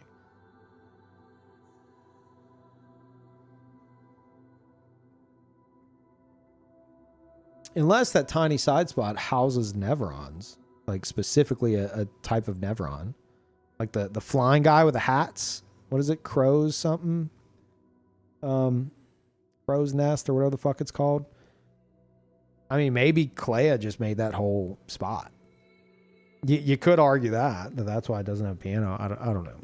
But that might be looking into it a bit much. We're talking spoilers, Elia. Fair warning. The Crows? I think it's called the Crows, yeah. I think at their core, the idea of Aileen's painting philosophy is pursuing beauty and Renoir's truth. I always considered Siren to be an idolization of Renoir's fascination with Aileen's talent and visages a critique on Verso not living up to his potential. He says Renoir views it. I disagree on the Verso point because the Verso, if you go back and you look at what the masks say whenever you talk to them individually in the side areas, it seems very obvious to me that he's specifically talking about Verso's soul stuck inside the painting. And when did he create the Axons? It had to be after Aileen showed up, right? So Aileen shows up, trauma dumps all over the fucking canvas. And Renoir showed up, clashed with her. And I just like, that's where I'm kind of hung up. Because I'm like, well, Renoir got, as far as I understand, immediately trapped below the monolith. Like the fracture happened because they clashed right away.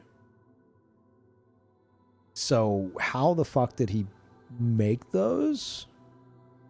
They are right next to Renoir's drafts, so except maybe the reacher is a bit off. The Axons exist in the real world atelier. Oh my god, you're right. Wait a minute. Oh my god. Hold on.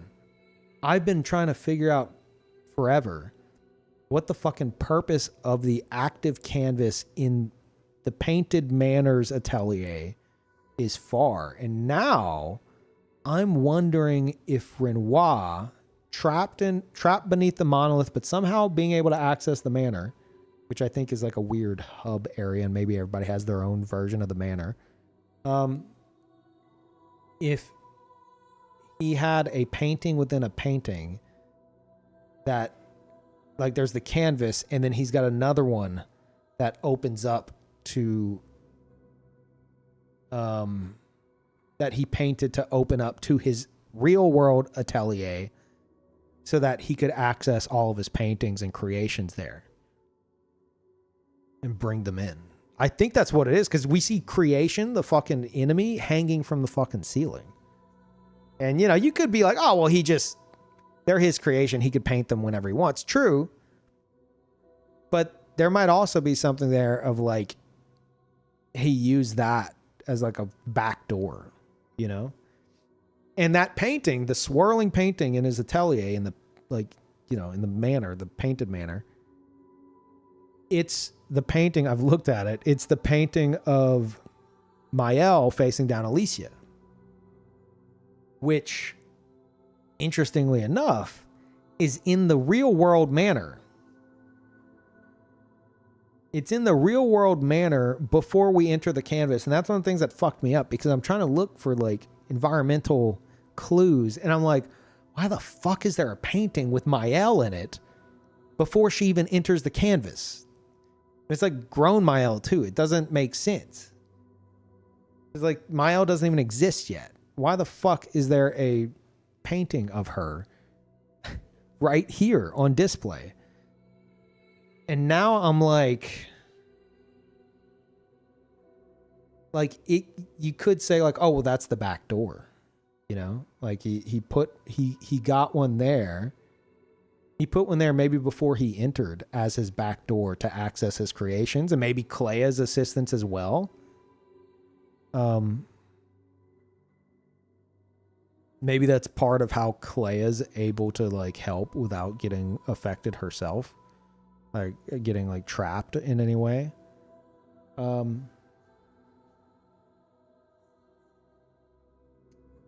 So maybe that's their like backdoor entrance. But then you got to be like, well, okay, if we're supposed to take the literal painting here into consideration, why the fuck is Mael in it before she even enters? And part of me questions if there's like some kind of fucking like, can paintings time travel? I'm introducing a whole new element to this shit. I don't think so. But I have no other explanation. Could he have somehow fucking like, I think it would make more sense to say like, oh well, he willed Mael's existence into existence with this painting, like a premonition kind of a thing. But I really like the back door solution. It's the only answer I have. Like, just now realizing it based off of what you guys said. That's the only explanation I have for what the fuck that active canvas is in his atelier. It's a backdoor entrance to his real world atelier for him to access all of his creations, including the axons.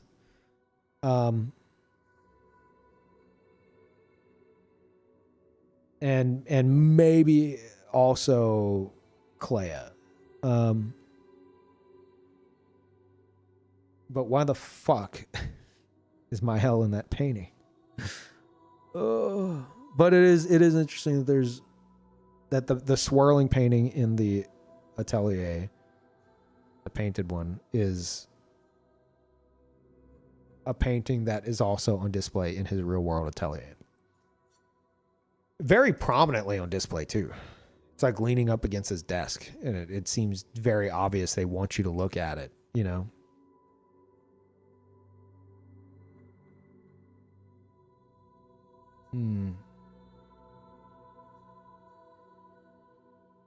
He also does create drafts of the painted axons in Renoir's drafts. You can see a corpse of Siran there. A corpse of Siran. Oh wait, there is a lot of fabric. Huh. I wouldn't say it's a corpse of Siran. I would say it's a draft of her. Like, look at Verso's drafts. It's, you know, it's like sketches. So, wait a minute.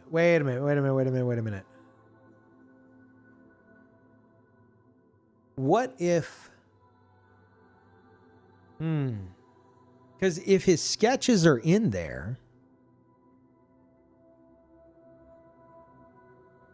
then it like that implies that he created those things while already in the painting. So then why the fuck if he sketched them out after entering the painting, then why the fuck are they all in his real world atelier already?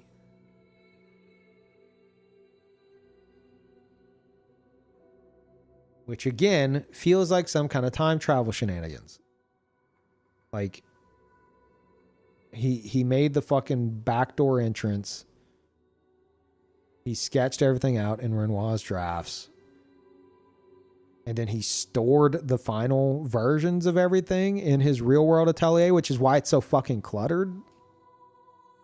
And then he can access it anytime. Or maybe he put it there so that Clea can help with it. I don't know. I don't know. But even then, that's like there's time travel shit there. So I don't fucking know. I think we're going too deep. I feel like we're going too deep with this. I don't know about that. That's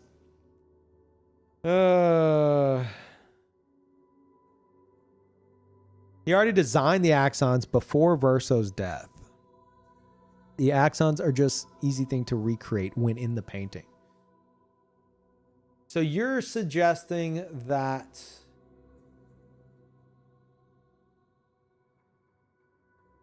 the axons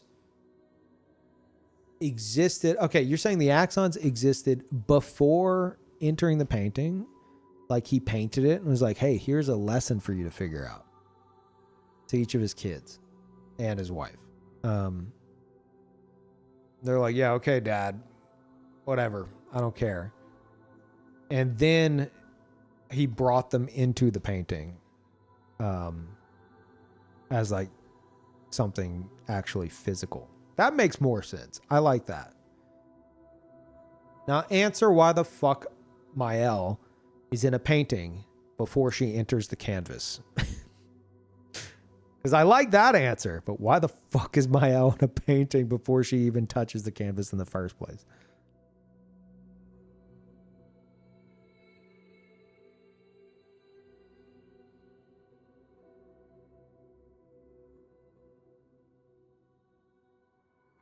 Something that I always found interesting is the Reacher is also on a painting, but it's in that hidden area that you have to like turn all the things to access, which you can't access in the real world. It's got a fucking dresser in front of it. But if you go there in like the manor, whenever you first get there, there's like a little like side room behind a hidden door. And you could see the painting of the Reacher there. And I always wondered why it's hidden away. Maybe it scared Mael or Alicia. She's scared of heights. I don't know.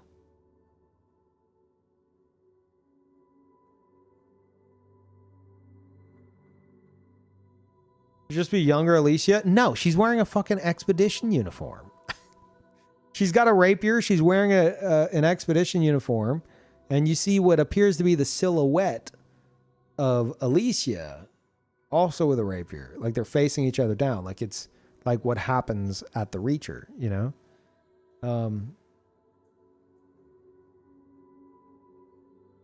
It's definitely Mael. She's even got the ponytail.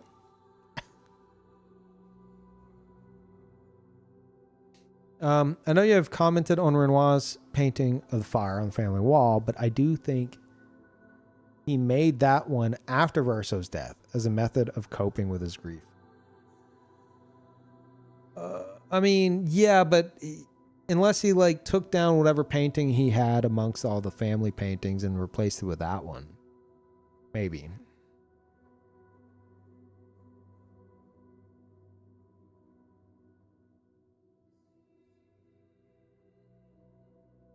Anyway, I had one other note here. Oh, right. Spoilers here. Like final boss spoilers. I wrote down, did Renoir paint the family portrait, which is why he can enter it in the fight? I think so.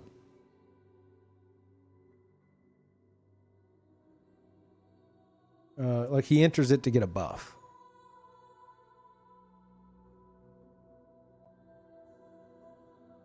But like the weird part about that was like Mael was like, there won't be another Like, we'll never have another family portrait with you in it. And the way they're posing, it feels like someone else did it, right? Because it feels like everybody sat there posing, but considering what they can fucking do, I feel like that'd be kind of unnecessary. You know? You could probably snap his fucking fingers and make it happen. But it's something I'd never considered because, like, he's in the painting, so it feels kind of weird.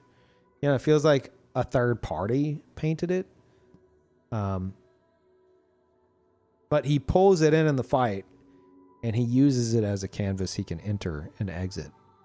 And then there's that whole zone. I forget the name of it. It's got a really, like, powerful name where you, like, find the family canvas. What's it called? I think it's just called the canvas or something, right? And there's a bunch of swirling golden tornadoes and, like, ghostly remnants everywhere. And I was trying to think about that. I was thinking, like, maybe he used that in some way. You know, like a canvas inside of a canvas kind of a thing, but, like, where's he going with that, you know?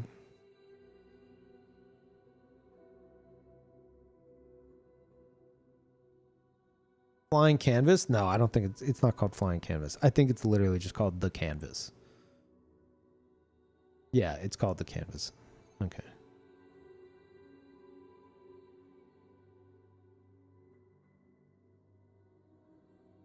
You're right. You know, I want to say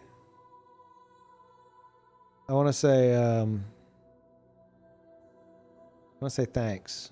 Like, I know I am. But that reminds me of, I don't know why this popped in my head. There's a scene where, and it bothers me greatly. There's a scene where they're talking to the curator. They're trying to make the barrier breaker. And I think it's whenever they first are talking to him about the axons. And Minoko says, like, he's talking to Lune and he's like, great plan, or like solid plan. And Lune, instead of looking in the direction of Minoko, she looks in the direction of the curator and says, I know, like, all confident. And it's like, I feel like she was supposed to be looking at Minoko. Did anyone else pick up on that, or is it just me? It's like she's responding to Minoko, but she's looking at the curator instead, which also kind of works, but it's kind of weird. I don't know. That always fucking bothered me. Anyway, I saw that scene again, like, yesterday. I was like, oh yeah, this. I question if this was a mistake, if they intended for her to turn to Minoko and say that in response, but for some reason they had her turn to the curator. Anyway, that's all the stuff I wrote down, chat. We got past the lore. Today's lore segment has been completed.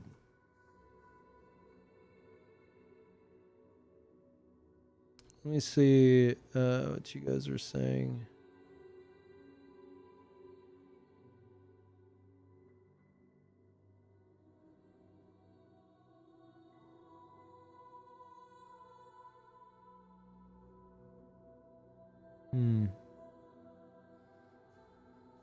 Oh yeah, I was wondering, like, how the fuck did...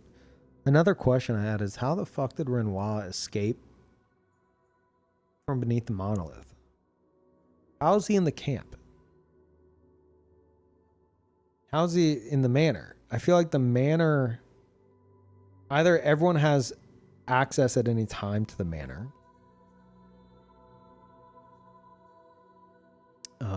And they have their own version of the manor, because I don't think the curator would be hanging out in the exact same manor that's in Old Lumiere, where the entire painted family and the paintress is. And then how is the paintress in the fucking Old Lumiere manor whenever she's supposed to be trapped on top of the monolith?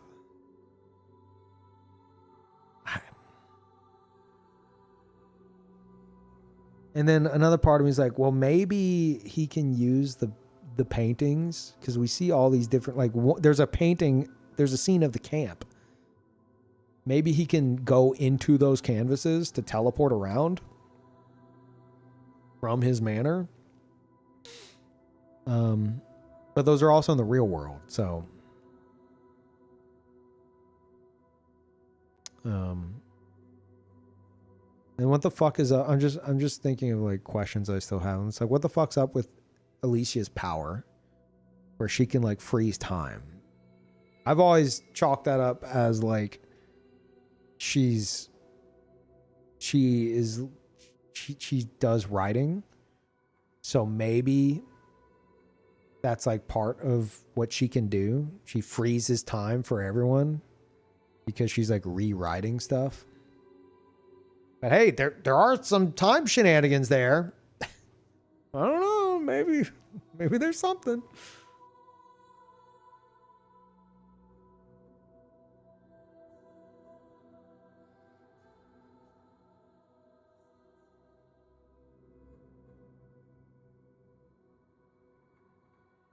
Helene also does use the painting to hang out in Old Lumiere. So they both kind of escape where they're stuck at. No, I know. She's there. But then, again, like, Alicia apparently teleports the fucking manor away. What the fuck's that?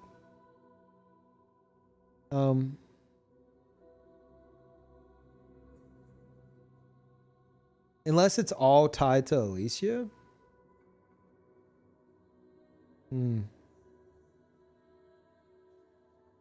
Also, I rewatched that cutscene in Old Lumiere, and I don't think it really implies much, but it was interesting that whenever she touches Mael and the fire starts, the fire is only on the right side of the manor. Which you already kind of know, because in that flashback scene with Verso, it's like, I believe it's very obviously Alicia's room. But like they could have just as easily have like drawn the whole, or had the whole manor on fire. Manor.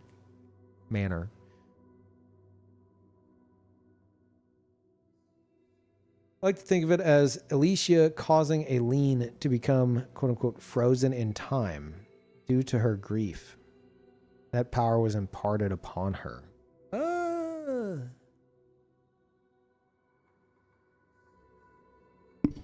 sorry.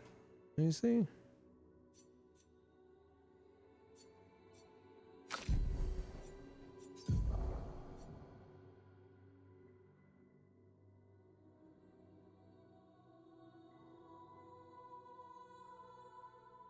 Where are you getting the frozen in time bit? Or are you just like making that up?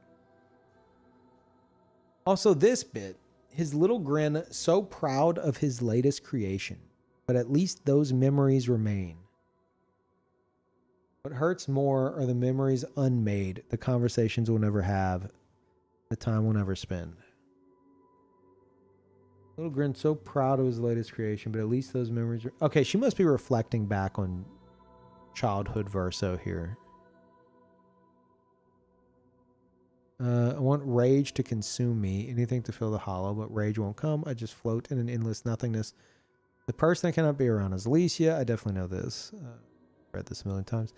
I know what he'll say, but this is the first time I felt any surcease. For a few moments a day, my heart beats again. So this must be whenever she like first entered the painting, and she's like thinking back on, unless she entered the painting and immediately was greeted with Verso's soul. I don't know. I don't think there's much to that either way.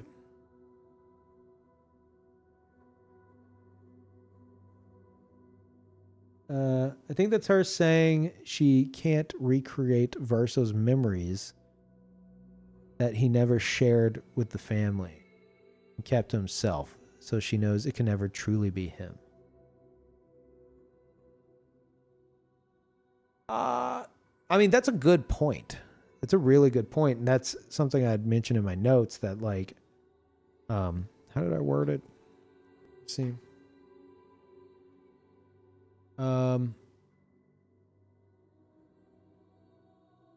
especially considering he has all of real Verso's memories from the perspective of Aileen, I suppose. Yeah, so it's like the painted Verso we know is like, it's the Verso that Aileen knew, you know? So shit that he never told her, conversations they never had, things he was doing like on the side, private life, all that, not wrapped up in those memories. Like painted Verso does not have those memories. But I don't think that's what she's saying here. I think she's just grieving, basically. Like the conversations we'll never have, the time we'll never spend because he's gone.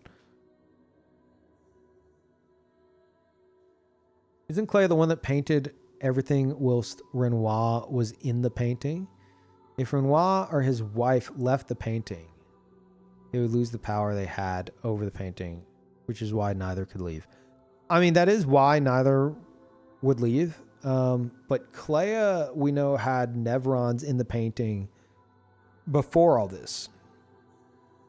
Like, she made Nevrons like whenever they were kids. Maybe not all of them, but like the Endless Tower, you get dialogue that from Clea, where she says like, yeah, we wanted something to fight, you know, we wanted a challenge to fight, so we made this for fun. You can have fun too, try to have fun. So basically what she did was she kind of altered Nevrons to help Renoir. She kind of altered Nevrons, a lot of them that probably already existed, to like lock chroma inside bodies so that it doesn't go back to Aileen. And then she painted Clea and had her mass produce more. So Nevrons, maybe not all of them, but a lot of them I think did predate this whole situation.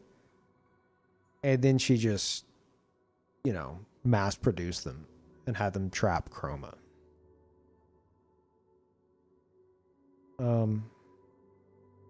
But you could also say that, you know, maybe only a few of them existed and then she made more, which is why her room in the manor just has a bunch of like drawings and stuff. Then again, we don't see the what's it called?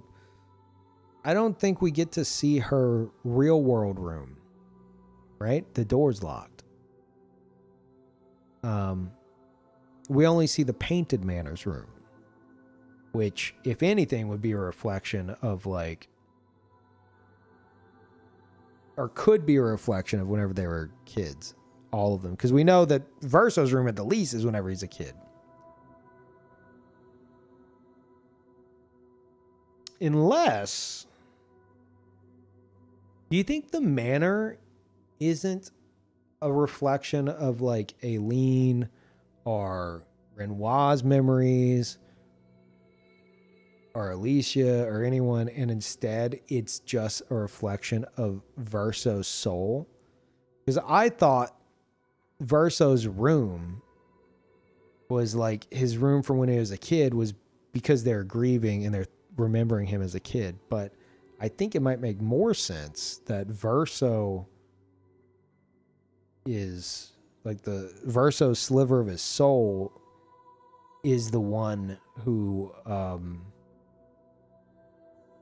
painted that manor, which is why his room looks like that, because it's his room, you know, his childhood room.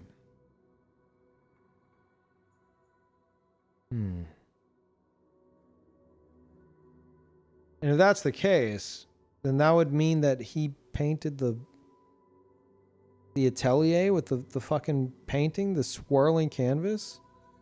Would Verso's soul, the sliver of Verso's soul, have made a second canvas that's active?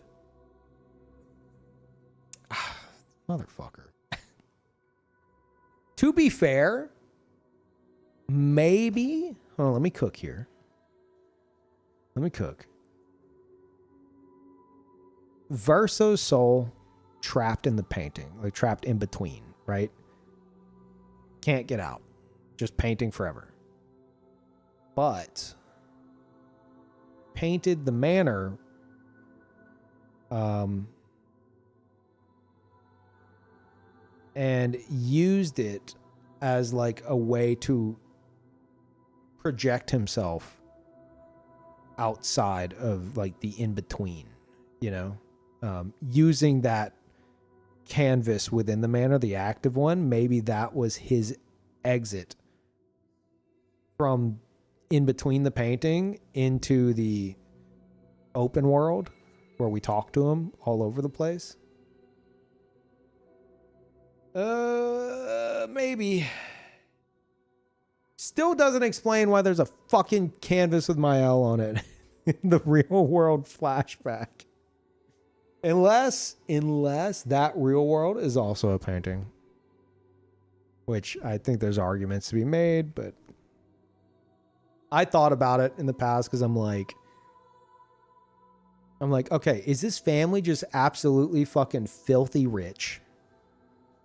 Or did they paint this manor and like the world that surrounds it for themselves to live in? But if that were the case, like that seems plausible. But if that were the case, then they would be all like cracked and fucked up because they've been in there too long, you know?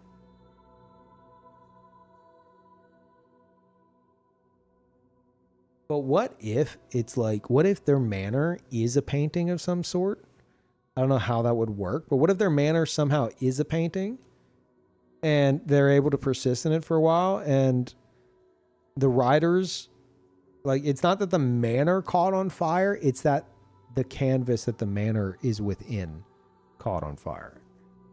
I'm going too deep right now, but that's a fun little theory, but I don't think it... I mean, they can make fucking canvas worlds and shit, you know. I'm sure you could sell some of those for a lot of money. Maybe they painted money.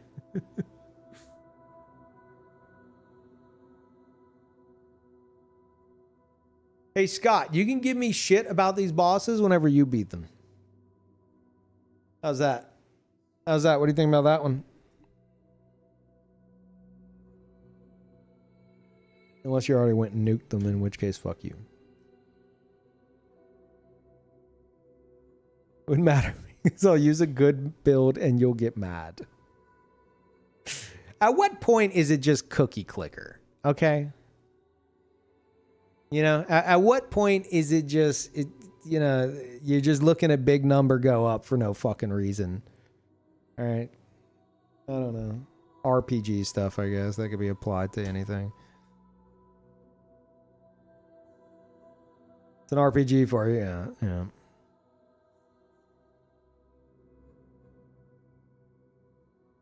But no, I've been up for a while. I'm probably gonna end in a moment, but we've been yapping. I've got a lot of lore theories, Scott. Too many, actually. It turns out I've discovered time travel shenanigans. Except not really. I don't think so.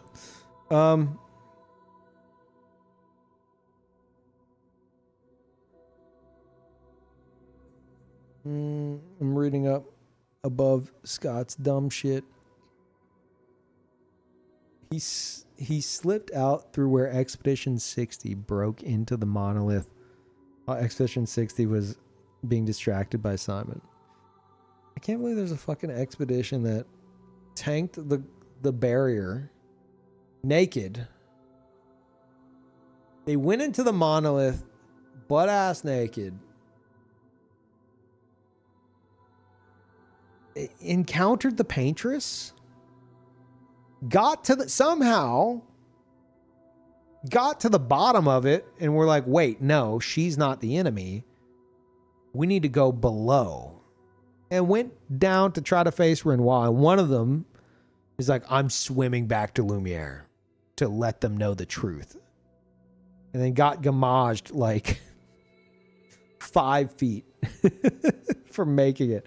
And even then, like, it also annoys me that it's like that journal's just been fucking chilling there. Nobody saw it for all this time. That's bullshit.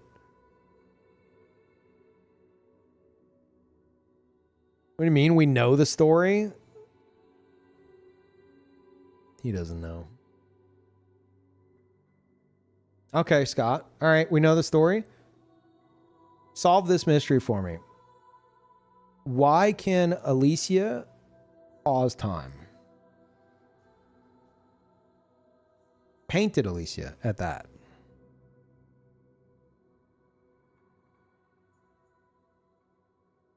You know the story.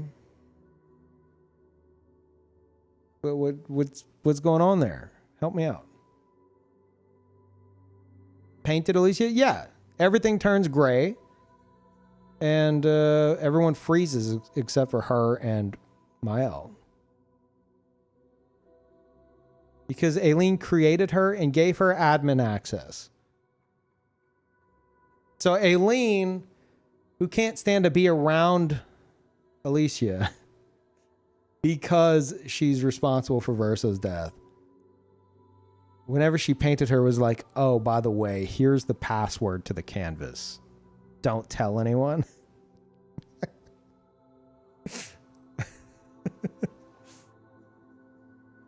I don't know about that one.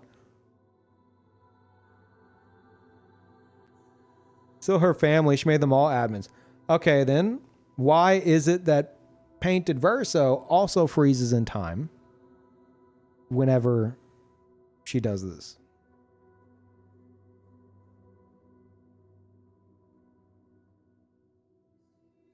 And why is it that it's only Alicia doing it?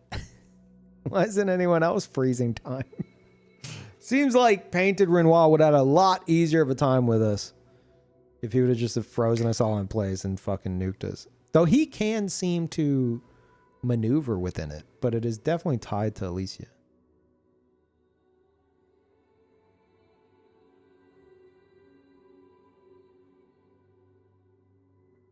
You probably freeze time too, but they get to choose who to freeze.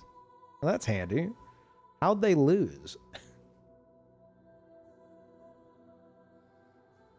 I guess they just suck that bad.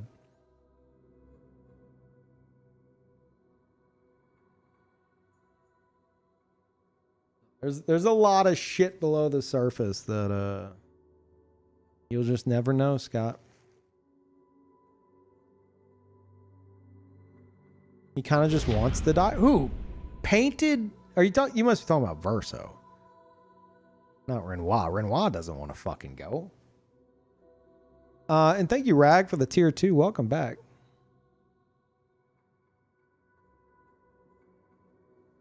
Okay, Scott. All right, here you go. Here's the big doozy. Why in the flashback, before Alicia enters the canvas, is there clearly on display a sizable painting of Mael facing Alicia in her expeditioner uniform with like the ponytail and everything? Why is Mael on a canvas in Renoir's real world atelier before she even enters the canvas to begin with? And Mael, quote unquote, isn't even born yet.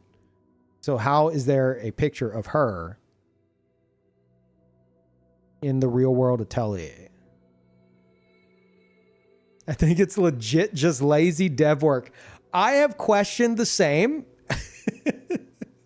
But the problem with that is we were trying to come up with an answer to the axons, right? Because like whenever Renoir enters the canvas, he flashes with Aileen. They cause the fracture and stuff. So where'd the axons come from? You know, when did he have time to do that? The axons are already giant canvases hanging up in his atelier, as well as like the enemies you fight at the end and shit. But like these are all creations he already made. So they're prominently on display. They're clearly on display. Hell, the giant fucking horse thing creation is hanging from the ceiling. So there's stuff in the environment that's clearly on display, and right there, leaning up against his desk on a large canvas is Mael facing Alicia. And then if you want to take a step further, whenever you unlock his atelier in the painted manner, there's a giant canvas there that's swirling like it's active, which I don't have an answer for either. Not a clear one. And the swirled part, which I could argue this was just placeholder. I don't fucking know. The swirling part is the same picture. But regardless, what is that canvas? That fucking swirling canvas in the atelier? I said earlier that maybe it was like a backdoor entrance or something to access all of his shit in his real world atelier. But then there's the Mael painting there. I don't know.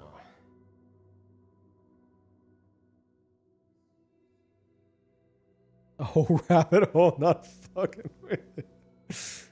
Yeah, thank you, Rag.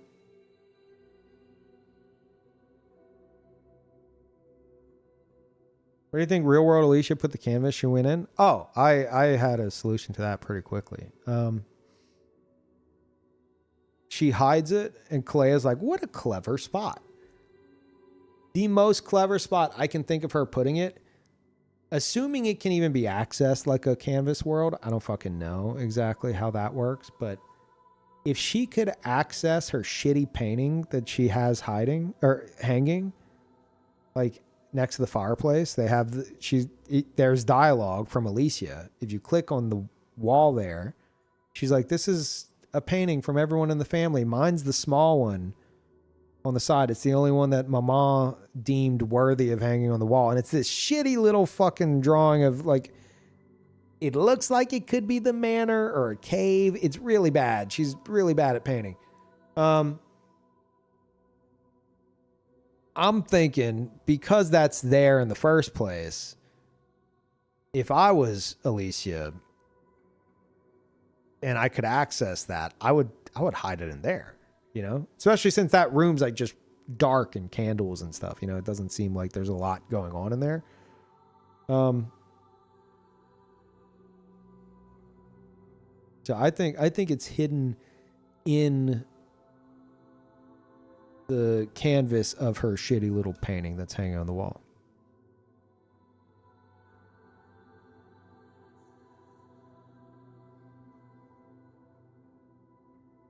It makes sense that she hides Verso's canvas in another painting because as Clea talks to her, Alicia responds despite not being able to talk. You know, Scott, this motherfucker. There's nothing to figure out. Oh, by the way, let me drop this bomb on you. I hadn't considered that. I thought it was just her going is just like a way to, you know, instead of having her say every line in like a strained voice, just a way to get the point across, you know, and have multiple dialogue options. And then whenever it goes into the cutscene, it's like, oh, this is what she really sounds like. Because otherwise, how is Clea understanding her? Right? I think, Scott, I think you're looking too much into this, bud. I think you need help. Clea clearly understands Alicia going, huh?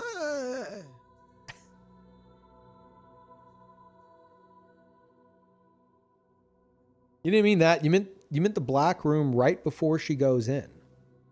She speaks. No, that's what I'm talking about. But she has a whole ass conversation with Clea while screeching out noises prior to that. Like Clea understands what she's saying whenever she's just going, So why the change? Lazy dev work?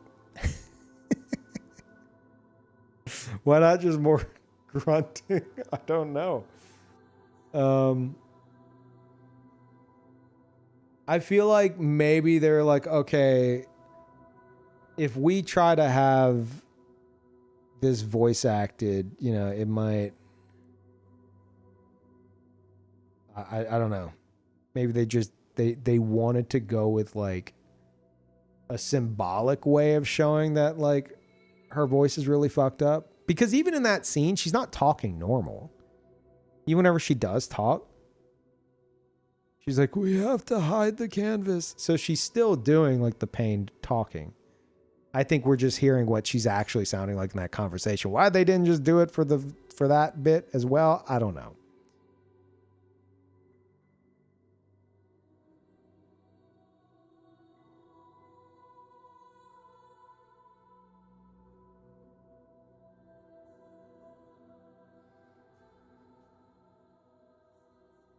But anyway,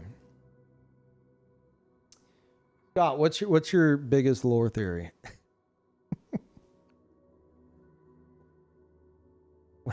hit me with the lore bomb. What do you think?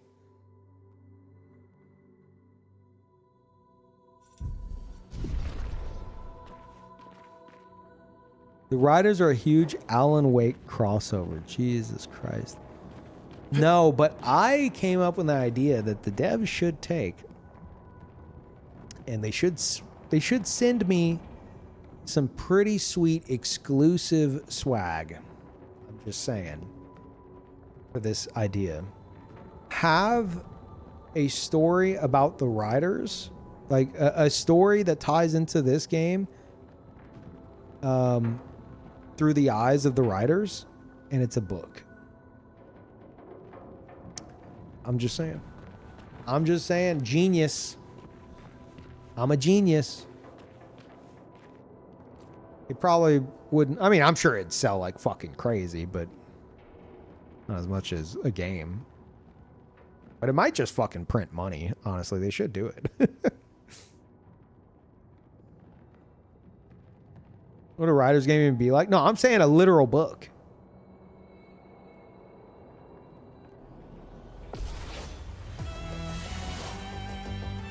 Ready to parry.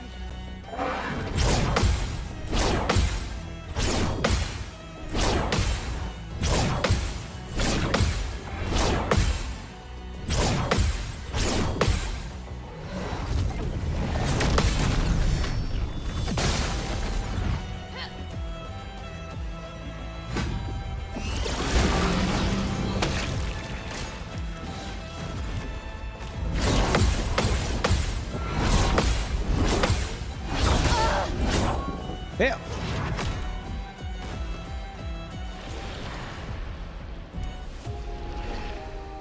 Alicia froze Renoir during the mansion fight, so she can choose who freezes and doesn't. True. Yeah, that's actually true. Because at the camp, Renoir's not frozen, but in old Lumiere he is. Huh. But it still doesn't answer why she can do that in the first place. She's shit at painting. She's really shit at painting. So maybe there's some like writer powers there. That's the only solution I have.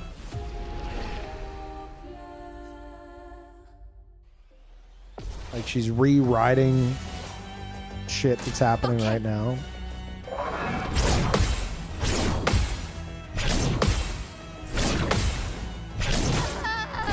Fuck. Play Overture. I don't know what that is.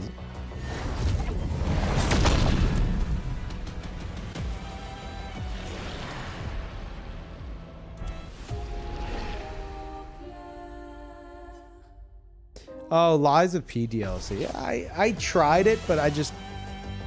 I couldn't get back into it. What the fuck? Who made me talk about lore for like way too long?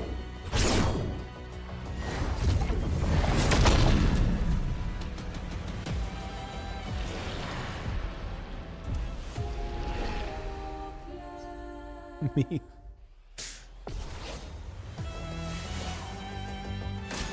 Ready to parry.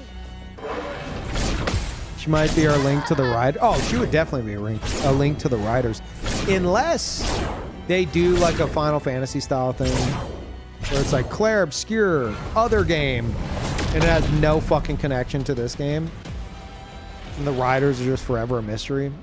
I wouldn't be opposed to that.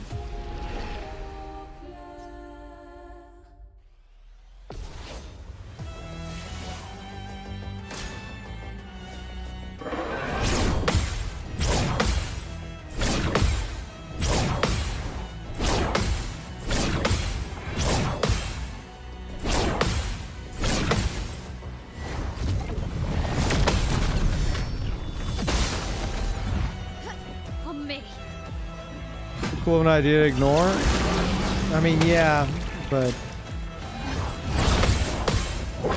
it also kind of just works from like a perpetual speculation standpoint, you know, just one of those things that drives fans crazy.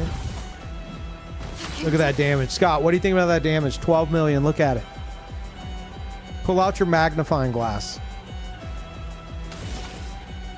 Behold my power.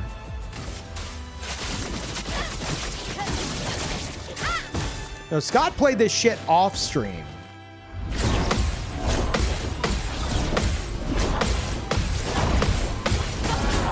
What am I doing?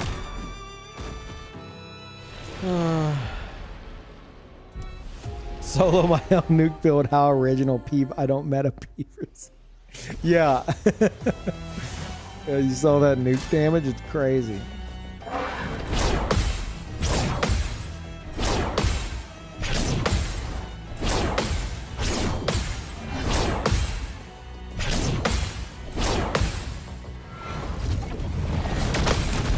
I like using Gamage. Okay. And I was like, you know what? Gamage is kind of doing too much heavy lifting. Okay. So now he's on 5 times HP.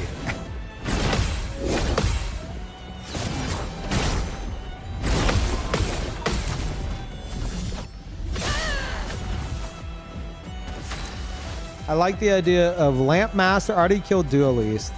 Lamp Master being 1 times HP, Clea being 2 times HP, Simon, who I'll save for last. I'm just doing this for fun right now. Simon being 5 times HP. And that's the big send-off. That's kind of the current idea. Prepare for annihilation.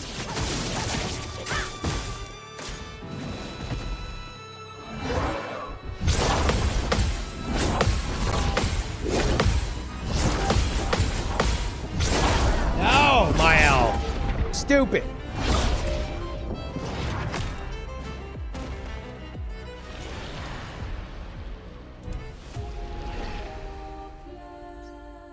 All I'm saying is if we get Claire Obscure 2 and there's anything remotely resembling this fight, people won't leave his house for a year. True.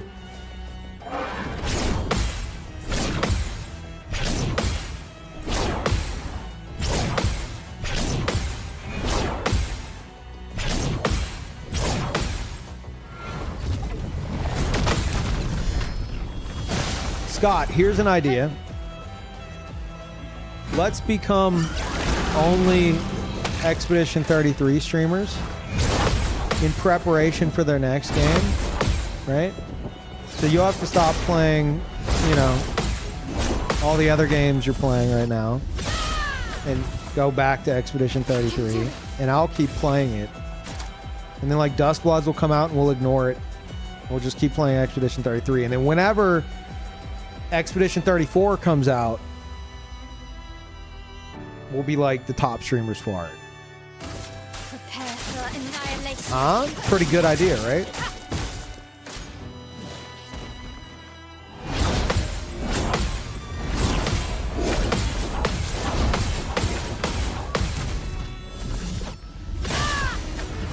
I feel like Scott already left. Wait, no. Void take everything. Ah, shit. It's fine. Try to track the homies Ready down to with parry. it. Shut up.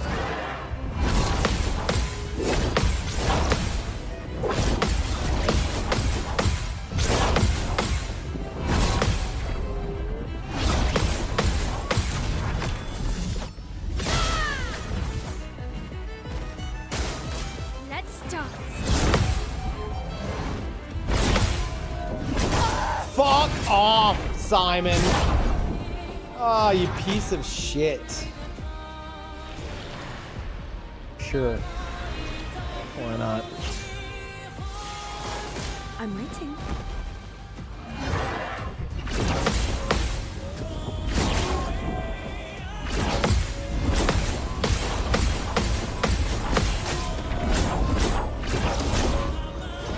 Verso. Yeah.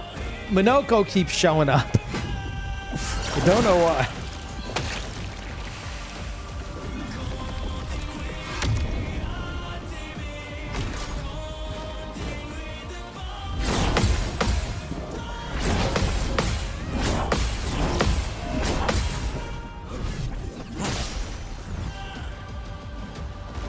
Take cover.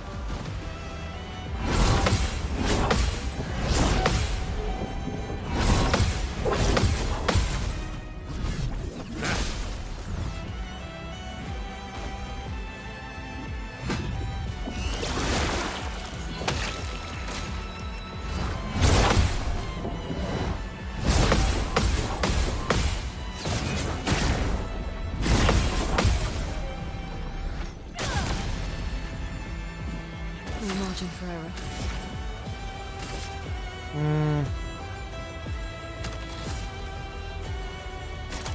I wonder what happens if you don't have any element yet.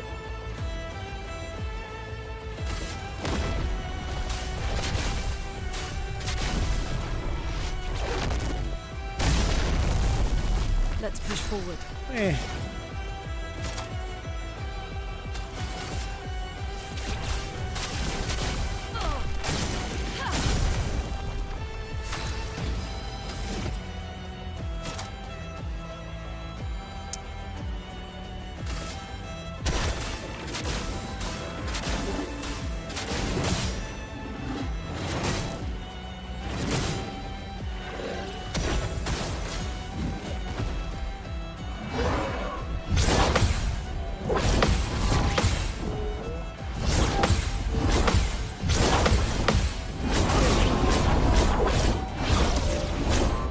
Oh.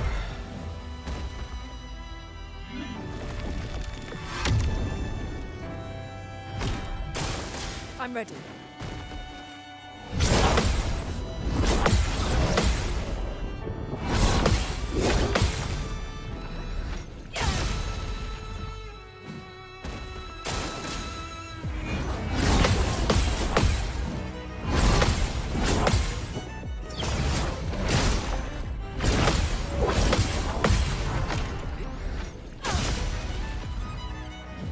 Let's push forward.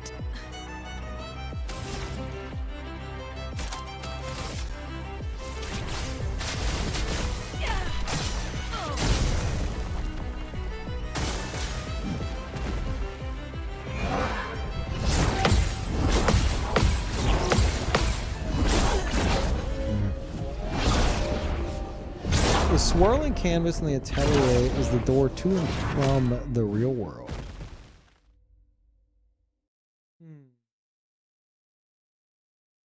I've always thought of it as they just appear, you know, because like we see Alicia enter and she immediately gets swept up in chroma.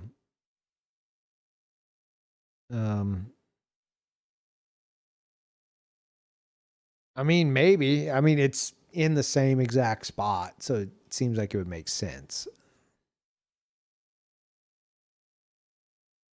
But if that's the case, then what the fuck is the curator doing in the same instance of the manor as Aileen? Like as the painters. Like they're in the same fucking house occasionally, as well as the... Maybe if there is one manor and they all share it, maybe despite everything going on, they occasionally go into the manor and are just a family again. Like within the painting. No. Because there's the painted family. Real Renoir wouldn't be caught fucking dead with them. So... I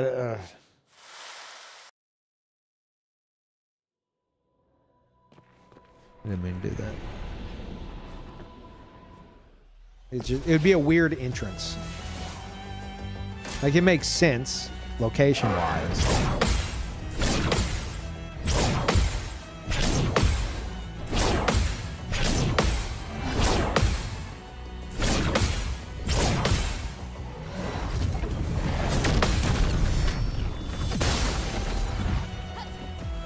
Who's my favorite character in the game been overall? Oh, that's tough. Hold that thought. Okay.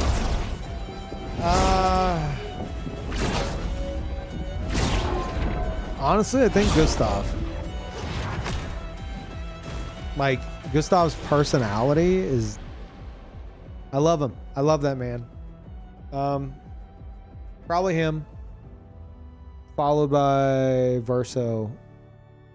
Followed by Mael. I think.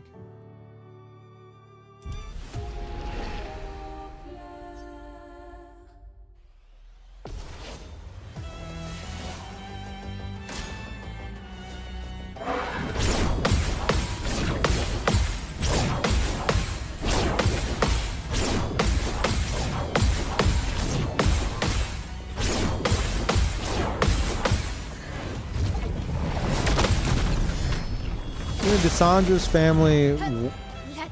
family's world outside the painting is also a painting.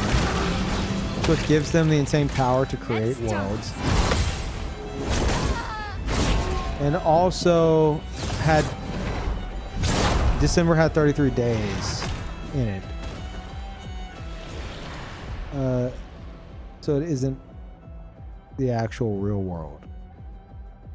I think that was just a little Easter egg at the very end by the devs. But maybe not. I did consider that, but if that's the case, why aren't they all like crusty like the paintress and the curator are? You know, because that's what happens. And Verso Soul, like that's what happens when you're in a painting for too long. You get all cracked and crusty. Wouldn't that be happening in their real world painted world? Like, I'm not opposed to the thought.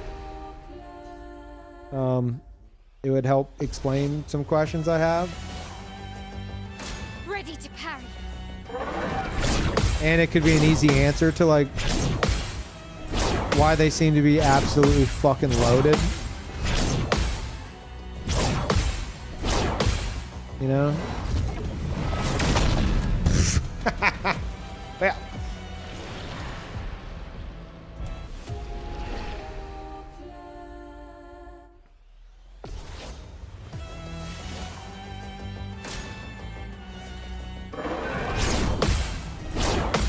I mean, here's one thing I can add to that. God, I'm not even fucking paying attention anymore. One thing I can add to that that supports that potential theory is if they are in a quote-unquote war with the writers, if they're in an actual war with the writers, then, and the manor caught on fire because of somehow their connection with them, why the fuck, like, it seems like staying in their house where everyone apparently knows where they fucking live, probably not the smartest idea. Unless their house was movable because it's within a canvas itself. And then something that Alicia did kind of gave away their location. That's... I think there's something maybe to that, if you wanted to go that deep.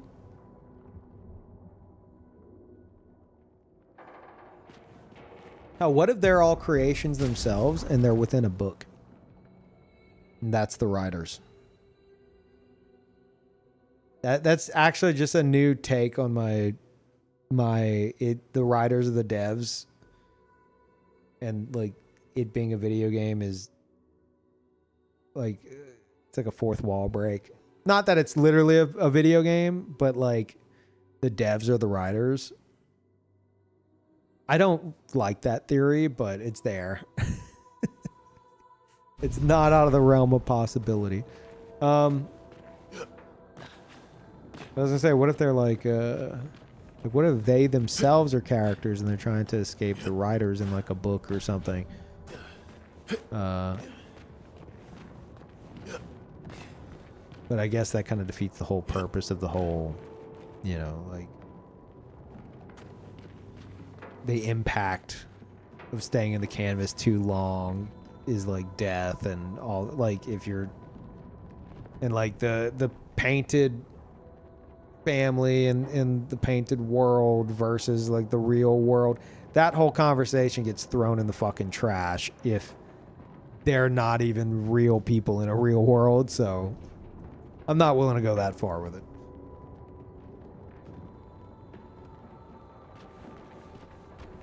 Do you know what White Sands is about? Place where old Lumiere Manor ends up. Yeah, I questioned if that's... I assume that that's where old Lumiere Manor gets teleported to as well.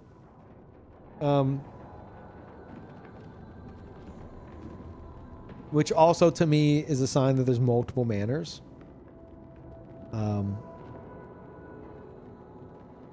I don't know much about that though. There's that one song with that guy talking, but I don't know what he's saying.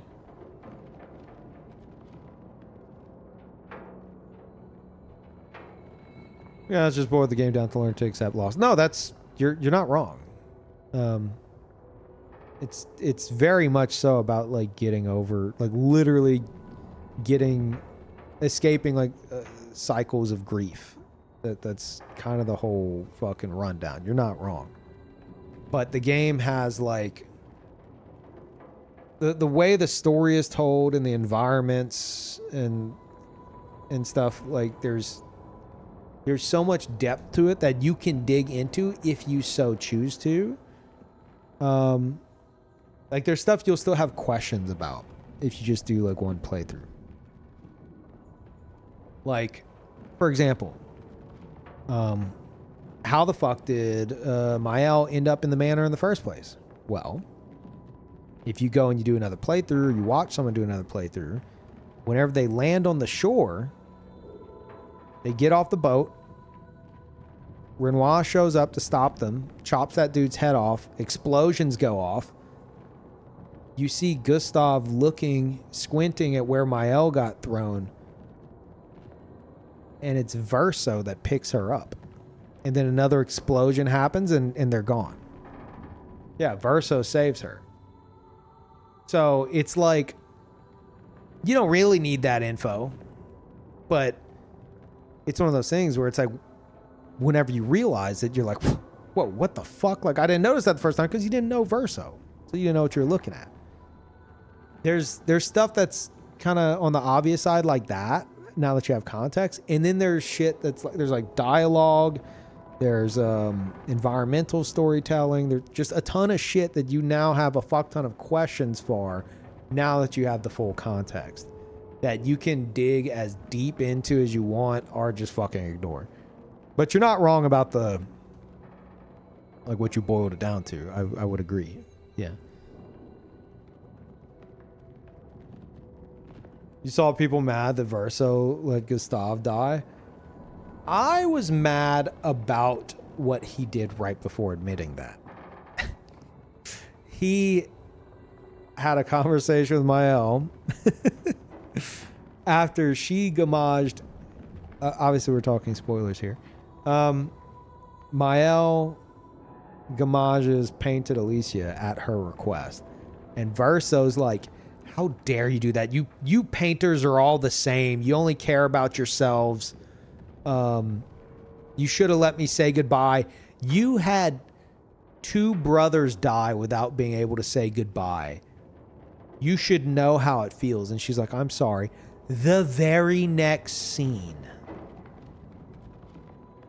they're talking. and he fucking admits that he could have saved Gustav, one of her quote-unquote brothers, but he didn't. And that is what had me going, what the fuck is wrong with this guy? He gets on a high horse. He's like, you had 2 brothers die, and you didn't get to say goodbye to them. And then 10 minutes later, he's like, oh, by the way, I'm the reason for one of those. Forgive me? Unhinged. Fucking crazy. Forged in truth. Yeah, I was like that. That's one of the things that pissed me off of the game. I'm like, that's like, I feel like those 2 cutscenes should not have been back to back. Maybe it just happened in my game, but they were absolutely back to back, like same camp session. Maybe that's just how it landed in my game, and that wasn't for most others, but holy fuck, it was crazy to me.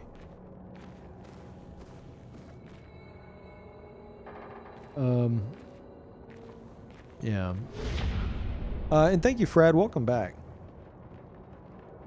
But like, as for letting him die, I don't know. It's fucked up, but like, Verso's the most depressed, Painted Verso's the most depressed man in the world. And he doesn't see himself as real. And I don't think he really sees anybody else as real, except for Mael/Alicia. And his mother. So, like, they're his main focus. Like, he can care about, like, Lune and Ciel and Esquier and Minoko. Like, he has feelings for them. He does. But ultimately, in his head, it's none of us are real. None of this matters. I'll do whatever necessary to, like, destroy the canvas. And, originally save my mother, and now save my sister. But yeah, he clearly still cared about the fake people, though. He did. There's actually a journal here. After he kills Julie, he says, "We deserve to live. All of us. We deserve to exist." It's like, once we free Mama, she'll bring you back. It won't be forever, I promise. We deserve to live, all of us. We deserve to exist. So he, at one point, he cared. But then Clea, quote unquote, tried to recruit him. And I think that's where it was like, okay. Like he knew at that point, this was right after he became immortal, right? This was like right after the fracture. He just found out he was immortal. Like, and they were just like, no, we have to help the paintress. Which they're not wrong, but you know, that she wasn't the one killing everybody. But then he had a conversation later with real Clea, who tried to recruit him, and I think successfully did. Probably that's where she told him about the sliver of Verso's soul and how to destroy the canvas. And then years later, approached him again, telling him to keep an eye on Mael, which he did. So like, I think after that point, it was just like none of this is real. We're not real. It's like, yeah, I care about them, but like none of us are real. Like I'll fucking pull the trigger if I have to, you know, or when I have to.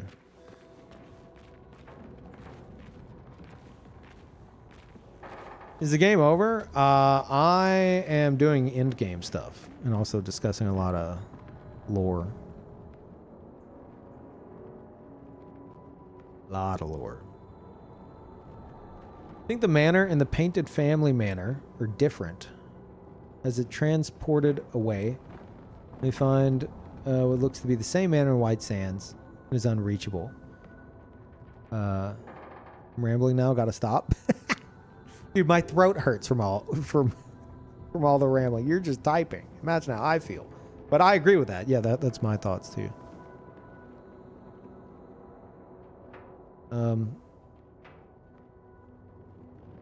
I don't think Verso maliciously wanted Gustav to die. Just prioritized pushing Aileen out, and Gustav's death was a sacrifice he didn't want to make. Yeah, if we're to believe what he told Mael, like the excuse he gave, it sounds like he... I mean, it literally lets us choose to tell the truth, so surely that's the truth. He thought, like, if they discovered that after getting rid of the Paintress, Renoir was going to gamage everybody anyway, she wouldn't want to help. Like, she wouldn't want to get rid of the Paintress because she's the one who had to push her out of the canvas. She wouldn't want to do it because it would result in Gustav dying. You know, because like everyone would get gamaged except for those the two of them. But like that's not exactly how it played out anyway. You know, because like they were oblivious to it until the very end. So it does seem like he kind of... It was a precaution he took, but it wasn't really necessary because it probably would have been not only the same result, but like an easier one.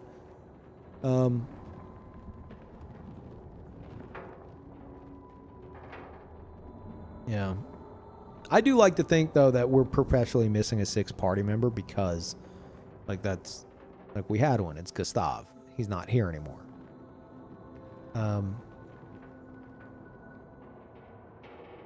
Plus, you know, it's also a nice balancing thing where it's like, oh, you lost. You can try again, but you're down a man. But I like to think that there is a sixth party member, but he's not here anymore. Yeah, I thought that they might do that, having both Gustav and Verso in New Game Plus, but that would be kind of weird. It'd be a bit strange.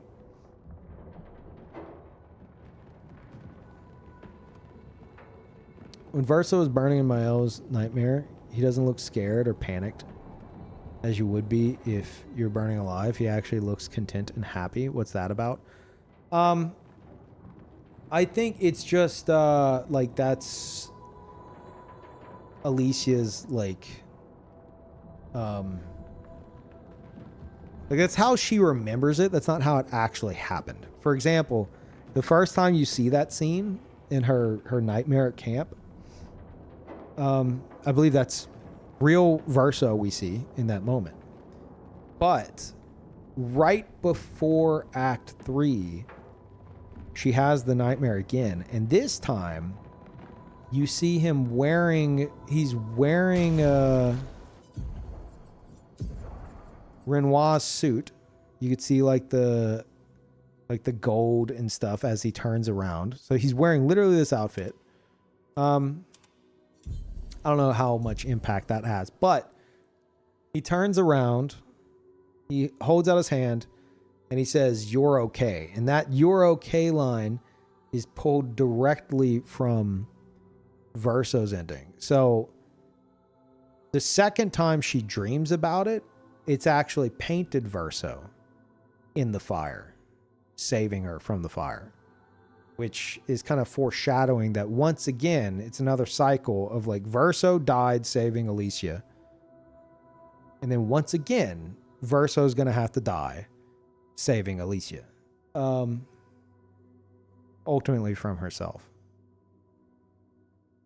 So she has the dream twice. One, I believe, is just her thinking about real Verso. It could also be painted Verso, but I don't think it is. And that's just her thoughts on how it went down, you know, just like her brain fucking with her. And then the other is painted Verso in the same situation. Bit of foreshadowing. But yeah, I don't think he's supposed to be like, you want to know how it really went down? You know how it really went down? Whenever Painted Alicia touches Mael in Old Lumiere, and you hear Ben Starr going, "Ah, ah," that's how it actually went down. That's how it really went down. But that's not what we see in the dream, because that'd be very fucked up. But then there's also whenever another interesting thing that reminds me of, whenever the paintress comes out of the monolith and like sets Mael and the others on fire, but not Verso or Minoko, to get her to stop, Verso actually holds Mael and lets himself catch on fire, and then starts also screaming out in pain, which reminds her of, you know, what actually happened in the fire, and she turns off the flames. So like that's how he gets her to stop. He intentionally holds Mael so that he also catches on fire, which Paintress doesn't want to see, you know.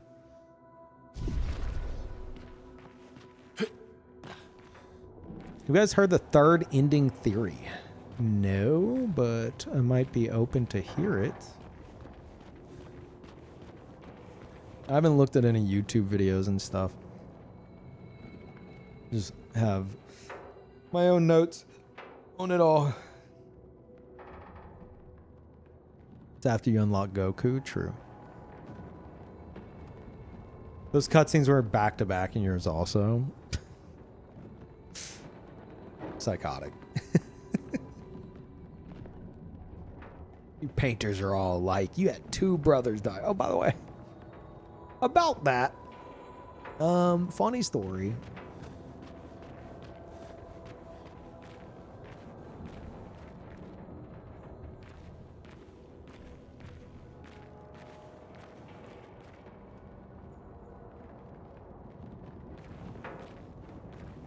Imagine New Game Plus, Mael has info and she screams at Gustav, parry it, and then he does and survives.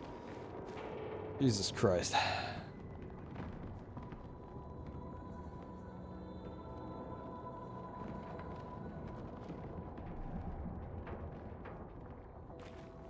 Julie has in the game files an attack skill, and her model was incomplete, so someone finished it. I wonder if Julie was going to be playable at some point but dropped. Well, we see Julie in a cutscene. You're saying she had an actual, like they were, like, making a proper character of her? Unless it was, like, that cutscene wasn't, like, that wasn't, like, in-engine, was it? There's no fucking way. It was one of the nightmares.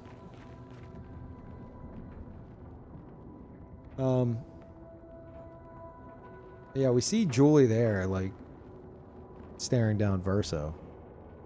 I think is foreshadowing of, you know, Verso and Mael. A modder calls at Julie, and the attack skill is 2 hits. Pretty bad in damage. A modder calls at Julie? Does it look like Julie? Because we know what Julie looks like. Or is it just like, does it just not have a face or something? So basically, it's just called Julie. Okay. So basically, OST has 3 tracks. Each goes for 11 minutes and together for 33 minutes. I mean, hell, the Endless Tower does the same. There's 11 floors, 3 each. 3 fights on each. So 33 fights. 2 of those tracks have the title of 2 endings. Third track has a title of the letter that Painted Alicia gives to Verso. Oh yeah, it's I know what you're talking about. It's on the envelope. Yep.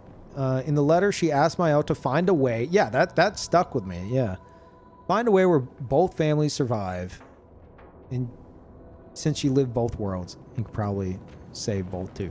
Yeah, I've theory crafted around that a lot. She says, like, you who have, you know, lived amongst us, maybe you'll find another way. It always bothers me that she doesn't, but, like, I've been theory crafting around Mael's ending a lot.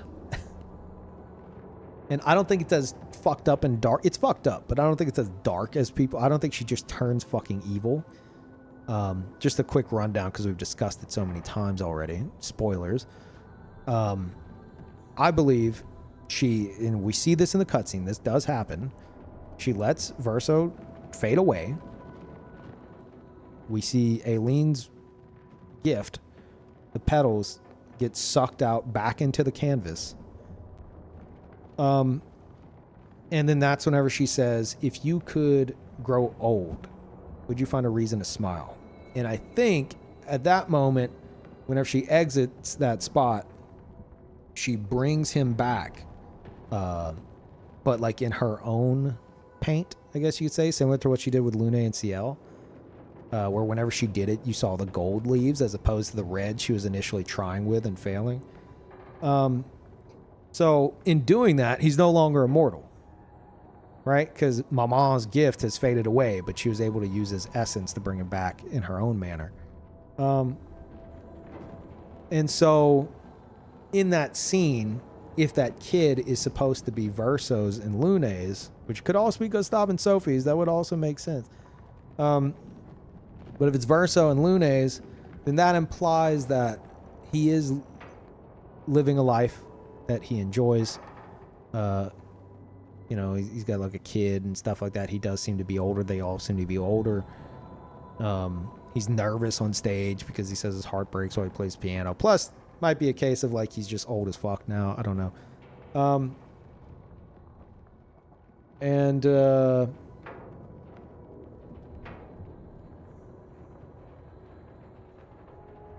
to remember what else. Oh yeah, we see the.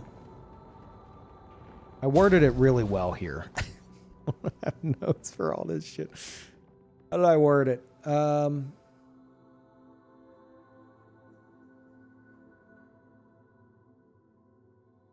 Here we go.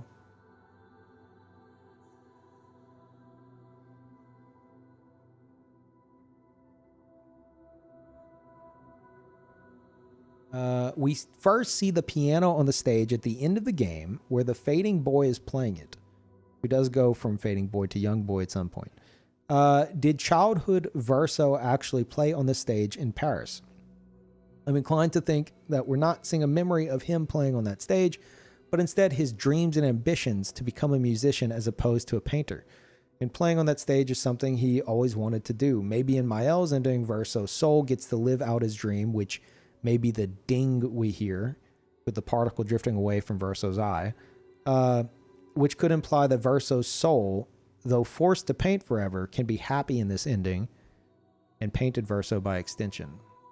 Then I said, is it possible for the painting itself to be sustained through music as opposed to painting? I think there's a line from Verso about painting and music being similar, but I can't find it. Maybe Verso's soul being able to play music again through painted Verso could allow for them both to be happy and the painting to go on. Painted Verso, quote unquote, really misses performing at the concert hall. He's played on that stage before in Old Lumiere.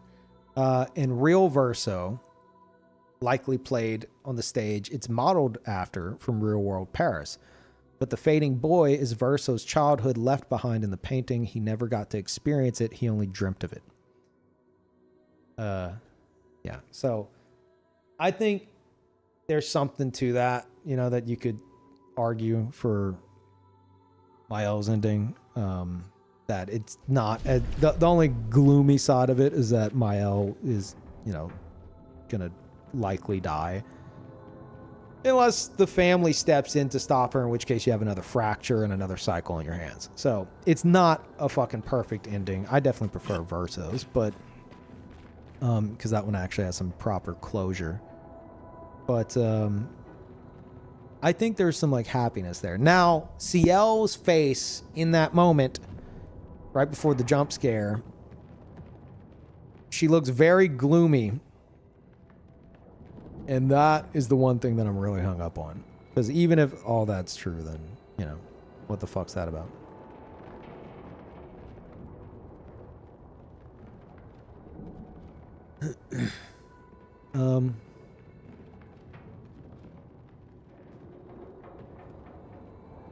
Wait, the mod's description, who's Julie? Without spoiling too much, she is a character shown in a flashback and mentioned by name in a journal. She is never seen in the game. No, that's not true. She is seen in game. But some of her files remained in the game as they planned for her to be playable in a small section that they discarded. She even has audio files that never made it to the game. She even has audio files that never made it to the game. I personally am fond of the little we know about her and wanted to bring her to life with this mod. She has... I mean, she has... Like, surely they, like, know about this, right? Julie, search and rescue. I know what I saw. Like, I'm assuming they're just not mentioning that because it's obvious, right? Oh, they mean for combat. Okay. But she is seen in game, though. She's seen in a flashback, right? Does it mention that? Character shown. She's a character shown in a flashback and mentioned by the game in a journal. She's never seen in game. I guess they mean like in-game character, like character model. Modder talk. Just confusing as fuck. Fair enough. I mean, in game. I mean, the flashback's in game as well. That's what I'm saying. That's what I'm saying. Modder talk. Like, well, technically, it's like, okay, I get what you're saying now.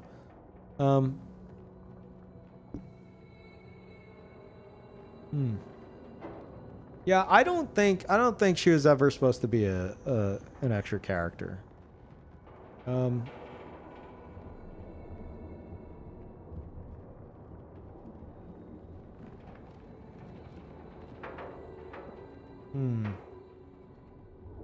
You know what? I've got a theory, chat. We mentioned how in Mael's ending, one of the last frames we see of Verso's hands, it looks like, and a lot of people are swearing by this, at least in my chat. I don't know how much people are discussing online. We kind of discovered it on stream. It looks like he's wearing a wedding ring on his left hand. But it could also be a weird shadow. But it really looks like a ring. And then I went and I looked, and Lune waves, and Lune doesn't have a ring, and that kind of threw that theory in the dumpster. And then I was like, oh, what if they brought Julie back, you know?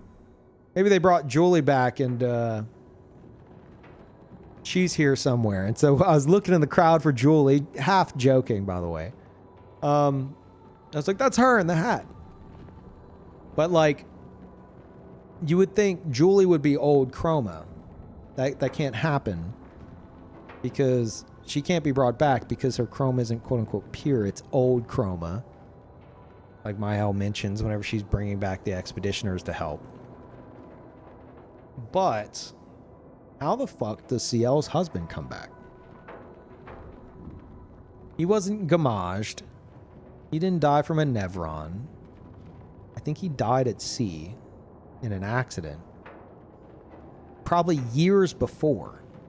What did she do? Did she just paint him from thin air? And then I don't think she knew him. Did she know him? Maybe she knew him. Is that based off her memories and not CL's? Like, what's going on there?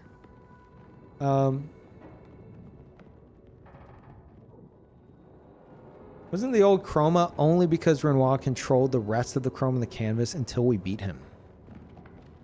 Huh. You're saying after acquiring the chrome in the canvas, then like all bets are off? Maybe.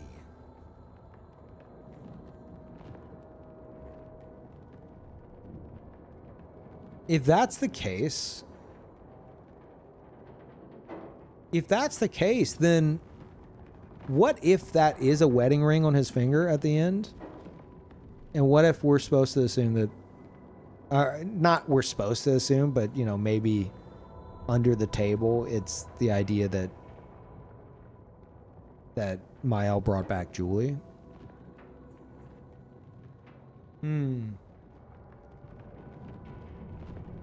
Because Luna's not wearing a ring. And if he's got a ring on, who's wearing the other one? You know? If that's a ring and not a weird shadow. But it does look a lot like a ring.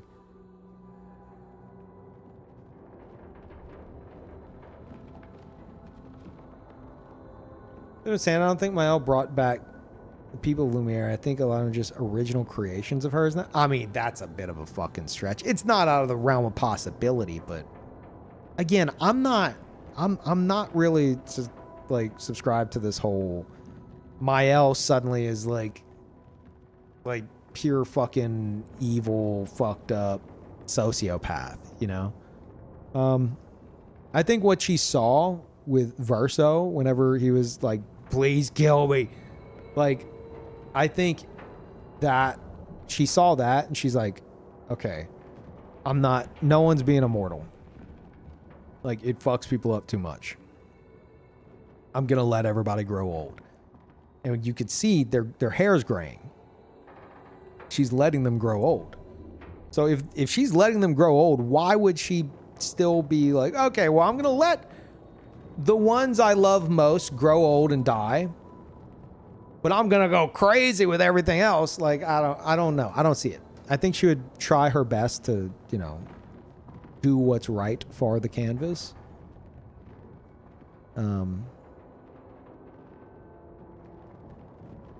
Ultimately, it would, again, probably result in another fracture whenever her family stepped in to try to save her again, assuming she doesn't leave. She'll recreate them when they die. I don't think so. Like, she learned a lesson in that moment. She said, like, if you could grow old, if you could grow old, would you find a reason to smile? Why would she just be like, okay, you grew old and you died. I'm bringing you back again. Here we go again. Like,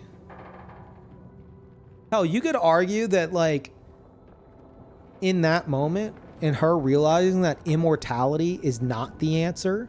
Oh my God, I might cook here. Hold on. Get your plates ready. Life lesson? Hold up. In that moment, if Mael learned by watching, again, mega spoilers, by watching Verso, immortal Verso, fucking fade away and beg for death in front of her, and she had the realization of, like, if you could grow old, would you find a reason to smile? Which implies that she sees that immortality, someone being immortal, isn't the answer. Her own brother, who she is wanting to be immortal because she lost him and she's grieving him, and she's trying to keep him forever because she doesn't want to lose him. She doesn't want to let him go. She sees in that moment that that's not the answer. And in letting him grow old, and letting Lune and CL and Gustav and Sophie and everybody, letting them all grow old and die, she'll get over her, like, her deep issues with, like, her, like, cycles of grief, and maybe actually leave the canvas. You know? Like, maybe it'll help her find peace, as Renoir suggested. He's like, I hope you find peace. Maybe that's how she does it in the end. Maybe Verso gets to grow old, Lune and CL and the others get to grow old. They get old and they die, and she learns to move on. And that's how she finds peace.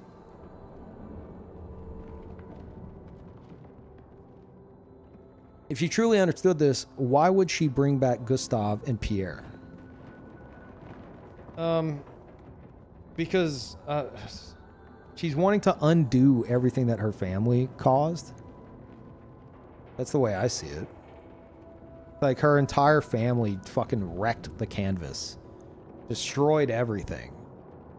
Destroyed all the people. Everything. Like, if she's bringing back the people, like, no one exists at that point. Why would she bring back Gustav and Pierre? Because it would just be them. There would be no one else. She's trying to fix things, but after like everything's back in place, I think she's just kind of letting it go, you know, letting it unfold.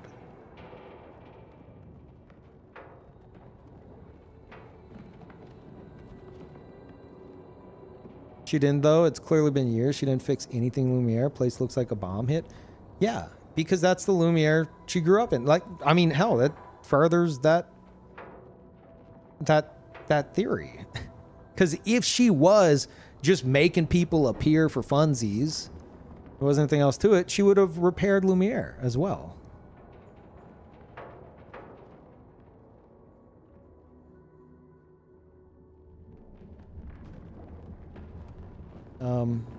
But yeah, that's, I don't know, that's I think a good way to look at that ending without it being like so dark and fucked up. It might still just be dark and fucked up, and that's all there is to it. I'm not saying it's not.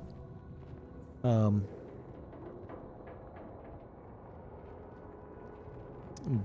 yeah,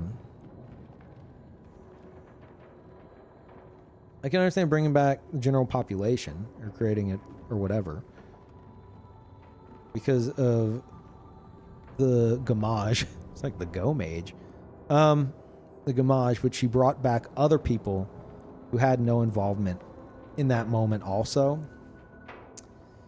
I mean, Gustav, I could understand.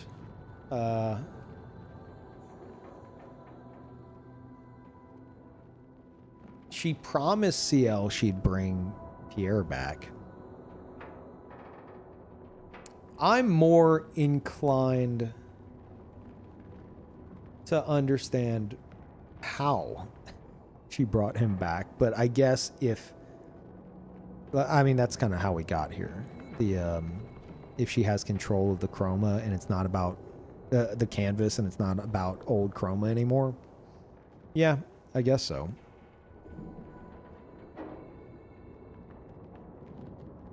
Wasn't it Versa who promised CL to get Pierre back? No. CL has a moment where she talks to, I think, Verso. And she's like, Mael said she can bring Pierre back. Look, you want to know? Here's your proof. She's right there. Ask her. Here's your proof. CL decided to just end things and go for a swim. She was saved by Esquier without her knowledge. But she didn't know she was pregnant and she lost the child.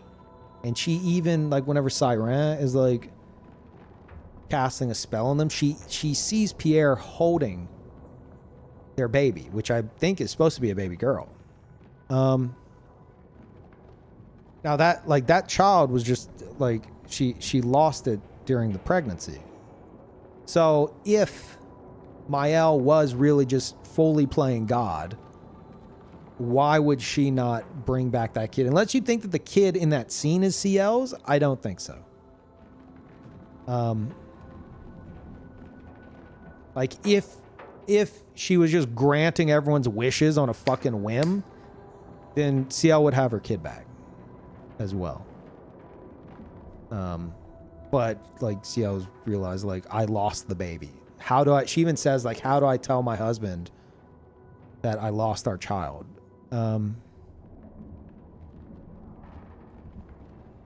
I think if Mael was just fucking doing things for the fucking hell of it, like nothing matters anymore, then she would have done something there.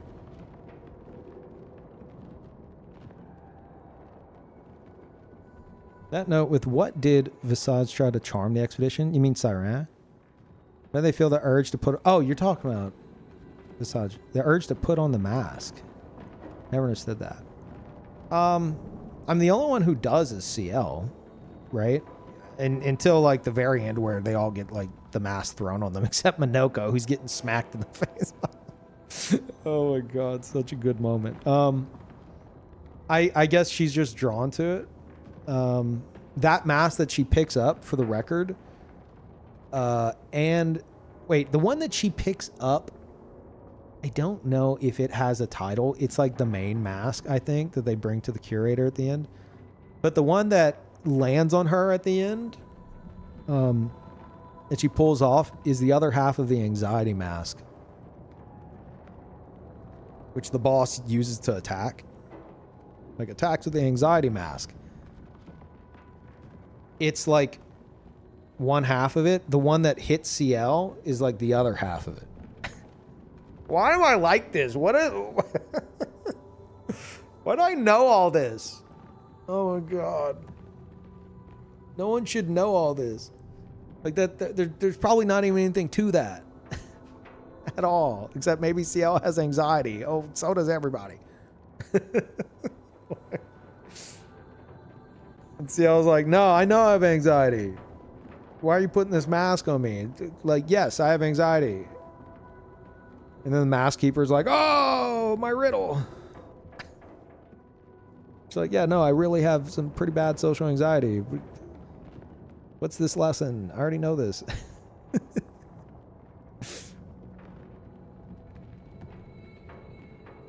It's fun to theorize. I've been theorizing too fucking much. But no, I really like that theory now. That Mayao's ending, one, I believe lets the sliver of Verso's soul live vicariously through painted Verso playing piano, something that he always wanted to do on the stage. We see the giant projection of him at the end of the game. He never did that. He gets to experience that vicariously through painted Verso. So he's happy. Painted Verso, if that is a wedding ring, maybe, and this one's a bit of a stretch, but as we said, maybe Julie's back. I don't know. That's a bit of a fucking stretch. It might not. It might just be a shadow on his finger. But doesn't matter. I think that kid is his, one way or another, because it fucking looks like him. Which would imply that he has a family now, probably with Luna or something. And they're all growing old, which means they will eventually die. Mael has seen that immortality is not the answer, and that immortality literally applies to her brother. She doesn't want to let him go. She wants him to be immortal forever because she can't stand to let him go. And painted Verso eventually dying in front of her, along with Lune and CL and the others, will teach her how to deal with her grief. And eventually she will, quote unquote, find her peace. Or I hope you find peace, or however Renoir worded it. I think that's, if you spin it like that, if you kind of put the copium tank to, like, you know, just a little bit of copium hitting you, I think that ending could be spun like that. I still don't know why CL looks so fucking bummed out, though. The lighting seems very intent on making her look very doom and gloom, and that kind of just really fucks with my whole theory there. Lune looks happy enough. CL just looks so bummed.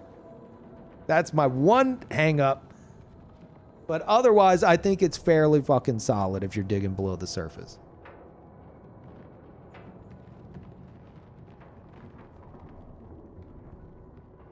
Yeah, and that, I feel the same way, Pajama. Like, CL's very, like, in tune with, like, grief and shit like that. Her looking down is, like, it fucks with me. I'm like, she, like, Lune might not notice a situation that's fucked for some reason. CL would. So, I don't know. Like, the only thing I can think of is, like, that kind of falls into play with what I'm saying, even though it also makes it fucked up for other reasons.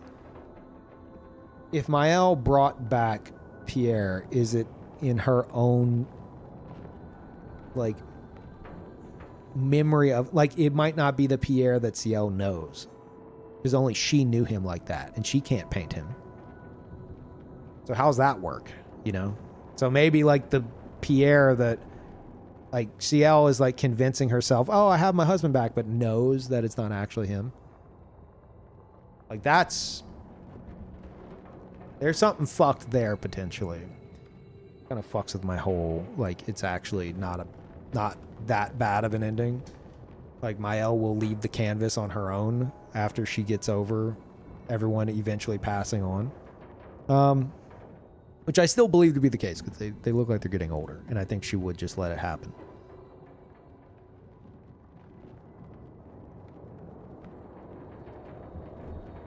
I wonder what happened to Lune. She stayed outside of the end of the world bit. All Ciel perished. The whole canvas vanished. That was the other ending. No, Lune... That was a very Lune reaction. She's like, okay, motherfucker, if you're doing this shit, like, if you're doing this, I'm gonna watch it happen. You know, she's like, she's the studious one. She's like wanting to, she even said she wanted to examine Verso while he sleeps. You know, like, there could have been some flirting there, but like, she wants to understand things. She has a million questions for him because he was Expedition Zero, he's immortal, etc.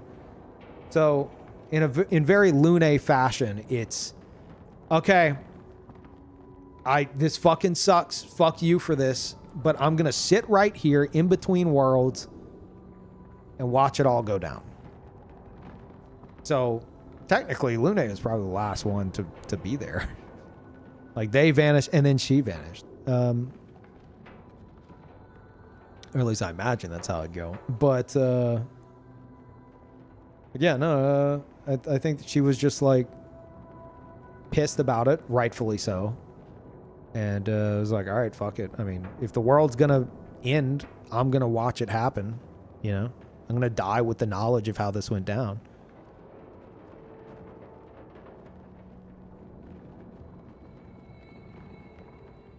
Just thinking of Ciel not happy because she willingly stepped in. Ciel's been ready to die since the fucking jump.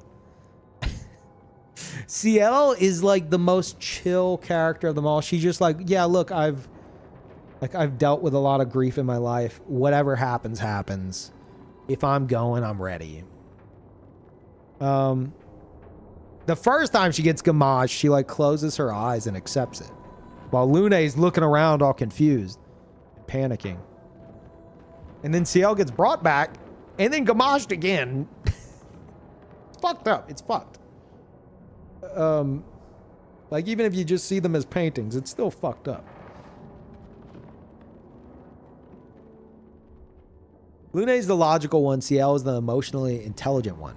They both understood Verso's choice, even if they don't fully agree with it. I mean, I think Lune understood why he was doing what he was doing. But yeah, she fucking was furious about it. I would be too. You succeed against the Paintress. You get gamaged out of nowhere. You get brought back to life. You go on another fucking even more difficult adventure, dragged into the abyss to fight fucking Simon. And then Clea, and God knows what else. You finally go to face Renoir after gathering up every expedition's chroma. And by some miracle, you fucking pull it off just at the last second for Verso to be like, ha! Sucks to suck. I've been planning this for a while now. Sorry. I said sorry. It's okay now. Yeah, I'd be pissed. Like, brought back to life just to fucking die again. Like, after succeeding. Again. It sucks. And Ciel is just chill. She's like, oh, this is so Verso. Hell, even before that, she's like, she knows he's about to attempt something, so she's like holding him off. If you see in the back of the scene whenever Mael's talking to Renoir, like Ciel's kind of got her hands on Verso, like trying to keep him from jumping in the portal because she knows he's about to attempt something.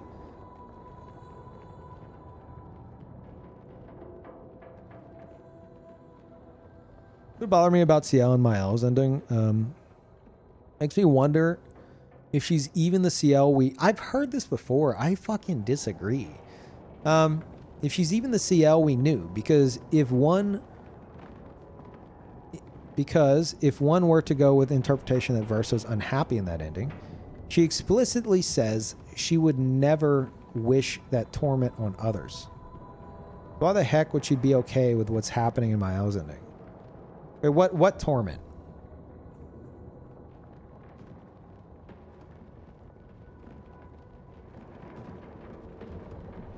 What torment are we talking here?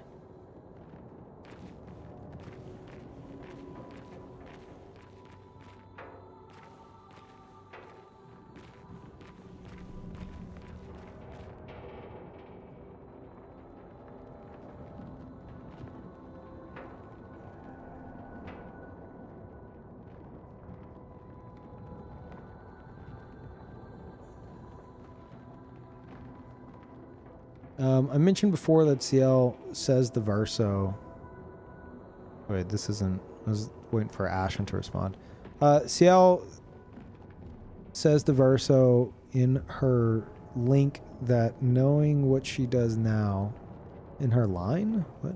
Knowing what she does now, she would not bring back Pierre because she knows that sort of thing has done to Verso.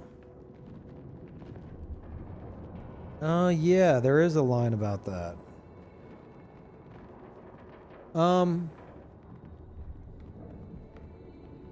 Now, did the line mention make him immortal? Because the context is that Verso's immortal. Dastrick, thank you for the tier 3. Welcome back. Thank you so much. Yeah, Happy New Year. About being a fake. Oh, yeah, it's about... Yeah. It's about the painted family. Right. It's less about immortality, and it's about, would you bring him back knowing that he's not the real Pierre? And she says no. But I mean, things changed at that point because is that before Act 3? Because is she aware that she's also not real? You know? Because maybe that realization changed her mind. You know, it's like, oh, well, I mean, if we're all paintings, then, you know, fuck it. But I will admit that, yeah, she looks not great in that scene.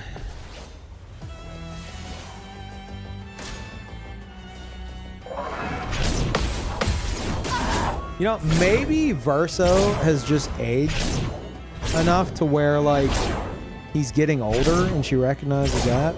A bit of copium here. But, like, if I'm trying to... Like, I already know what the dark, fucked up answer is to that ending. It would be obvious. It's in your fucking face. But if I'm trying to put, like, a more positive spin on it, I think I did that with everything else except for CL. And maybe Verso's hesitation with his hands and stuff is just because he's getting older. He's actually aging. They've all aged at that point, it seems. And maybe CL recognizes it. You know, that, like, he's starting to slip. I don't know.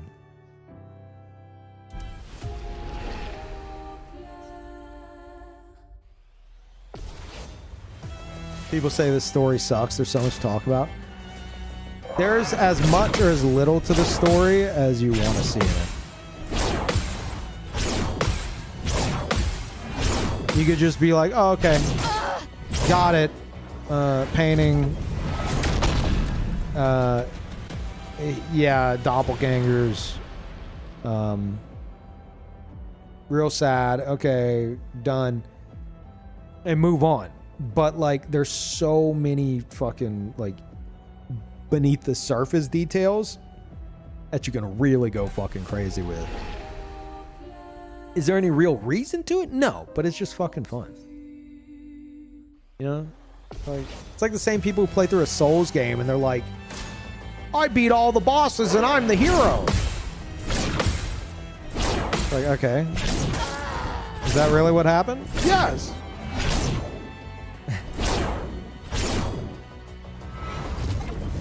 Ceaseless Discharge was a big monster and I defeated him. Like, oh, is that all that happened? Okay. So there's a bit of that. I don't think it's as, no pun intended, but as obscure as Souls games, but, you know, there's a lot of that interpretation. A lot left to interpretation, which leads to discussion.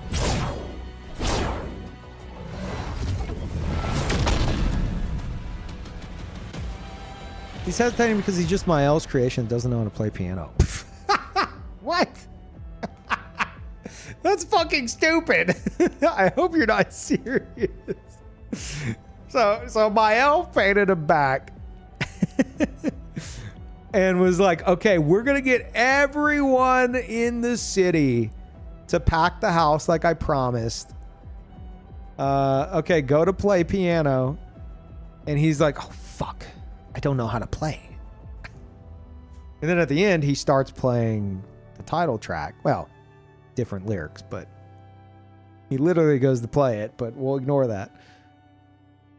Makes you think she didn't make him from scratch. He plays the piano at the end. What are you talking about? He doesn't play. Oh, he doesn't know how to play, except, you know, whenever he starts playing the song at the end anyway. Like, what do you mean? She used her powers. You gotta be fucking with me. I can only assume you're fucking with me.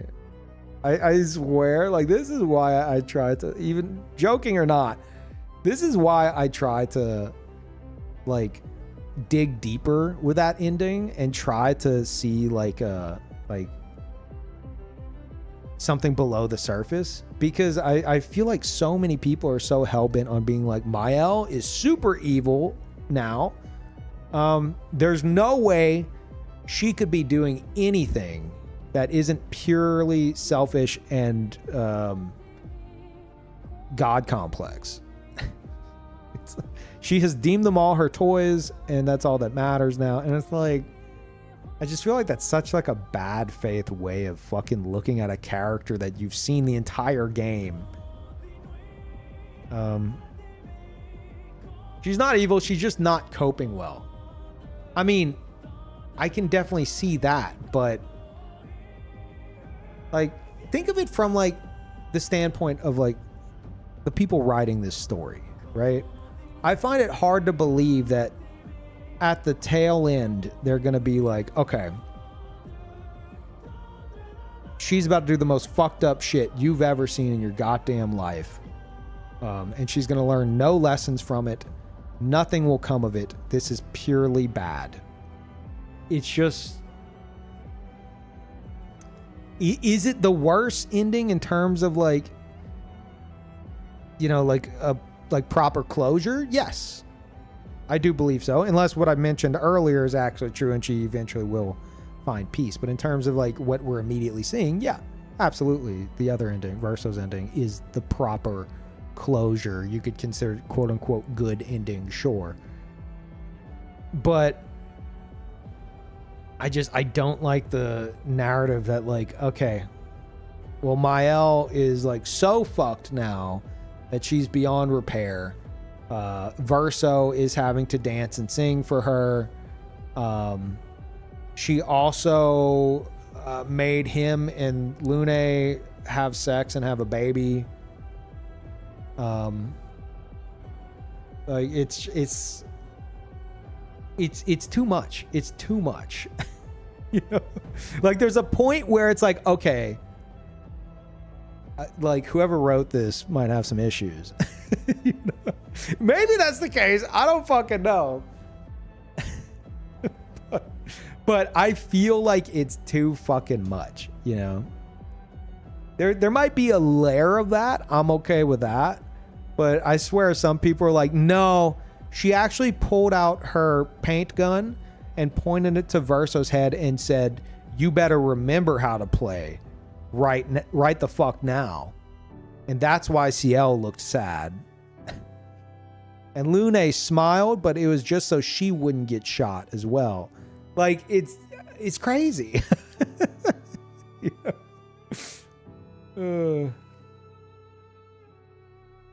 My L16 can't give a child that much power. Okay. Like, yes, but like, she learns a fucking lesson at the end. You hear her talk about it. She says, if you could, here's what drives me nuts. She says, after literally watching Verso vanish into nothingness, you can go back and watch the fucking cutscene. She lets him vanish. He disappears. And then like the petals go outside, and I think that's where she takes his essence, brings him back, not immortal, because Mama's gift is gone. Anyway, we've been through that a million times. She says, if you could grow old, would you find a reason to smile? And you're telling me that she said that and went, no thanks. I'm going to make sure they're all immortal now.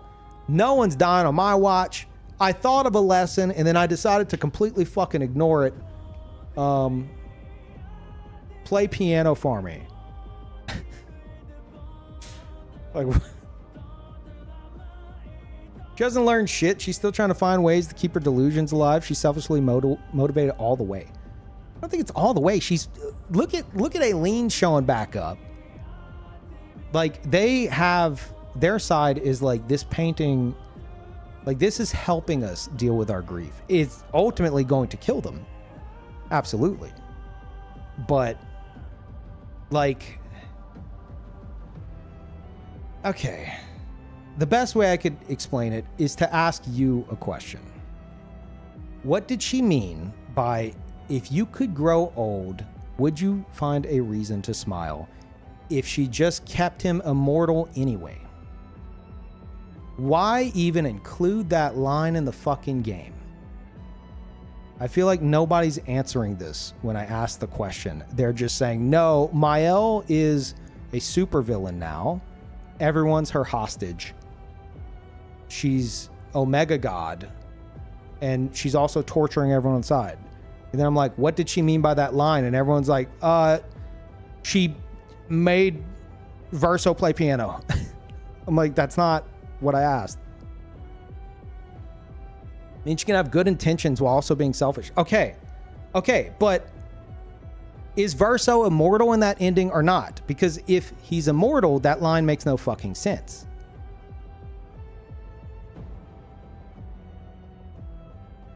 Like, does it matter if he is? Yes, because if he's not immortal, that means he'll eventually die. And like, she's letting him grow old. He seems to have had a kid, if that is his kid. That implies he has a family. He's got something going on. She wants Verso to be happy. That's genuine. But she's not respecting his wishes, you mean? Okay. Follow-up question. Verso got mad at Mael for gamaging Painted Alicia without him being able to talk her out of it. Why do you have issue with Mael doing the same thing to him when he wanted to do it to his sister?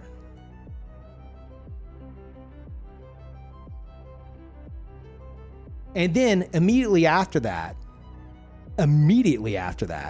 getting on a high horse, scolding her for not letting him say goodbye, mentioning that she has 2 brothers who died without her saying goodbye and she should know how it feels. And then 5 minutes later, admitting he was the cause of one of their deaths. And Mael is the one that is like fucked up. Like, they're all selfish and hypocrites, right? Verso's selfish too. Okay, fair. But you really think that she says that line about if you could grow old, would you find a reason to smile? And then the moral of the story is no? Like, think of it from like a fucking writing standpoint. Like, if you could grow old, would you find a reason to smile? And it turns out the answer is no. Yes, the answer is no. That's okay. And there's no other fucking way to look at it then. Okay. I think that's crazy. I'm not saying that it's not just like a full-blown fucked up ending, but I think there is stuff that's open to interpretation. And the only reason I have so much pushback is because there's so many of you guys that are just like, no, Peeve, she's real fucked. Like, she's super fucked up. She actually hates Verso now. And it's just like, okay. I'm just saying, like, entertain the idea of there being, you know, something else going on there.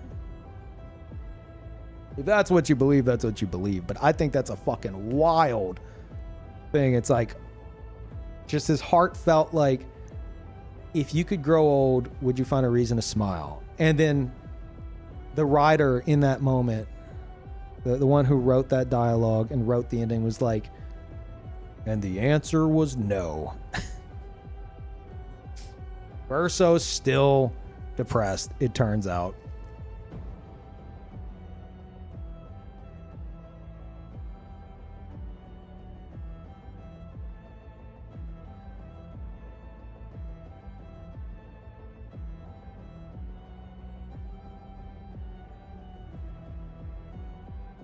Another question. What's up with the... What is the symbolism behind at the end of the game whenever you go into that same concert hall and you see the sliver of Verso's soul real big on that same stage playing piano? Whenever we know he never played piano on that stage. You think that has any tie-ins to Miles' ending?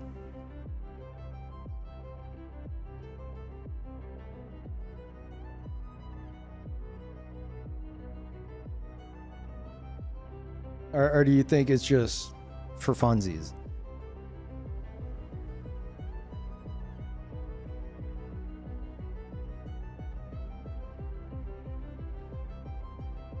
Kid Verso liked the piano. That was the exact same stage that we saw in Miles' ending. It's just that simple. Oh, he liked the piano, and so he's just thinking about playing it on stage. No tie into the ending where Verso's literally on that same stage playing that same piano.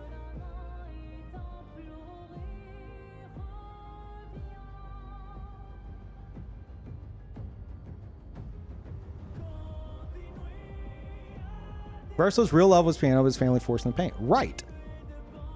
And this feels like a force. Okay. Oh. Look, I just want y'all to try to think about this for a second. And if you don't believe it, whatever.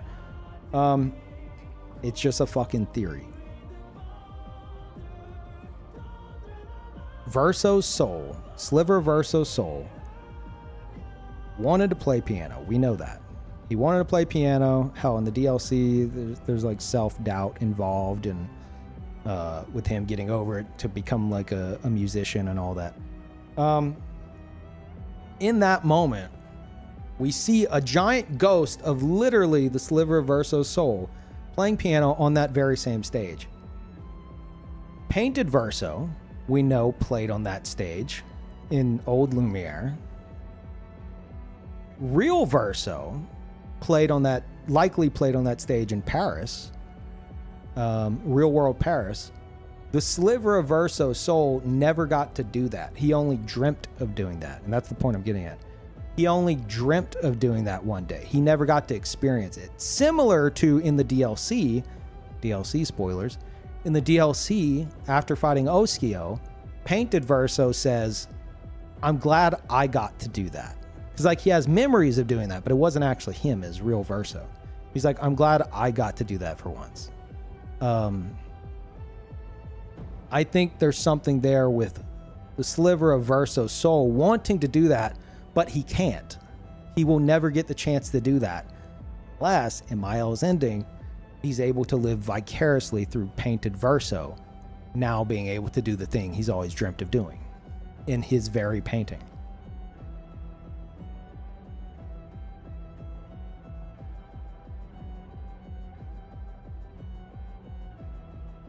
Is it confirmed Verso in Mael's ending is Verso's soul and not Painted Verso back? No, that's not what I'm saying. I'm not entirely ruling it out, but that's not what I'm saying.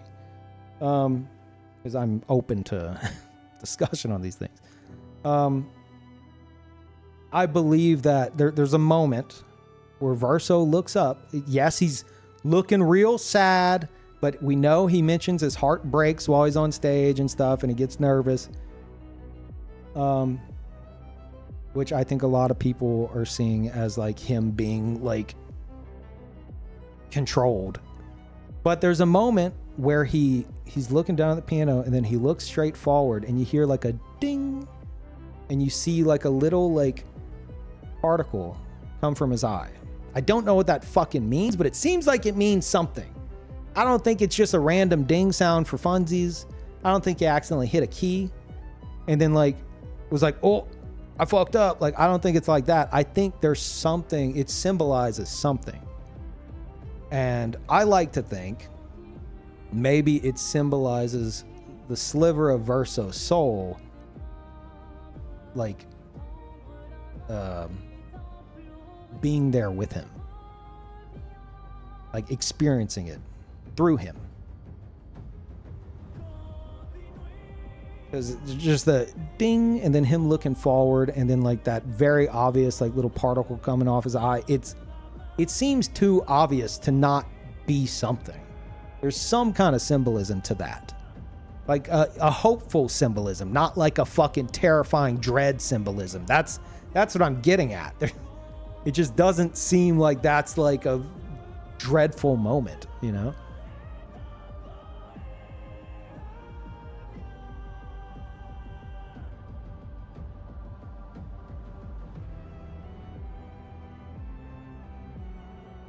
I assumed it was a horror sting.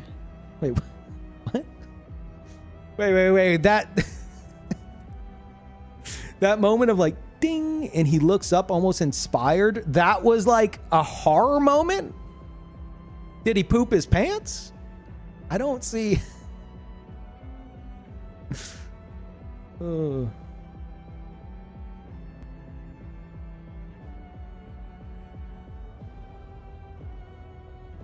be fair, Versa, though, in regards to the previous topic, I think he expected to die with Alicia, Renoir, and everyone else after defeating the Paintress, but Mael prevented real Renoir from gamaging him at the end of Act 2, leaving only him and Painted Alicia alive. Until Mael gamaged her as well. I don't know. Mael didn't know what was happening in that moment. She thought she was getting gamaged. I don't think she saved him somehow. He's still immortal in that moment. The gamage wouldn't save him, or wouldn't delete him. Renoir personally offered him oblivion, and then the only other way was being in the outskirts of the painting, which also deletes him. There's random particles in the other parts of the scene. Mere coincidence. Okay, all right, fuck the particle. What's the ding? Did he hit a note on accident? What's that about? And it's right as he looks up, too. And he looks, if you ask me, kind of inspired. You know, maybe the song he wants to play hit him. But someone else mentioned that he's Mael's creation now and he doesn't know how to play piano, so I don't know how he plays piano. He must have a fucking stereo in his pocket. He's got a fucking iPod.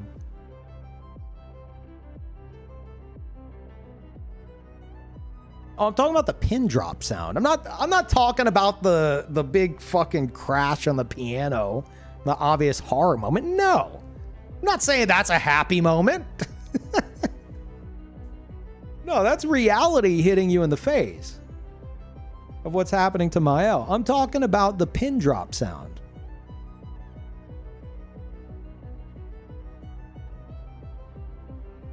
Yeah, a happy little jump scare. That was him remembering there's a metaphorical gun to his head. At this point, I don't know if you're serious or not. That was a look of absolute fear. Oh, God.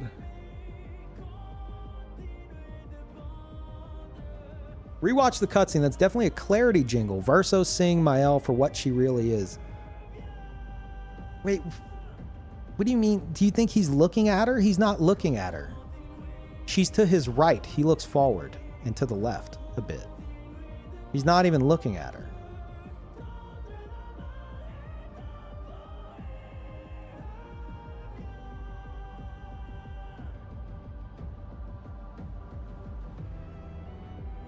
The thing you feel, the thing you hear, he felt it. He felt a ding, which made him look up from a piano in the opposite direction. Because he sensed Mael was going to go like goopy paint mode. Let's rewatch it together. We already did this. We've already been through this exact thing. This too is a cycle. Except instead of a cycle of grief, it's a cycle of Twitch chat. Do it again. I'm not doing it again. The last time we did it, we thought we saw a wedding ring on Verso's finger, and then suddenly everyone was in agreement with me. And here we are again.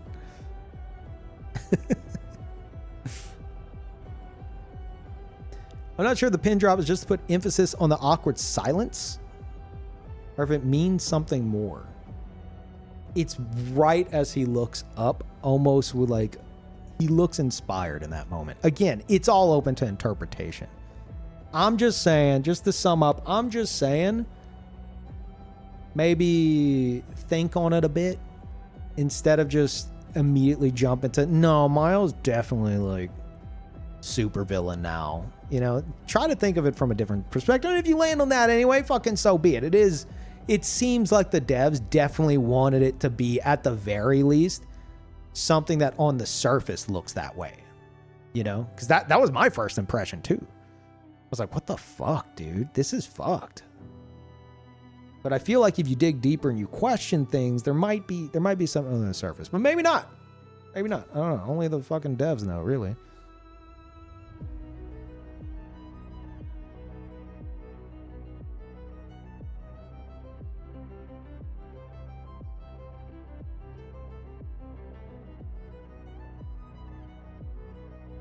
Right as the light appears and flies away and then cuts to everyone's faces and then Mael. Yeah. Like, the ding to me was like it came off as like an inspirational ding, not like something bad's about to happen kind of a thing, you know? Again, it's all fucking speculation. Anyway. Not really how it reads to you. I don't. Again, it's open to interpretation. Not to most. Okay. Who's the kid? Do you have an answer for that?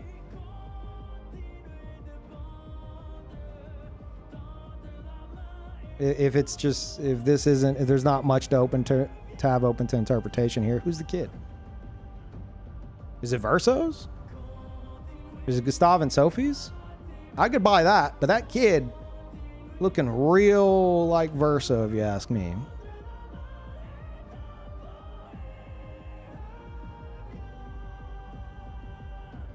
No clue who the kid is? The kid that Lune's real chummy with? Patting his head, looking real proud, fixing his suit, fixing his little suit. Think maybe it's Lune's kid? Lune and Verso's kid, maybe? So if we're gonna lean to that side, if it's Lune and Verso's kid, is Mael just like, okay, I want you two to, she's just playing like Barbie and Ken, making them kiss? Like, or do you think there's a chance that despite what's happening to Mael behind the scenes with the jump scare and stuff, that Verso is just nervous on stage and is actually living a happy life with Lune and his child as they grow old together? No evidence for or against. No, it's open to interpretation, which is my whole point.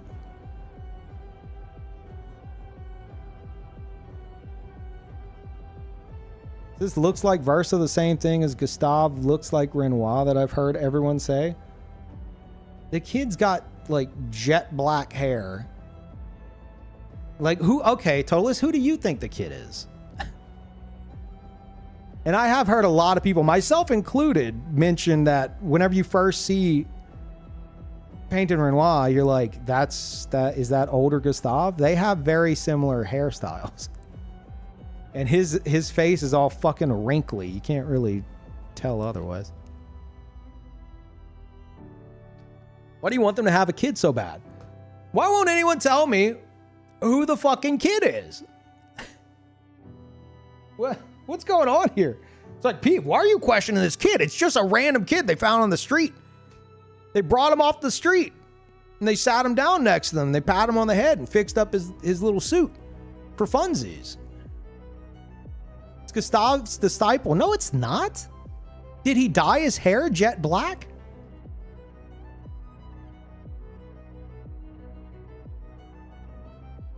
Sophie and Gustave's kid is one theory that I'm cool with being a possibility, because at the beginning of the game, they talk about, very much so, about how they split up because they couldn't agree on having children. And she says maybe in another life.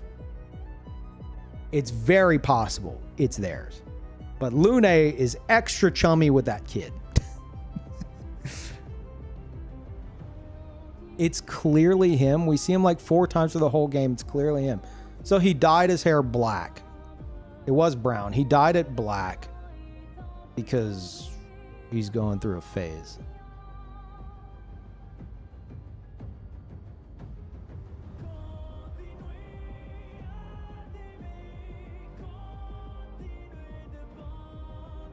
Even Pajama's saying it's not Gustave's disciple.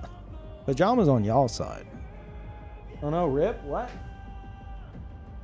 Rip? Stream's still up.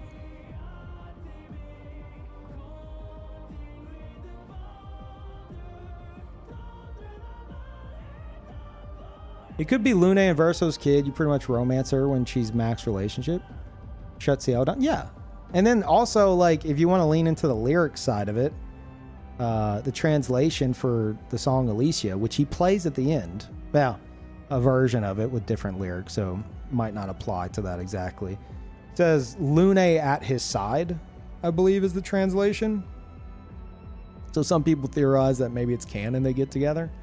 But, you know, that's not necessarily hanging on to that as being like canon.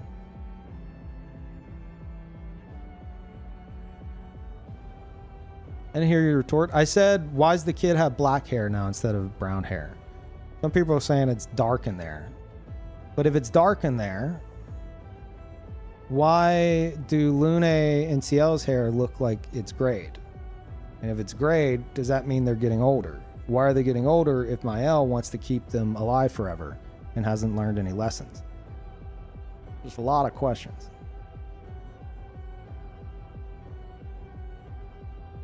Thank you, Lucy. Welcome back. Looking at the models for Gustave's students, none of them look like the kid in the ending.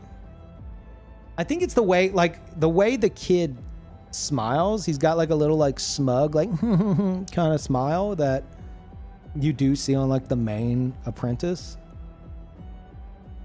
but I don't think it's him. It's the same. Okay, I'm gonna have to. I mean, I'm not pulling this up on stream. Let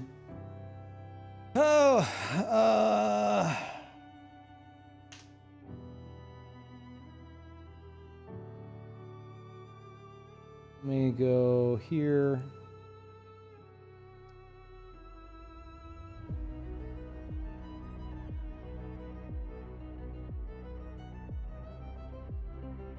Okay, quickly find him.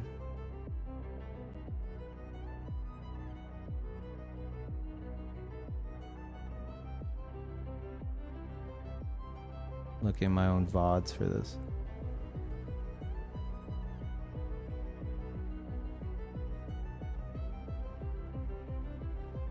Here it is.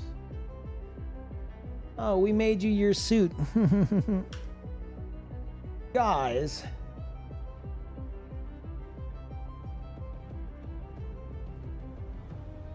Go. It's a good picture of him. He's smiling too, which he does in the ending if it is him.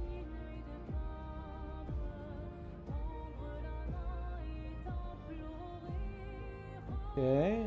Then I'm gonna go here.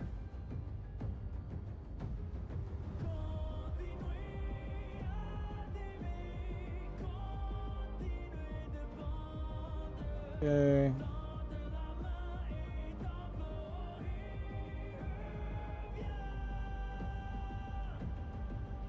Oh, here's the end. Yep. Let me see. There's Verso on piano. He's looking older for some weird reason.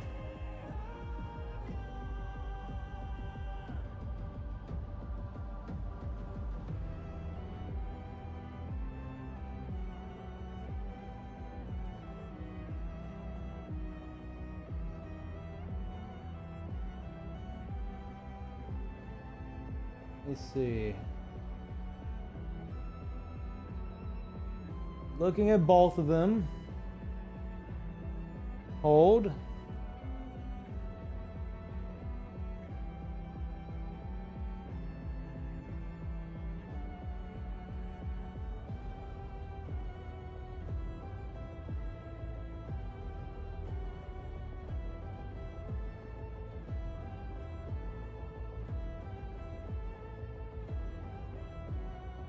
It could actually be him.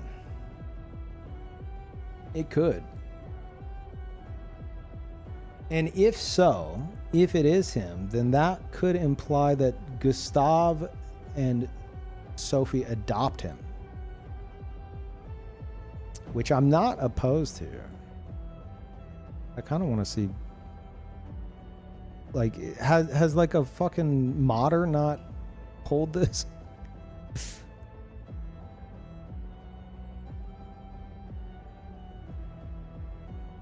Yeah, it might actually be him. Can you show? No, I'm not gonna.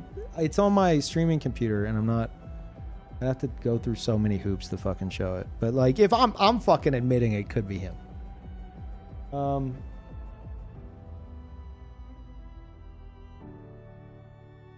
If it is him, then, and him coming up right before Gustav and Sophie, then that to me implies that they decided to adopt him, which could work. Didn't know this was a point of contention even. A lot of stuff's a point of contention with this fucking ending, apparently.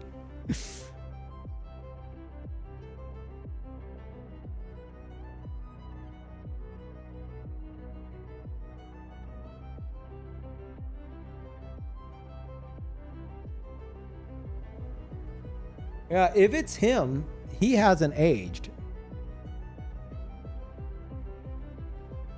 But Lune and the others, I mean, it could just be the fucking lighting in this place, but Lune's hair especially looks very grayed. But if it's just the fucking lighting fucking with everything, then who the fuck knows?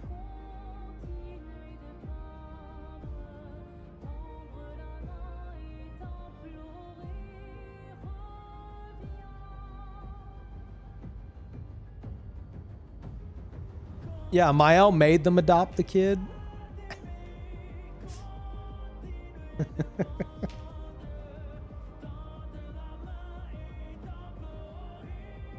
I feel like this doesn't change my thoughts aside from Verso's family, potential family, being like proof of his happiness. I think Verso could still be happy in this ending.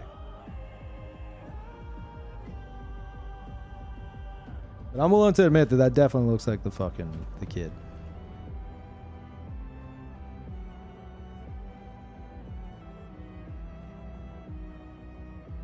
Okay, all right, well, that's one mystery solved at least.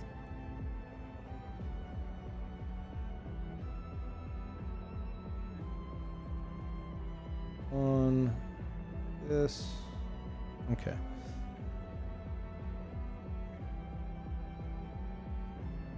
They wrote up and they were right. Verso wears the same ring on his Renoir suit. This scene is the end, so he's definitely not married. I mean, I see the Renoir suit as like, I see the Renoir suit as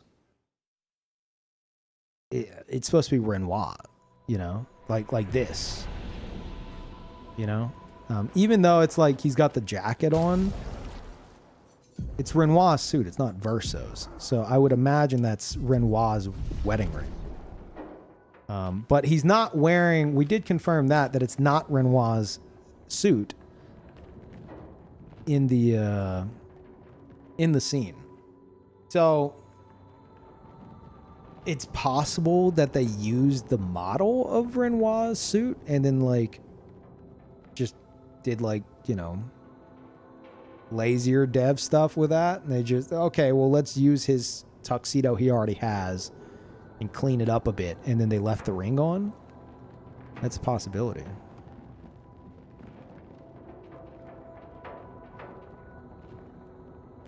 Not Renoir's suit. I'm fairly sure they reuse. It's not Renoir's suit. I'm fairly sure they reused the model. Oh no, that's yeah. That's what I'm saying. That's definitely possible.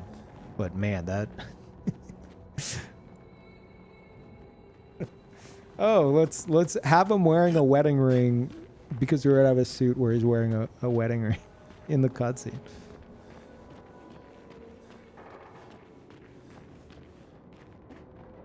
I genuinely think some of my favorite content is listening to Peeve debate with viewers. I disagree.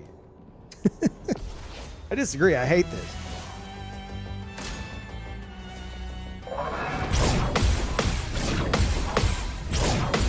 I still think that having the line of, if you could grow old, would you find a reason to smile? And the answer just being a flat out no is kind of fucking stupid. I'm not really willing to get past that. Unless there's some other kind of revelations that are as clear as maybe that kid, for example.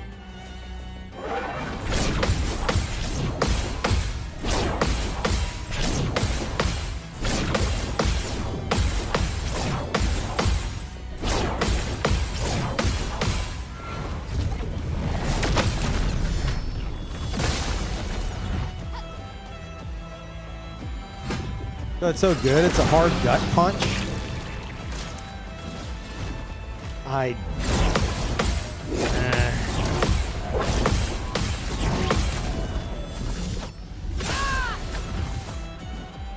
can do it. thought about it some more and decided you could be right about Verso's happiness, but Mael's ending is fucked up for a lot of other reasons. Oh, I've never denied that. What she's doing to herself, what she's potentially doing to Verso's, the sliver of Verso's soul. Maybe what she did in bringing back Pierre and CL. CL definitely looks unhappy.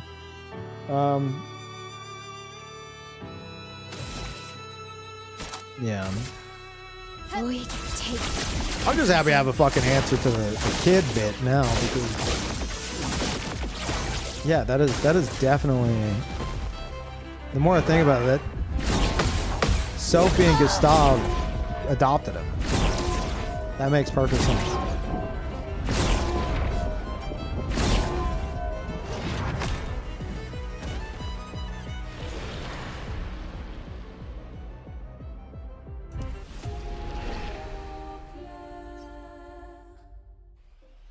I think I could be right, but you don't think he is. I mean, that's fair. Yeah, it's. I'm not saying my shit is like fact, you know.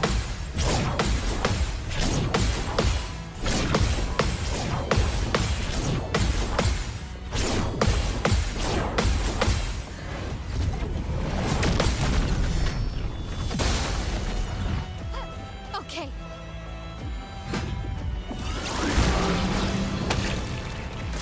I don't like the idea of Mael learning a lesson in the end about immortality bad, and then like we're just supposed to believe that she does it anyway and learns nothing. I don't like that. Prepare for annihilation.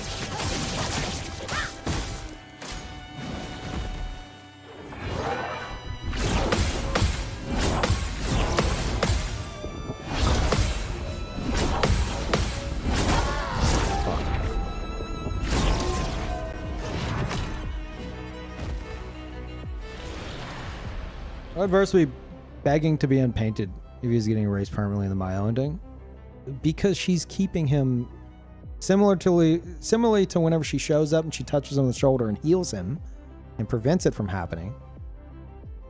She's keeping him alive in that moment, and she's like, "Brother, please, please don't leave me. Don't leave me." Why would she be saying that if he's gonna just teleport 10 feet out the door?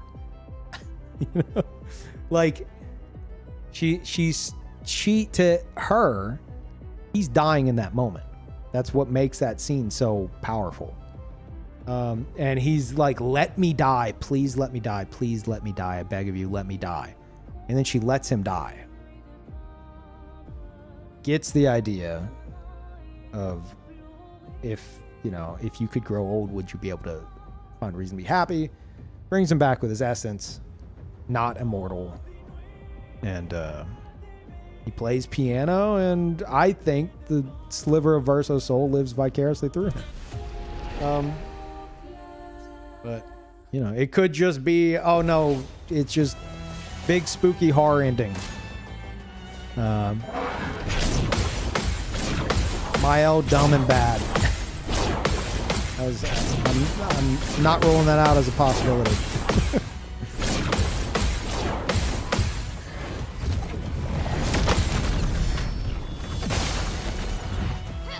Let's dance. Yeah, brings him back not immortal.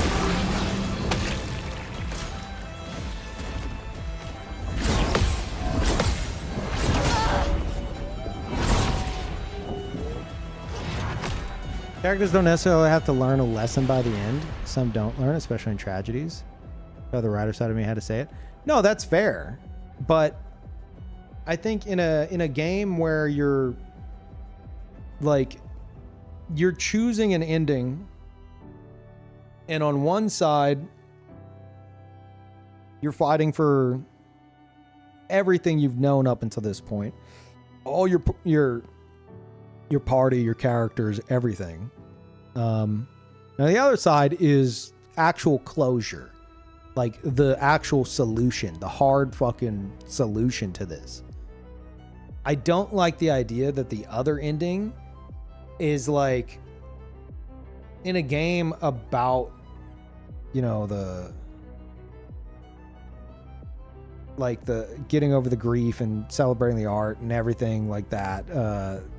Just to be like, oh, you decided to stay in the painting, knowing that, it wasn't the closure ending. Here's a big jump scare and a big, spooky, scary, everyone's sad end. And also Mael is like an evil overlord now.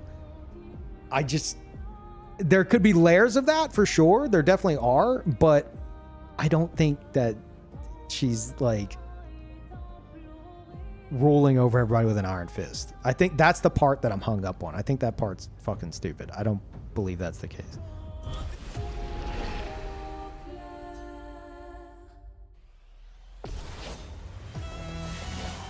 Allowing grief to kill you is generally not a good thing to do. Okay, I'm gonna need you to rewind probably like 2 hours at this point and just hear my whole fucking theory on how I think it could lead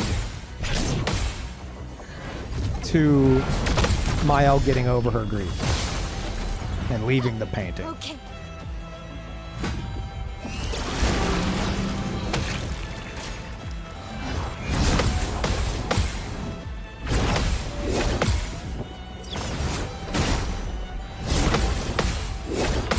Because if we wanna be picky about it, she's not dying in that moment. Eventually, sure. But if she was dying in that moment, she'd be all crusty like the paintress in Renoir because she's been in the painting too long. That's not the case yet. It will eventually be. I'm not saying she wouldn't do that, but I did have some theories as to, how it could lead. If they're not immortal and she realized immortality is bad and she is letting them eventually grow old and die, then that could help her, especially with Verso. She's letting him go, painted Verso, and through that, her real brother. And she could come to the conclusion that, she's getting past her grief and leave. I think it's a possibility. Is it a stretch? Maybe. But I think it's a possibility.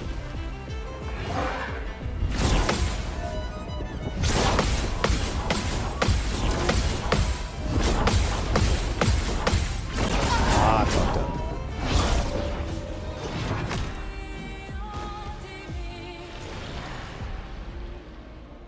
Mael and Verso are both causes for the endings to be unhappy. They let their own selfishness override their trust. Verso refuses to listen to Mael. Mael refuses to listen to Verso. No, I would say it has nothing to do with their trust between them. I think it falls like squarely on Mael. Because if Mael just trusted Renoir like Renoir trusts her at the end, and she just decided to leave and come back, like if she was willing to trust Renoir, I'm not saying he wouldn't delete the fucking canvas, he might do it, but if she proved to him, hey, look, I'm back earlier than I intended, came to have some dinner, hang out, like if she would have done that and shown him she has the willpower to actually leave, he might have just been cool with it. And then, that could have been a solution. But Mael is refusing to trust her dad. And I think that is like probably the biggest flaw. More so than like her and Verso. But they are both, selfish in their own ways. Yeah. Cameo, thank you. Appreciate that, as always. Thank you, dude.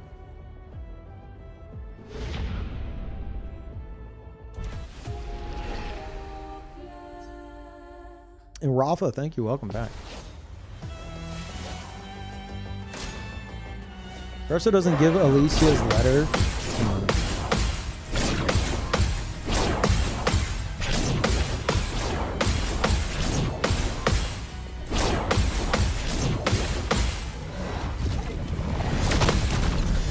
Doesn't give the letter to Mael. Mael doesn't listen to Verso's pleas to not kill Renoir or Alicia.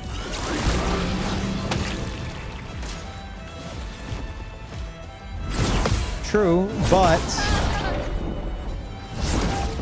at least whenever it comes to Renoir, that's Verso's fault. That's 100% Verso's fault.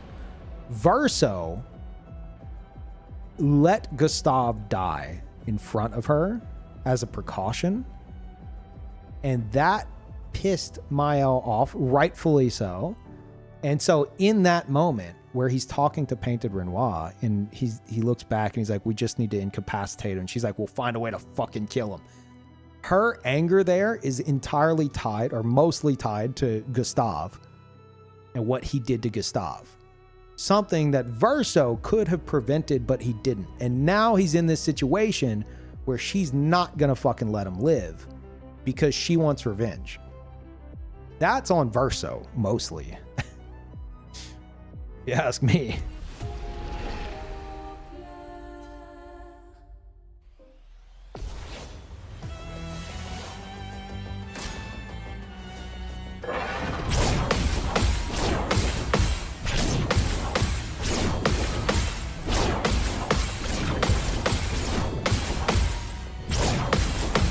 That's Verso's own decisions catching up with his ass, honestly.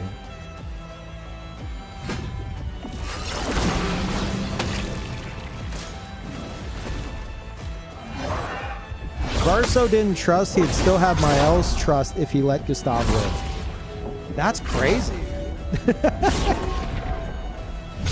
No, that's not.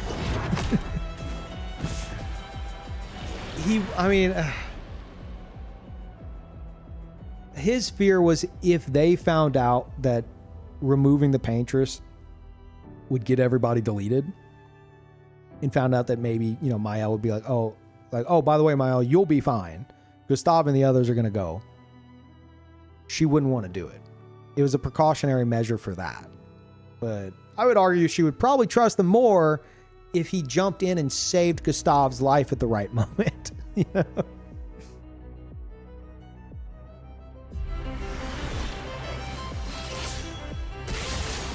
Oh, you're agreeing? Okay, well, I'm fucking tired.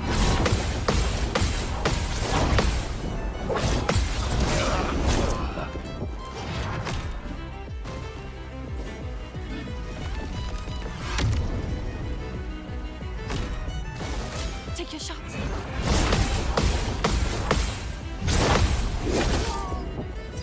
Oh, I'm too tired and hungry for this.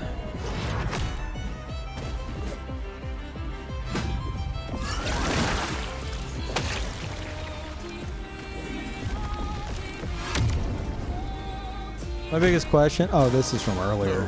Why is the kid walking in with Mael? Well, because Gustav's essentially his her like dad slash brother. So that's either she either sees that apprentice upon being adopted as her brother or her nephew, right? Yeah, depending on how you look at it.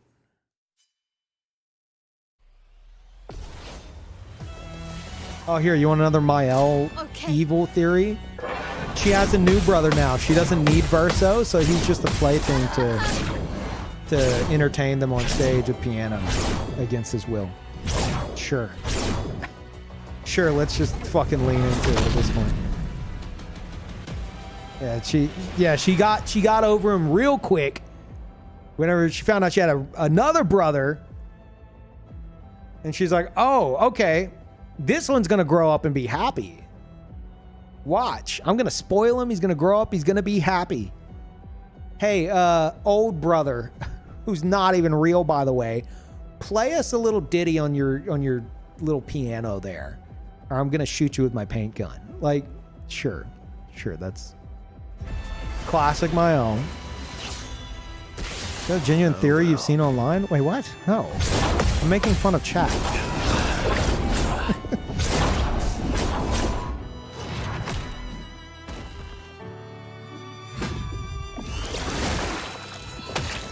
New brother would be truly fucked up. I mean, I swear that's what some of you guys think. Brace yourself. It's like you get one, like, admittedly dark scene and you're like, oh, no, man. She was fucking evil the whole time. I saw it. She's pure evil. Entire game.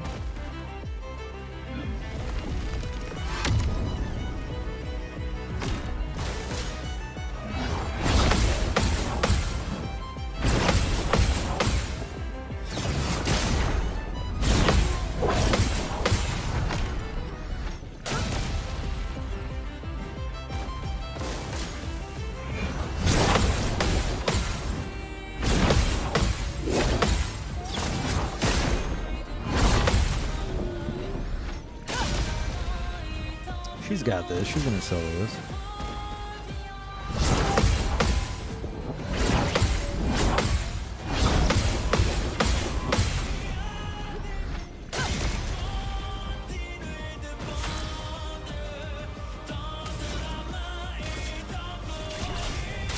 Feel the embrace of fire. Ready to evade.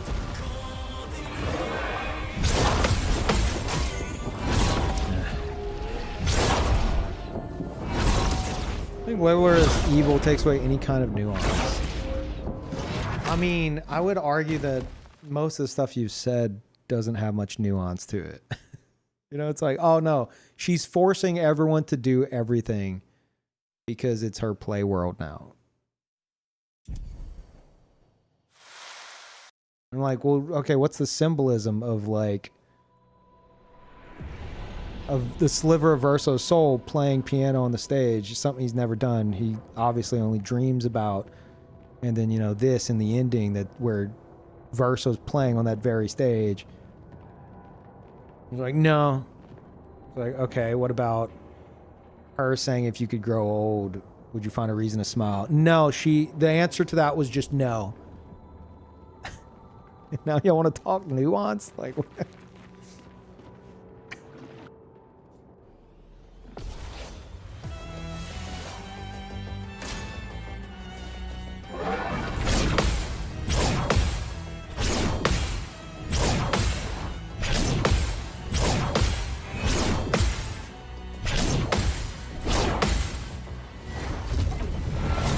coming from actually Miles an innocent angel? I never said that. I've said since the beginning that her ending, no matter how you spin it, is fucked up. Potentially in multiple ways. Either, you know, maybe the sliver of Verso's soul is being forced to paint forever. She's dying. Who knows what else is fucking going on. CL looks like she's going through some shit. If it's not directly tied to Verso being fucking controlled or something. I've admitted that Verso's ending is the only one with proper closure and is the only thing close to like a quote unquote good ending. But it's like whenever I'm trying to think of deeper stuff below the surface, some of you guys are like, no, nope, stupid. Like, what about this quote from her that the screen fades out?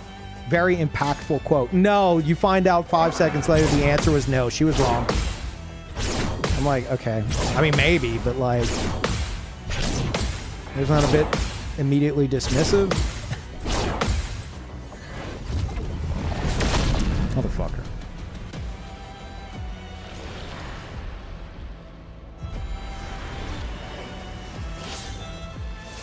I'd love a dance.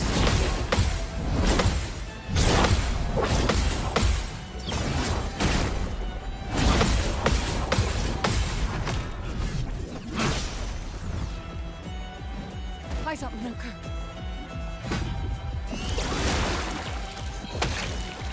Dodge CL. Oh, Thomas, we're just kind of... We're mostly just fucking around talking lore stuff here. I'm not about to beat him. In fact, I'm wanting to save him for last. I still have the Lamp Master. I beat Duo Least. I still have the Lamp Master, Clea, and him. Your turn to dance. And I have him on 5 times HP right now. Because my brain is fucked up. And I don't make good decisions. Danger. So I'm not planning on beating him anytime soon. I just like pairing him, really.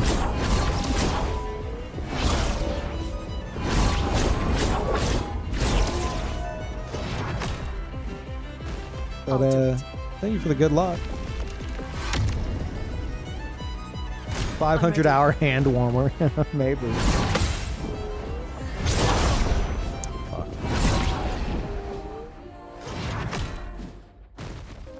There's no way there's not at least some nuance. I mean, yeah, that's what I'm saying. There's got to be.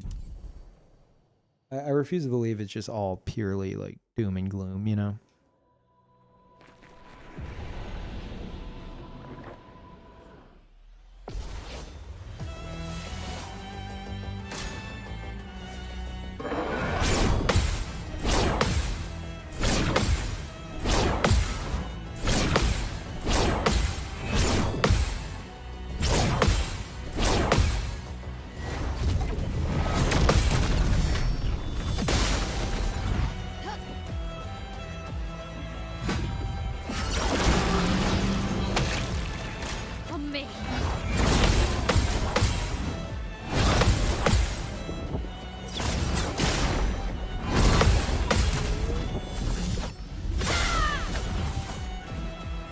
do it. Prepare for annihilation. Ah! Ready to parry.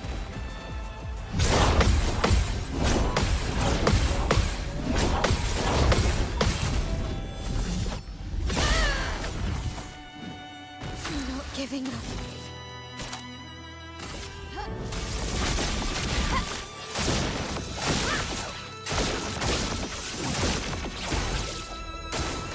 Let's dance.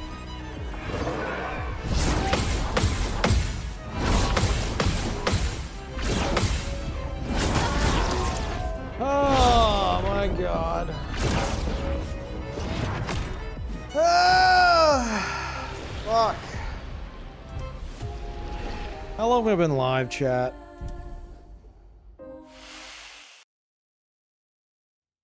Seven and a half hours. Look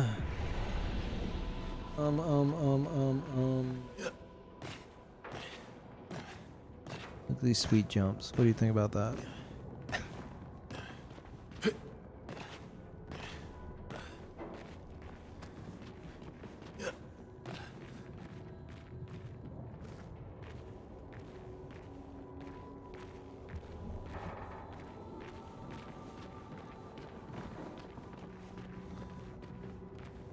About the character stuff. Kudos to Verso for the way he articulated his reasoning for not stepping in to save Gustav. He said he was afraid if she found out about the canvas, she would refuse to help send Aileen home. The fact that he said, I was afraid, means he was taking accountability for the fact that the decision he made was based on his emotional his emotional experience surrounding the decision. Not just stating Milo's reaction to it as a fact. Okay, I got a question for you since you have like a background in writing. Why the fuck right before that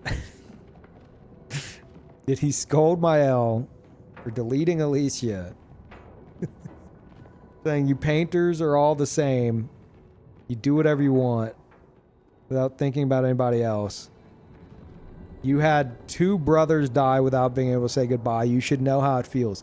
And then 5 seconds later, he reveals that he's the cause for one of it and is like, sorry. And like poking his fingers together. Like, what's that about? Is he a sociopath? What's going on there? You answered that in a previous message. Oh, fuck. I don't want to know.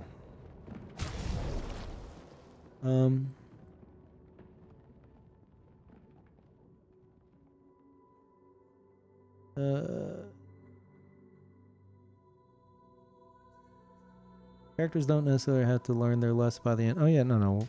That was, oh god, how long ago was this message? Okay, I can't scroll up far enough. That was the vibe, yeah.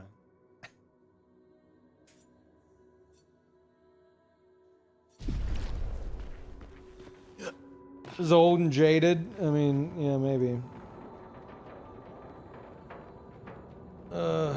Two-faced piece of shit, recto verso. Holy fuck.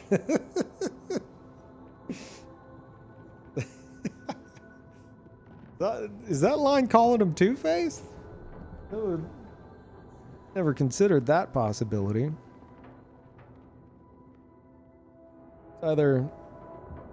It's either deep or like a solid burn.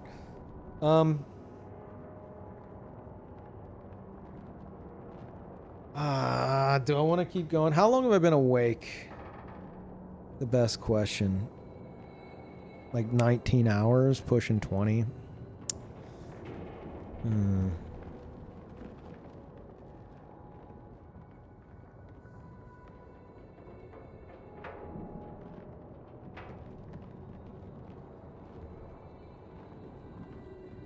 Basically, my thoughts on it was that he was just saying shit to Mael in his grief and momentary resentment towards her, despite knowing deep down it was hypocritical of him. I mean, he does say we're all hypocrites at the end, so. Yeah. I just wish there was a bit of spacing between that, because at least for me, it was back to back, like same camp visit, which just made it even fucking crazier. Like, imagine someone being like, look, I know I snapped back there. You know, I'm kind of going through a lot. I'm sorry. And I know I told you, you know, you should know how this feels because you've seen 2 of your brothers die without being able to say goodbye. I know I literally just said that, and yeah, I'm sorry about that. But also, I essentially killed one of your brothers. It's like, wait, what? That's fucking psychotic. But that's at least a little better, I guess. Ajar, thank you. Welcome back. Yeah, if it happened like, I don't know, if you got that scene like the next time you went to camp, it would still be like a what the fuck moment, but it wouldn't be as fucking jarring. I feel like maybe that was like the devs, you know, should have put like a bit of a buffer there and didn't chalk it up to that. It's like something that was supposed to come later, not immediately.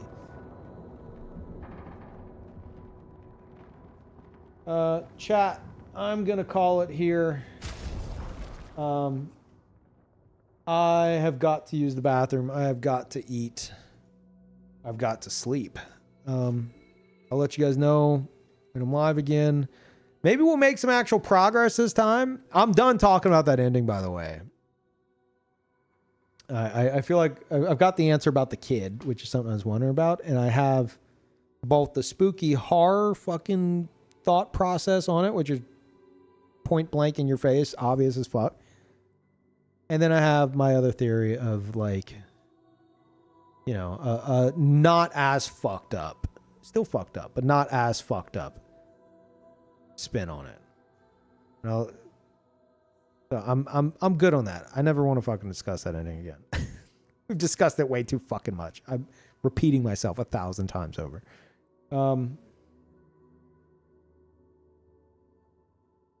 But yeah. Anyway, I'll see you guys next time with a lot of progress. Good discussions. Very much enjoyed it. Good.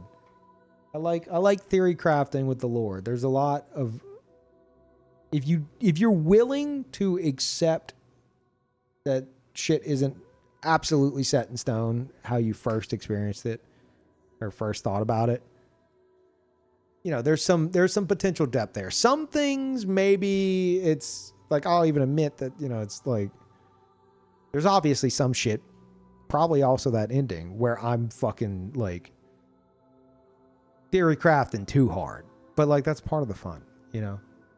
And that does lead to like realizations that are fact, you know. So yeah, I don't mind having these discussions as long as people keep an open mind, one way or another. Convince me on the Verso dying my own ending now. Yeah, because like I said, I don't think it makes much sense that she's like crying over him while he's begging to die. And he's gonna just like teleport 10 feet back. What comes after that? That's another fucking story. But that in that moment, I think he is definitely fading away. Yeah, it doesn't necessarily have to change your overall thoughts on the ending and how you think it unfolds. It's just in that moment, I think it's pretty clear that's what's happening. Did you ever go to New Game Plus in like 10 years? There's no need at this point. I feel like there's no need. I mean, there's so many little fucking details and like dialogue and shit. Like I said, it's like between every stream of this, I'm jotting down new notes of stuff because I'll like watch somebody play and I'll be like, oh fuck, I forgot about that line. I feel like I kind of want to go through New Game Plus just to find more bits like that. But in terms of challenge, no. Like I would basically just tweak it to where it's essentially the same experience I'm having now. You know, it's not going to add anything for me there. But there's so many little crumbs of like, you know, lore, like breadcrumbs that you can find that, you know, part of me kind of wants to. So maybe one day. I don't know. Anyway, I'm going to use the bathroom. I'm just going to end the stream. I'll talk to you guys next time. Bye, everybody.